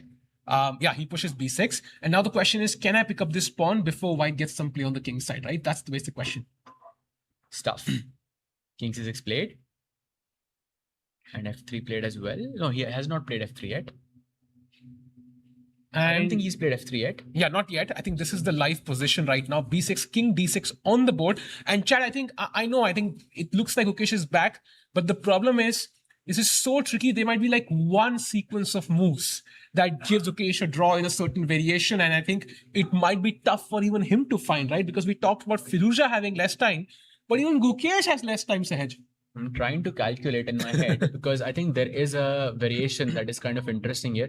But on the plus side for Gukesh, he has an extra 2-minute cushion in the position. Like Firouzja is still playing on seconds, but Gukesh has 2.5 minutes on the clock. So he can stop and take the time to calculate when you need to play those forced moves in the position. By the way, he goes for the knight. I think he's aiming for 95 there. Yeah, that's the plan. He's thinking he has 15 seconds. He should play quickly, yeah, because you don't want to be in that zone where you have 5 seconds on the clock. At some point, you might make a mistake. Okay, 95 on the board. And now king c6 only move. Otherwise, b7 would just be deadly. Yeah, I think that's an obvious one. Let's play king c6. Can play it in just 5 seconds if he wishes to. Because the knight controls the c7 squares, the king can't really approach the pawn once it goes to b7. So super crucial move here. King to c6, the blue arrow. I think he's considering f takes e4 maybe, but then there's b7, knight c6 and knight somewhere. Oh, but b4, this is knight knight b4. b4 is actually That's winning. tough. Actually, you can miss that. Knight b8 and then king You g3. can for sure miss that. And this is, I think, just No, lost. king actually. g4, you have h6. You could stop with the pawns, but still, this is a very tough position. But I think maybe h4, h5 is a hedge at some point. And I will But is it winning?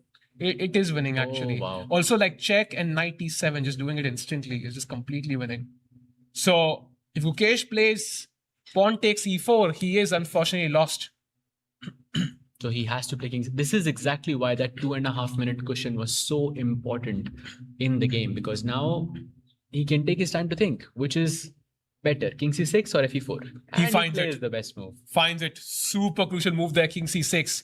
Gukesh figuring out the important detail there that stopping the pawn on b6 is much more easy than b7, where it would be 1 square away from queening. That's always tricky because we saw the knight b4 tactic, right? It only works because the pawn was 1 square away from queening. Absolutely. And defending such a position with this time control against Firouzja is nothing short of impressive. Yeah. I have to say. And If Firouzja, he is successful, that is, of course. don't take that pawn because king d5, b7, there is knight c6.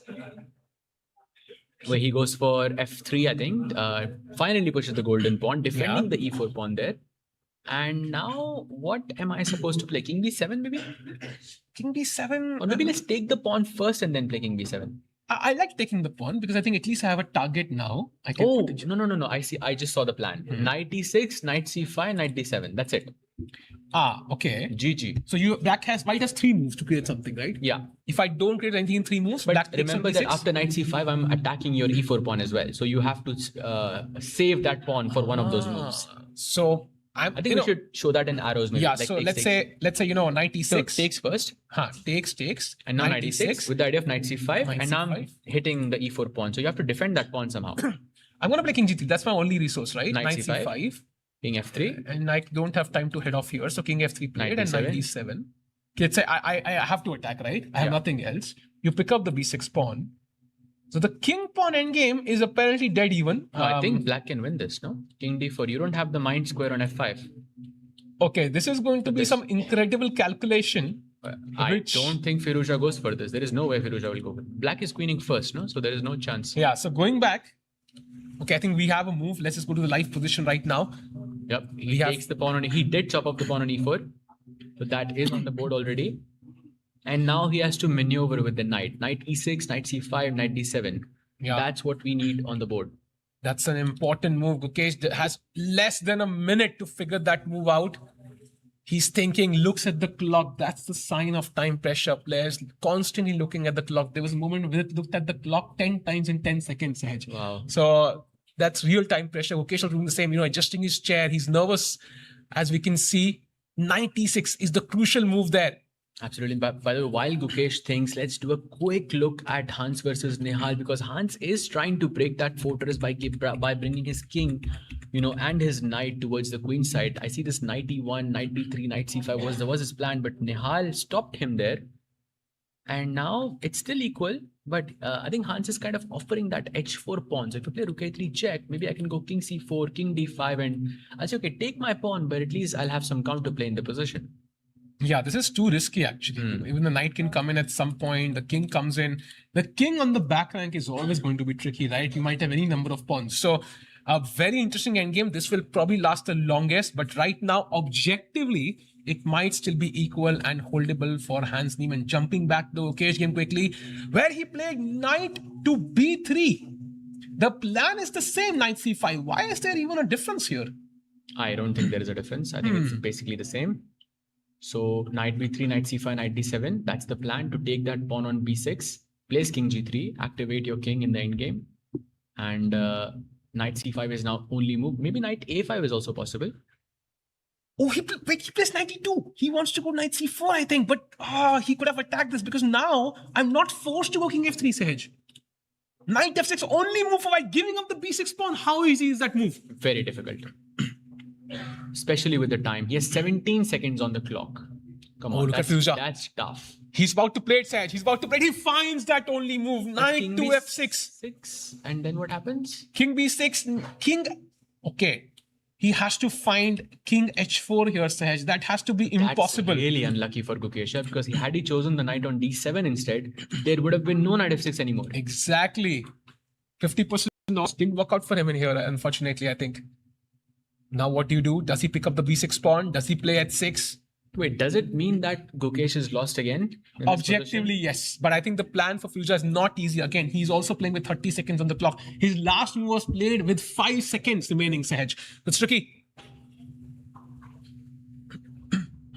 This is very, very tough. A little heartbreaking as well, because 30 seconds for Gukesh to digest all of this. Take the pawn on b6. I think you have to do that. That's the only move in the position. And let's keep in mind, Gukesh playing in his home city, Sahaj. This is his second last event before the World Championship, very likely in terms of classical chess. So this means a lot to him. He needs to gain his form back. And losing this second round game is not going to do that. He takes the pawn on b6. That's a good move. And now, if Firouzja takes on h7, it could be a draw after that. King Knight takes h4 e4. or King g4. g4 I think is simpler. Yeah, but king g4 I have h6. So how are you breaking through? How do you calculate all of this with such little time on the clock? Impossible. If king h4, h6, now there is knight d7 check and you pick up the e5 pawn. So it's And still... then g6 pawn, yeah? And why not directly, right? Like there's so many options available for white and Place king f2. That's a mistake, no? Wait, what? He went back. Why would you go back here?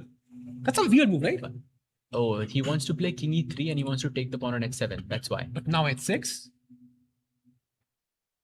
Okay, Gukesh has a golden opportunity. That could save the game, but there is knight d7 check maybe. But there is knight c4 check, Sahaj. Or knight c4, just defending the pawn, no? No, but are you playing h6 or are you playing knight d7? So Or h6.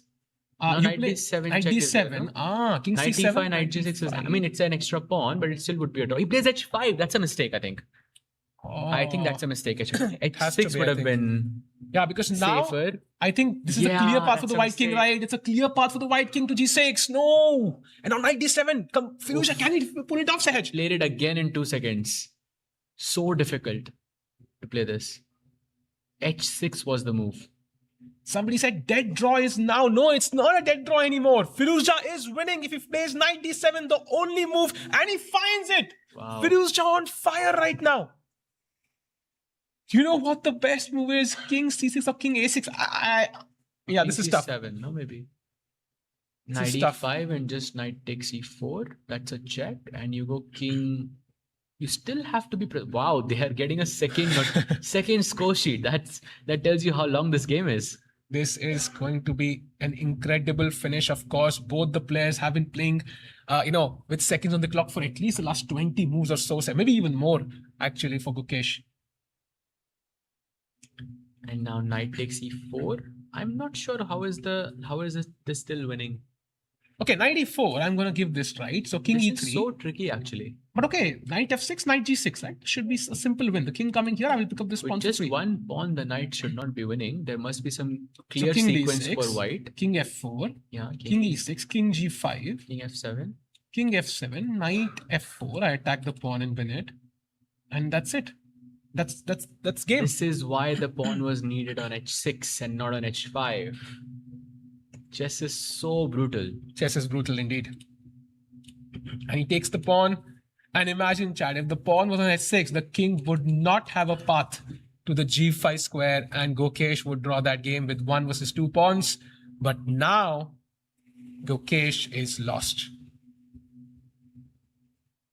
Yeah, this looks like this is completely lost. It was a good fight, more or less, but I think Firouzja is not gonna leave this one anymore. Yep. This is too simple for him now. So Gukesh will be at the bottom of the standings, Sahaj, after round 2. At the It's just Quantbox one Chennai loss Masters. at the end of the day. One loss that's fine, but at the end of the day, it was a good fight. H6 instead of H5. That's all he had to do. But it's like in terms of winning the event, his chances have gone down drastically because Yes. not only does he lose, he also gives the tournament leader an extra half point, and that means Firouzja will be on 2 out of 2. And the next person will be on 1 out of 2. So that's an impressive lead for the French number 1, and Gukesh will be on half out of 2 along with Pranesh. Wow. There it is. King F4 on the board. Yeah, this feels like it is. Elementary now, I think, Yeah, this for a player is like Firouzja. easy. Imagine now h6, yeah? You don't have king g5. Yeah, Such a exactly. subtle King E6 difference. would have just been a dead draw in this position. Wow. Same position, just one pawn. It just has to go back. That's it.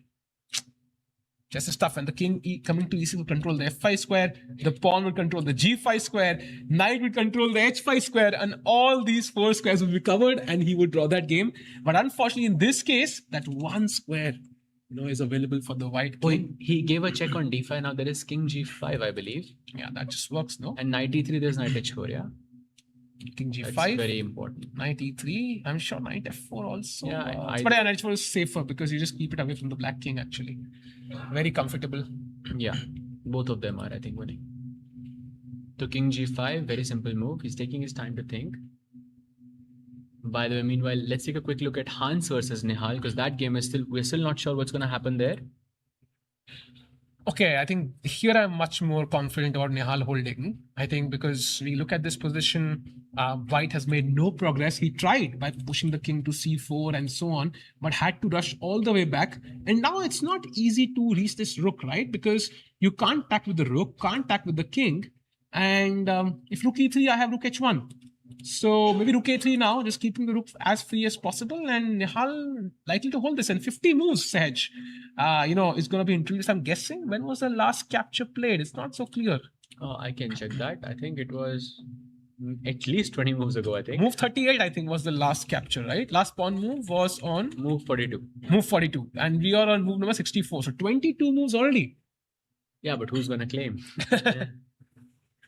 Offers And that I trade. think also there was a trade of rooks as well. So that's move yes. 44. Yes, So yes, basically right. they've only played 21 moves, 29 more to go. Yeah, I think, okay. Oh, I think unless they repeat, rook e1, rook h3, rook e3, rook h1, that's just a repetition on the Nihal board. offering that repetition. Now, will Hans Niemann agree to a draw, or will he play on is the major question here. Nihal looks very comfortable though, so let's jump back to the Gukesh game quickly. Knight e3, this is where we left it.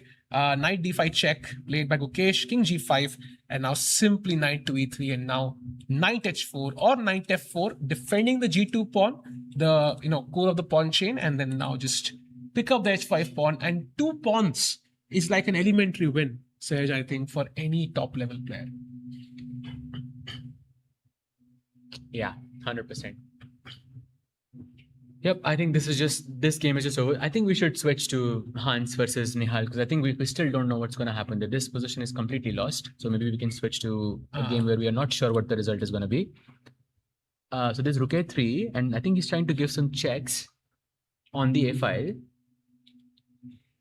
Very interesting. I'm still not sure how whether Nihal should just keep the pawn structures intact or he should play f5 or g5. I mean, I'm surely not f5 or g5, right? No, I think unless white shows a clear plan, right? Wait, that was a mistake apparently. I think it's okay. I think it's So okay. rook a7 check is there. No, king e6 and rook g7.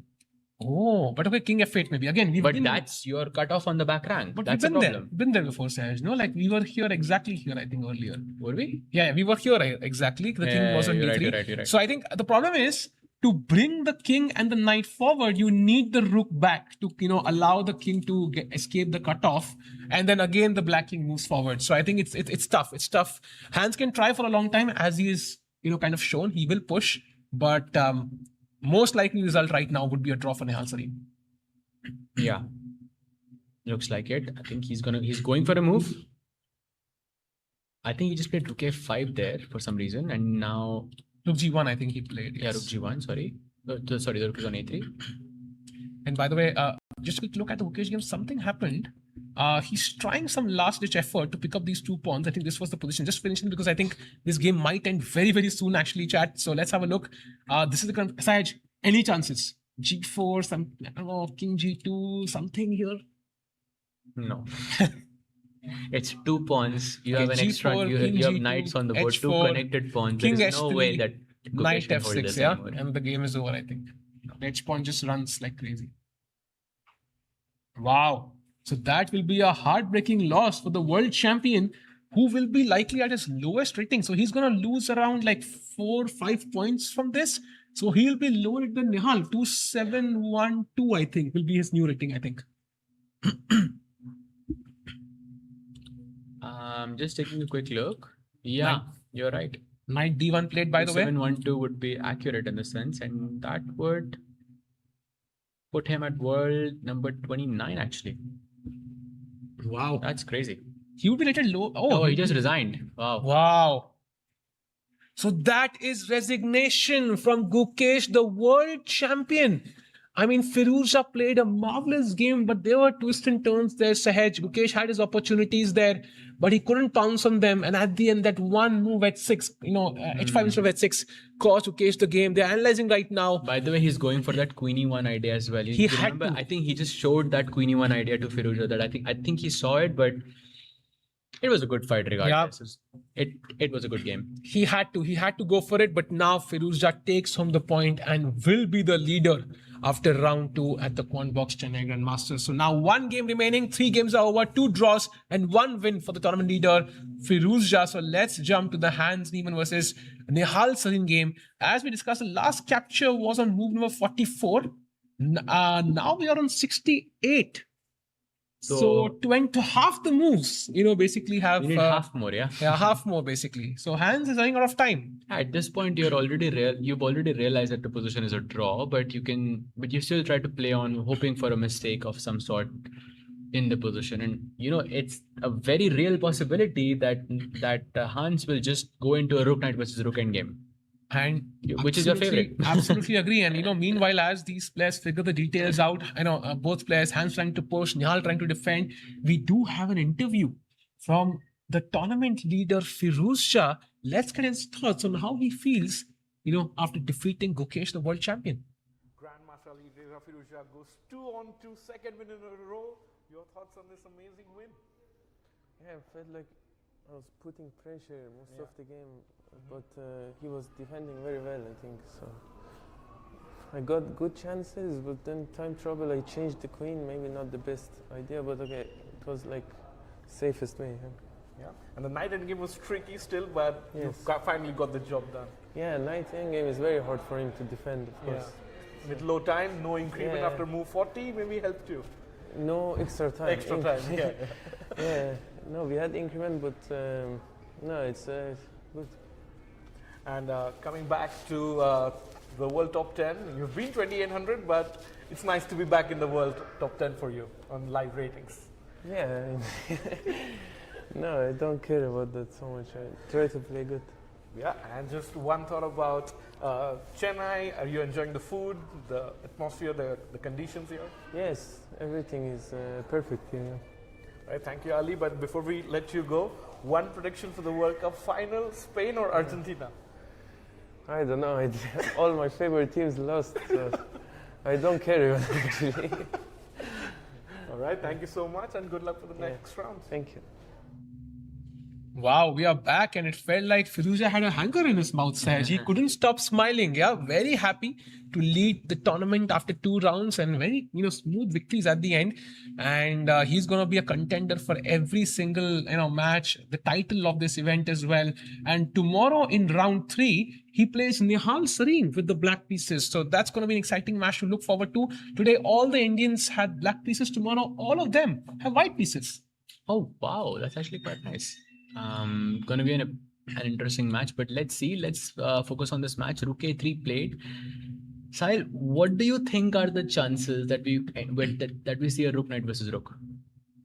No chance, I think. I think Nihal draws this. In fact, look at this. Immediately. Yeah, no, but because- Black has to play F5 at some point, no? Yeah, but I think he will just wait for the 50 move because White has no pawn breaks, right? White has no pawn breaks, so Black decides the pawn breaks. So how does White even avoid the 50 move rule if he cannot make progress? He can just offer the E4 and H4 pawns and take F6, and the rest he can take later on, and then he can drag the game on for another. But then 50 moves. that's possible. That's possible. Then G5, then you get the Rook Knighted game as you pointed Yeah. out.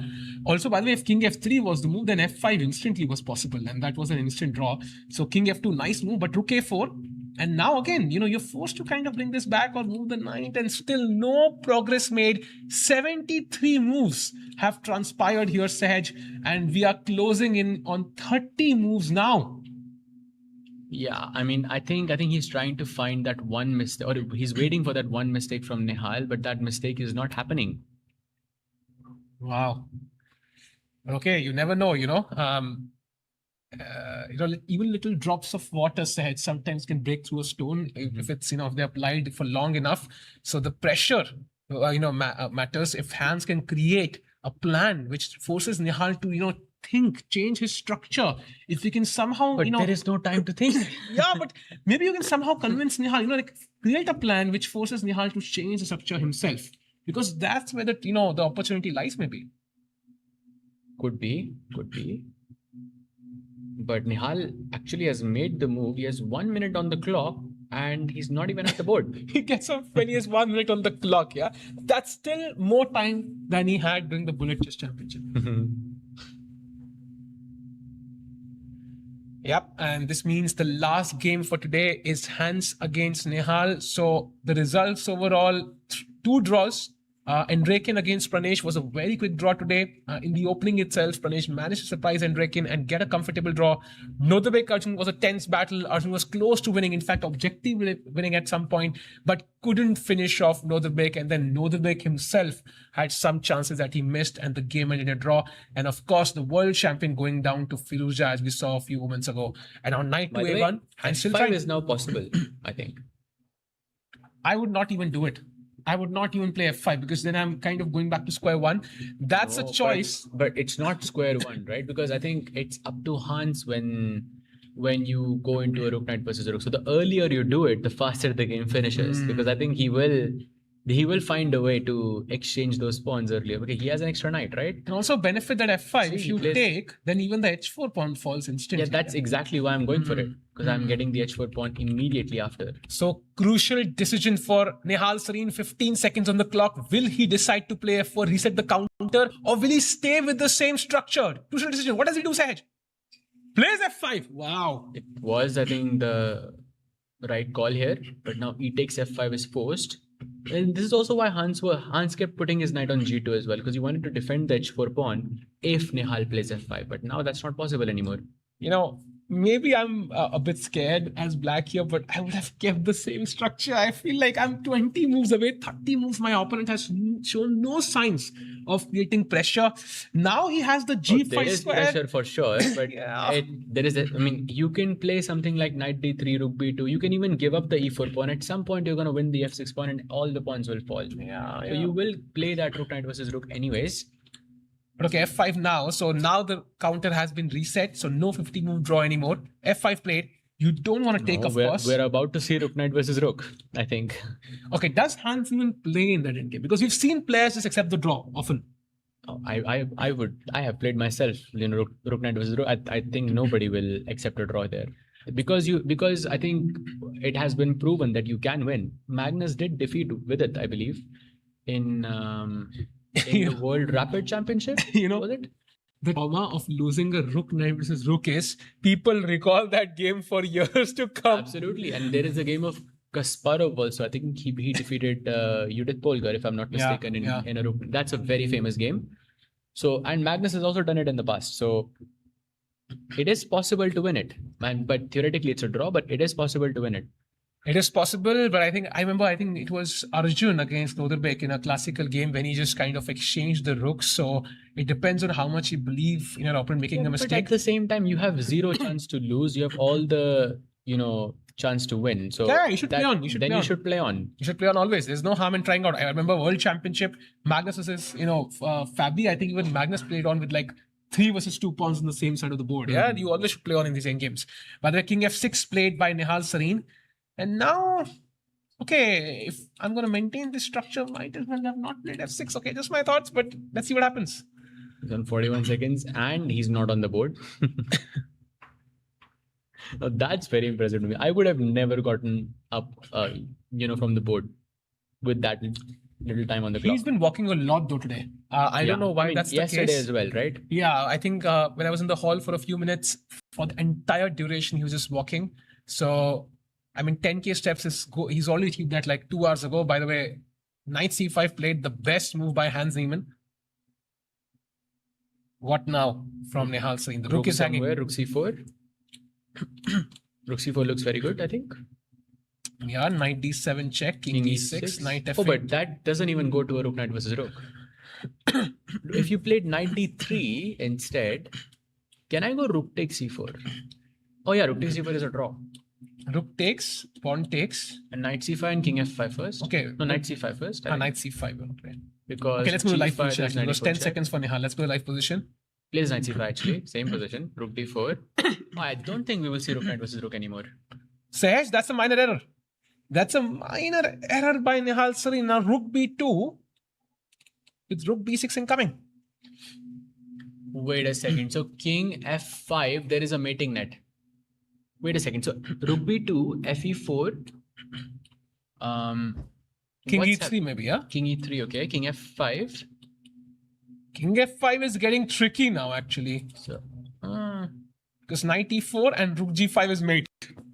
Or not mate, but you lose all the pawns at least. yeah, but rook g5, knight e4, I think you can switch the order and that's still annoying. Okay, he plays rook c2 though. Now there's no check. So all safe for Nihal. But he can still do the same thing, no? F takes e4. He plays rook d1. Best move by the way. And Getting now away king from... e2 perhaps. Rook h1 is possible then. Okay, if you pick up the h4 pawn now, then it's a draw, right? Because these will be traded off. Then rook knight versus rook is kind of forced. So getting the h4 pawn could be a big deal for Nihal here.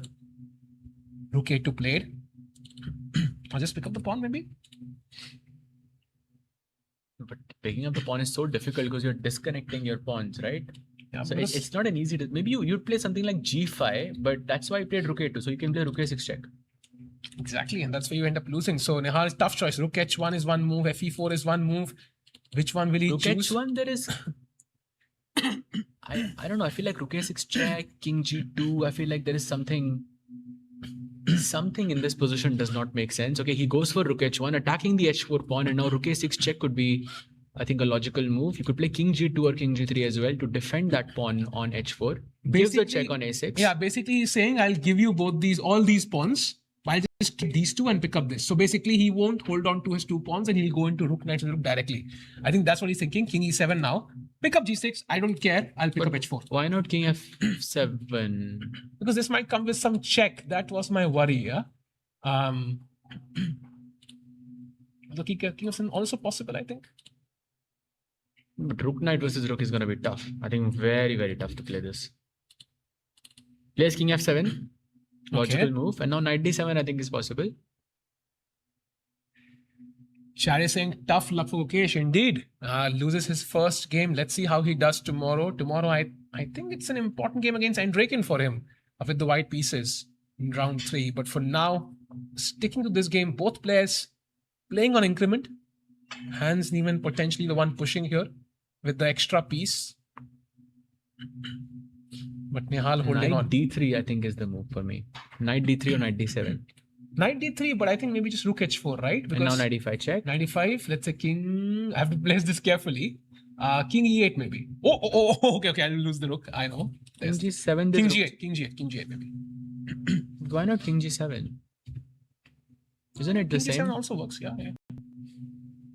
Oh wait, he's gave rook a7 check. There's some. I don't think we had that in our. Oh, maybe he's trying to gain some time before he goes for that. That's actually quite clever. And also trying to see where the black king goes, yeah. Because king e8 we saw was the problem in one of the variations, right? But wait, knight e6 is now a mating net. I can bring my king somehow.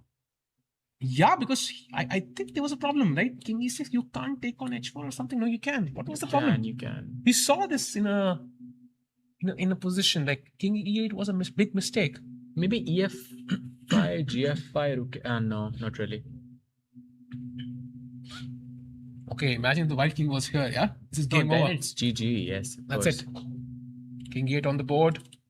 And by the way, 80 moves. So I think, will this game touch 100 moves, Saj? I think we will see. I think a very good chance.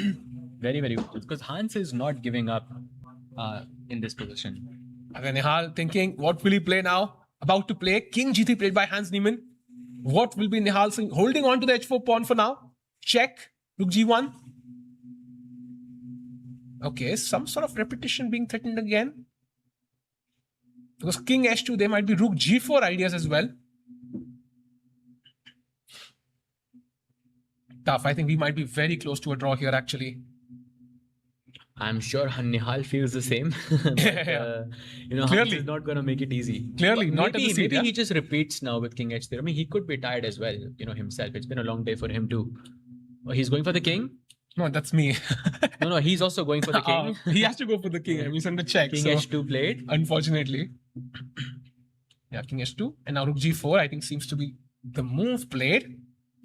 And now King H3. And now very important move, G5. Yeah, because if you go F takes E4, there is knight E6 and there is no more G5 anymore. But G5, EF5, do I really want to enter this hedge? No, check. No, because you will... I have Rook F4 check. Oh, that's a smart way to do it. Rook G4 check first. Oh, that's an instant draw, right? Because I don't want to enter this. Because now black could start pushing. Rook knight versus rook is... Okay, it maybe not an instant draw, but it's a draw. The question, do I want to play this as white? I would play this 100 out of 100 times, of course. Got it. Because you have no chance to lose. Plus, those 2 pawns are kind of like a distraction for Nihal. Because you would be stuck defending those pawns rather than the king. And I think Hans could try to play on. Plus, you have less than 1 minute on the clock. By the way, Hans had this expression there, kind of accepting that maybe this game is going to end in a draw. Nihal thinking about getting up again. It does so. Okay, G5 finds its edge. Wow, beautiful move. Kind of liquidating the last pawns as well on the board. And this should seal the deal for Nihal Sarin in terms of holding a well-fought draw. He sacked a piece for a, attacking defense, a counter-attack, which seems to have worked. Wait, but what if I go pawn takes G5? F takes E4, right? But knight E6? Knight E6, E3. How did he calculate this?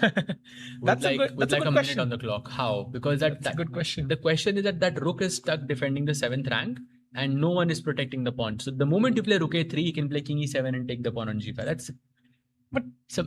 How fast is he? That's crazy. Look, he's going for that line actually with pawn takes G5. But 1 minute is like 1 year in Nihal years, Sahaj bhai. He's the world bullet champion. So I think he can calculate really fast these variations, these subtle details, which are very important in these endgames. By the way, taken on G5, as you mentioned, takes on. He's not even looking at the board. He's seen it all. He's seen it till he reaches his room. He's seen everything. He's visualized everything.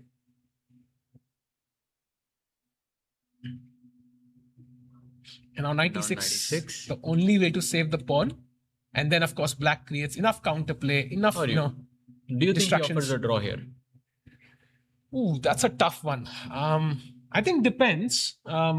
If Hans is getting for sure a rook knight versus rook, I think he'll play on. He's not. But wait a second, e3. What if I go knight g7 check, king f8, and knight h5? Because I was thinking if you play e2, then king takes g4, and I could. What do you play here? Knight f5. Knight h5. Knight f5 is better for black. But knight h5, rook g5. I missed rook g5. I thought we were gonna go e2. E2. E2, then king takes g4. I was ready to play this. Got it. Yeah.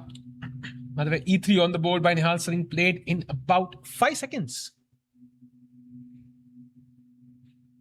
So very tricky.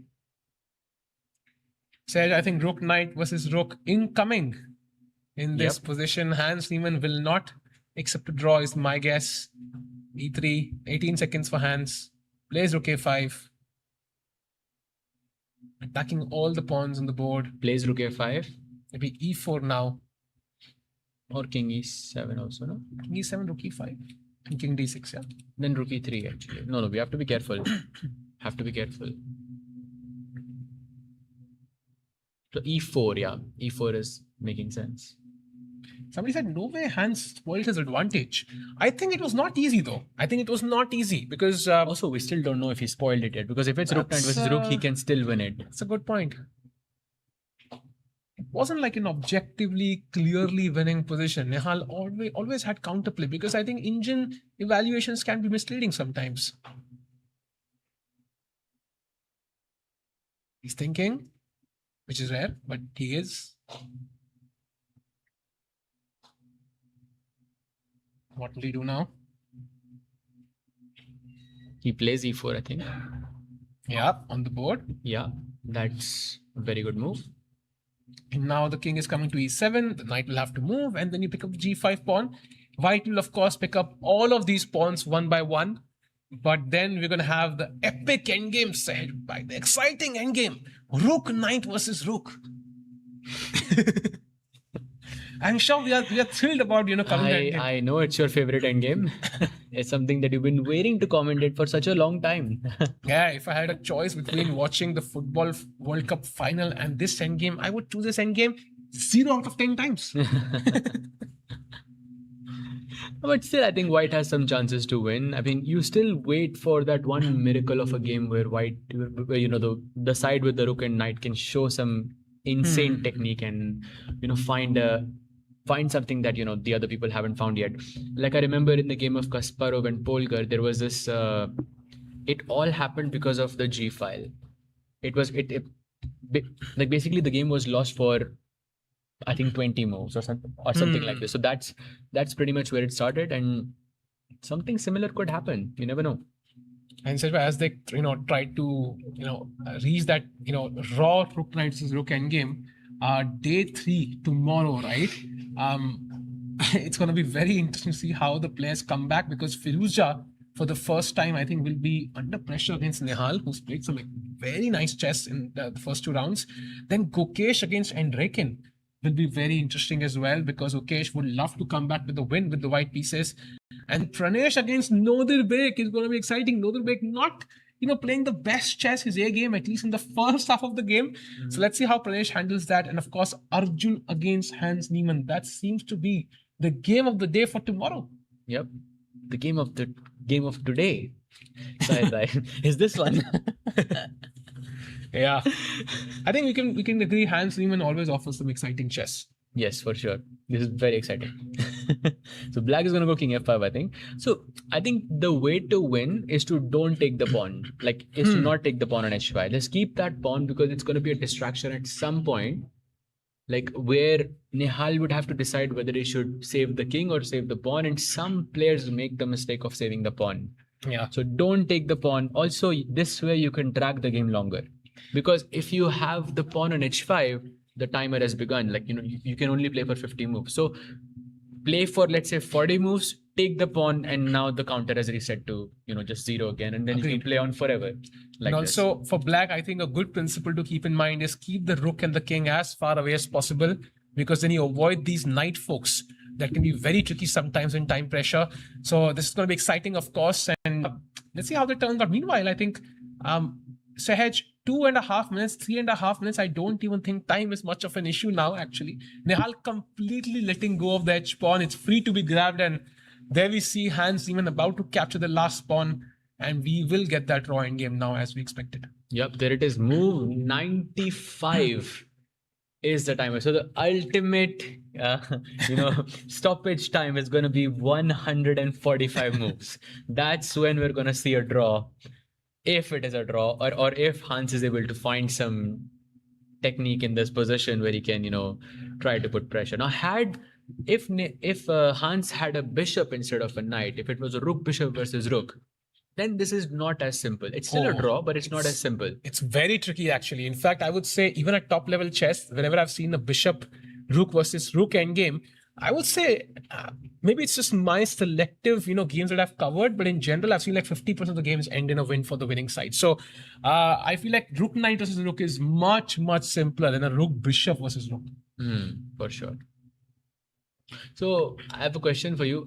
Do you think, let's say you have 5 minutes on the clock and your opponent has, let's say, 10 minutes on the clock. It's rook knight versus rook, no increment. Would you be able to save that? I have 5 or my opponent has 5? No, your opponent has 10. Oh. So I'm giving your opponent more time so they can pose, let's say, tricky problems. So 50 moves, that means 300 seconds. And that means 50 moves, 300 seconds. That means 6 seconds per move. Oh my God, I feel like I'm doing calculus right now. So 6 seconds per move I have. I think yes. I think I should be able to hold it. But I think, of course, like if I play 100 games, like maybe I'll lose a few. Yeah, it is totally possible. Like time is always a factor. And also it depends who's attacking, right? Is it Nihal Sareen? Then I will lose 100 out of 100 games. So that's always going to be a factor. Okay, king d4. I think, of course, from black's perspective, keep the rook as far away as possible, give as many checks as possible. And the only winning plan actually comes into action when the black king is stuck on the back rank. And then the king is stuck here. Like, that's where at least you have to think as the defending side. Until now, I think it's just very smooth. Yep, absolutely. Rook e5 check played. And now the king can just literally go anywhere. I think also another thing you can try here is don't put your king in the back rank. Don't put your king in the corner. That's what happened with Polgar as well. So if you know those openings, I think you're fine. Agreed. Those end games, I mean. By the way, somebody chat said, that Gukesh's rating is now 2712, and we discussed this before briefly when he lost, but he's 12 points away from falling below 2700 Sahaj. And if accidentally he has a nightmarish tournament, that is a possibility. That is a possibility that he could potentially be below 2700. And I wonder what would that do to his confidence. So he'll be looking forward to a comeback tomorrow. I seriously don't think that's a worry, at least for this tournament. But speaking of a nightmarish endgame, I think this is this is perhaps more of a appropriate term for it. Yeah. White goes knight b5. He's trying to build up something, but king c6 is a nice move, not even allowing king to move forward. Nihal could do this in his sleep, actually, and very likely the game will be a draw. And yeah, Hans Niemann definitely had winning chances in both the games. So he is showing potential. It's like he's punching the wall. It's not breaking just now. But I think at some point it might give through and he might get the win in the 3rd or the 4th round. So he's playing some first test so far. Rook d1 check played and now knight d4. Okay, so now at least you can kick the king towards the back of the corner. So but can you? Because Gukesh won? And if rook a5 then check, f3, no? then check, can you pick up the rook? Well, I'll play knight f3 perhaps and rook h5, maybe there's knight e5. Wait, then I give this check again. Yeah. Okay, king e5. King e5 and the game goes on. Game goes on. So rook c6, interesting. That's a very interesting. Okay, he's basically doing it rank by rank, so as slowly as possible. Actually smart because if rook check, you have king c4. And if rook h4, you can move the rook here and you have at least cut him off on the 6th rank now. Yep, rook h4 will be played, threatening rook takes d4 and picking up the rook.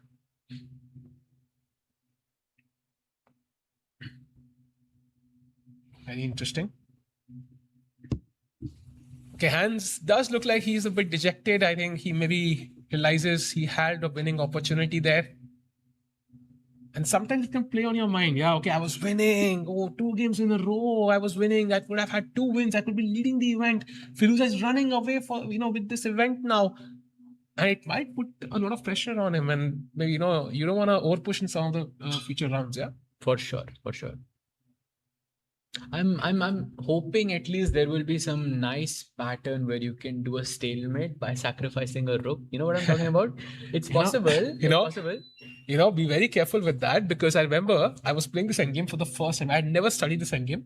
It happened on the board. I was defending and we reached the 49th move. I was like, let me finish off in style.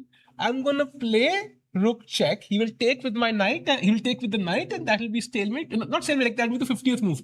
Then I realized suddenly, wait, brother, if he captures, the counter will be reset and I will lose and it will be reset at 49 and a half moves. Wow. Luckily, I paused and realized that. So you have to be careful there, Saj. For sure.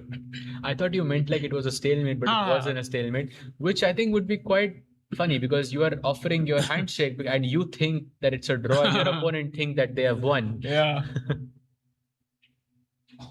Okay, now 94. Play. So we are about halfway through. So I think about 30 more moves to go. But I think Hans has made some progress in the position. I think the thing is, at least Hans, you look at the clock here. They have 9.5 minutes now. So how much time do you think they have by the time the game is over, Saj? It'll be like 20 minutes, yeah? Depends. I think definitely possible. If you give a check on a7, black will be play king f6. I remember the last time I played this endgame was I think in 2022. But I had a rook and a knight and I played until the very end. Because you're hoping for that mistake, right? You're hoping for that one blunder. Plus, half a minute is just too much time in such an endgame because even if, Hans poses some kind of a problem, Nihal will have 10 minutes to think about it. That's way too much time. That is true. So I think the last exchange was on last capture was on move number 95. We've already reached move number 115. So 20 moves in, 30 to go. But I think they will fly by us very soon because Hans Niemann is not really thinking too much. There's not much to think actually. He can just try his level best to confuse Nihal Sarin.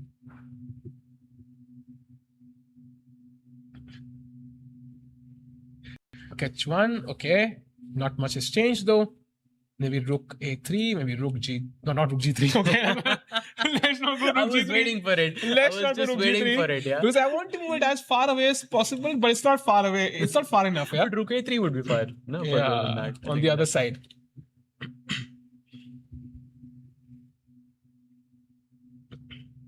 King f6 played. Okay, very smart. Okay, rook f1 check.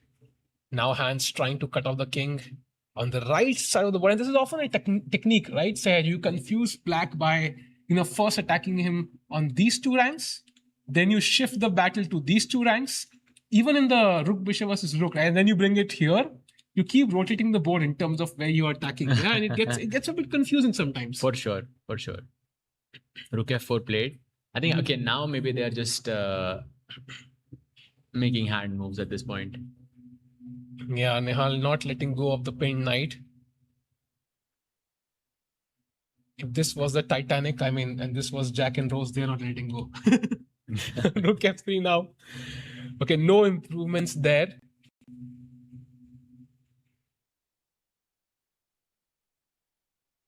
Hans looking at I think there's a screen in the hall where they can check out the moves. So Hans looking at the screen there, the 2D version of the game. So why is he checking the moves though? Because he shouldn't be checking the moves, right? It should be Nihal who has to claim. Yeah. Maybe he's also analyzing the position on the 2D board. He's just looking at the game and trying to remember maybe, where he went wrong, where he could have pushed better. But it's too late now. Maybe King E5 is the move now. By the way, 25 moves have transpired. So 25 moves to go. Half the moves have been done. And Nihal just walks off the board. So now he has enough time on the clock.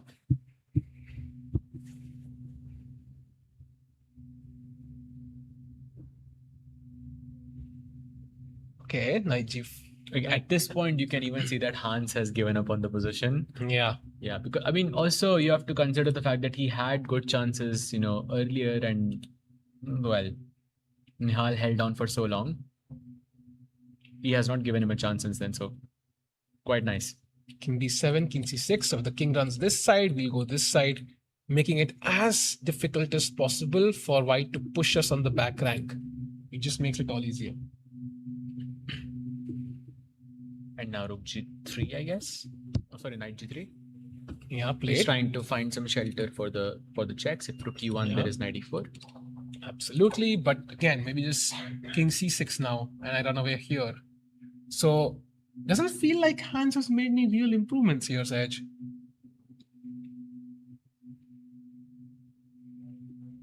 Yeah. Definitely. I mean, he has improved his time. That's for sure. Yeah. But okay, such endgames, there is nothing in the position, but you still play on. Or you have to be extremely fortunate to get a win out of this. But this is, if you win a rook knight versus rook, you will remember it for the rest of your life. Like I have, I think, one rook bishop versus rook win, and I will remember that forever. Because first of all, these endgames themselves are quite rare. Yeah, they Yeah. don't happen every day.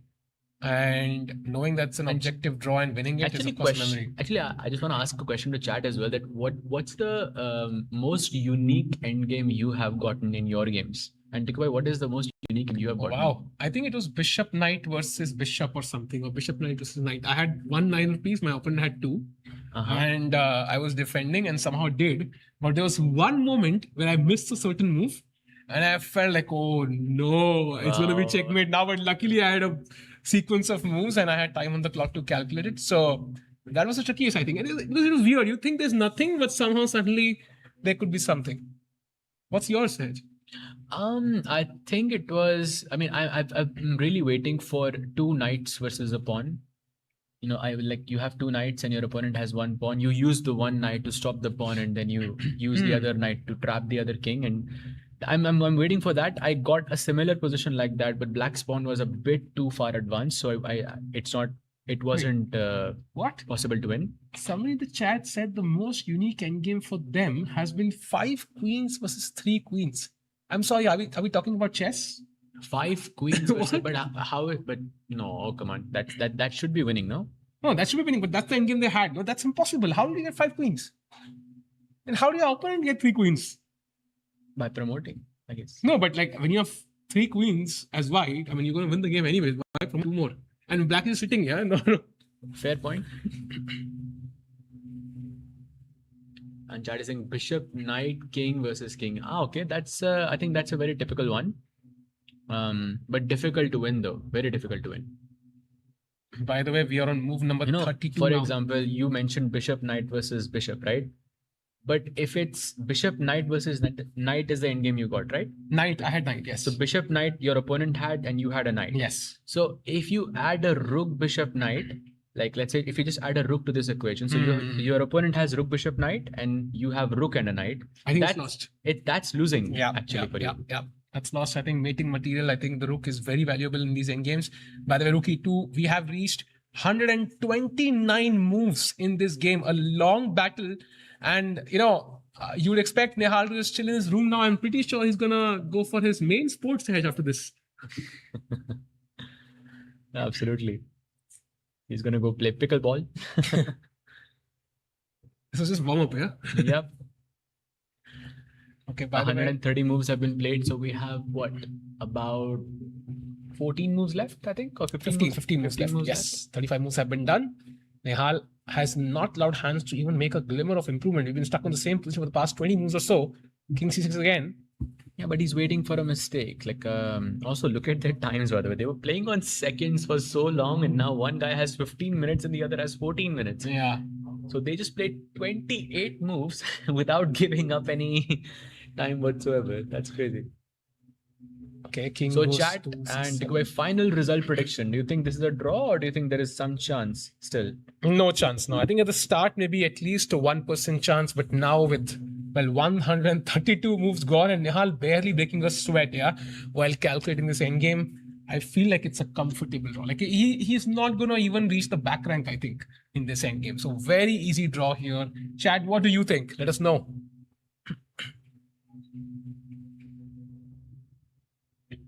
I think it's a draw as well. I think it's a very simple draw, but because he hasn't made any progress so far, and the fact that both players have so much time on the clock. Wait. Oh, they agreed to a draw, yeah? Oh, they agreed to a draw. There it is. Oh, they have agreed to a draw. They have agreed to a draw, so that is it. I think Hans even offered a draw there. I think fair enough because only 10 moves or so were left. That was not enough time to checkmate anyways. So that is a insanely hard draw for Nihal Sarin that he found and held on at the end stage. At one point, it felt like Hans Niemann will get his first win of the event, but it was not to be. So Nihal Sarin holds on. Barely. And you know, you asked me this question after the second break whether sacrificing that bishop was a good idea for Nihal or not. And looks like it was a good idea because if he had not done that all those hours ago, probably the game would have gone Hans's way because he didn't have any. Nihal didn't have any counterplay, in that position, and he sacrificed his piece, went for the active defense, and managed to hold on. Yeah, and I think both the players will have to go back to the drawing board and try to figure out where did Nihal go wrong, how could Hans have pushed further. I think it's the perfect time to check out the standings if possible because this is the end of day 2 and there we see, man, that's a surprising graphic, Sahaj. We have one guy on top, Ali Reza Firouzja, who's just winning game after game, 2 points. We have nobody on 1.5. Then a complete packed field on 1 point. There is Notherbek and Draken, Arjun, Hans, Nihal, and then Gukesh on half point, suffering a loss at the hands of Firouzja and Pranesh on half as well. So, surprising standings, or what do you think? Well, I think the only outlier here is Firouzja because both players who are on half a point have played Firouzja. Yeah, that's it. So who plays Firouzja tomorrow? is just on another level in this tournament so far. So do we have the pairings for tomorrow? Firouzja plays against Nihal with the black pieces. And oh wow! Arjun plays against Hans, Pranesh goes against Notherbek, and Gukesh plays against Dimitri Andrekin. So by the way, today all the Indians had black pieces today, and tomorrow they will have white pieces altogether. What do you think about the overall expectations? Because today I think the overall result was 3 draws and 1 loss, I believe, for Gukesh. Yeah. I think tomorrow's going to be a crucial game for a lot of players. I think first of all, it is going to be for Gukesh, who lost today. Can he strike back? Then, of course, Hans Niemann as well, right? I feel like he's about to, break through a bridge. Either he's going to win his first game tomorrow or he's going to over push after missing out on 2 wins and then just lose. So I think tomorrow's game will be exciting as well. And of course, Firouzja at the end. Like, can he continue his winning run? But he will have a motivated Nihal Sarin, fighting in front of him, and Nihal will have the white pieces. By the way, we have, Nihal's interview, after that well-fought draw. Let's figure out what he has to say. Bullet world champion holding Hans Niemann to a 125 move draw. Nihal, your thoughts on the game? Yeah, I mean, it's a huge save. I'm honestly very lucky to have held this. I think I went wrong soon after the opening, probably. I don't know where exactly, but maybe castles was, or maybe bishop e5 itself was inaccurate. Maybe I should just go king e7. And the piece sacrifice worked out in the end. I mean, it was not exactly a happy sacrifice at all. Yeah. But I thought at least, if I'm going to suffer, I thought I'll at least suffer, actively. And there is also, there are chances for white to go. Also, especially if I got the third pawn, thought my king side is very fast.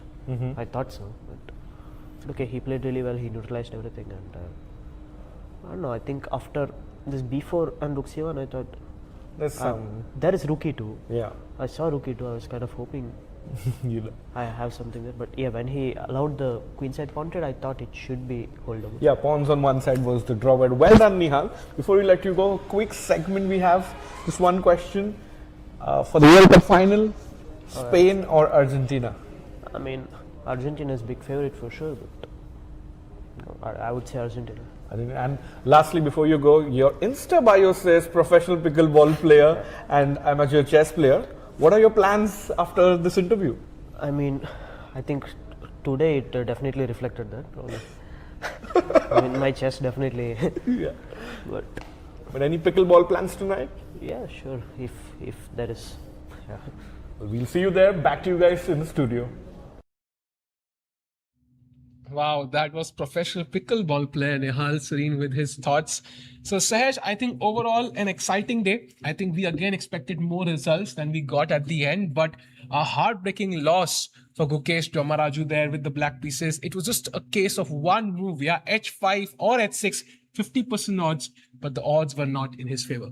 Absolutely. And it just came down to 50-50 and he just chose the wrong move. But I think overall still it was a good game by the world champion, and it was even a better performance by Alireza Firouzja as his perfect score shows.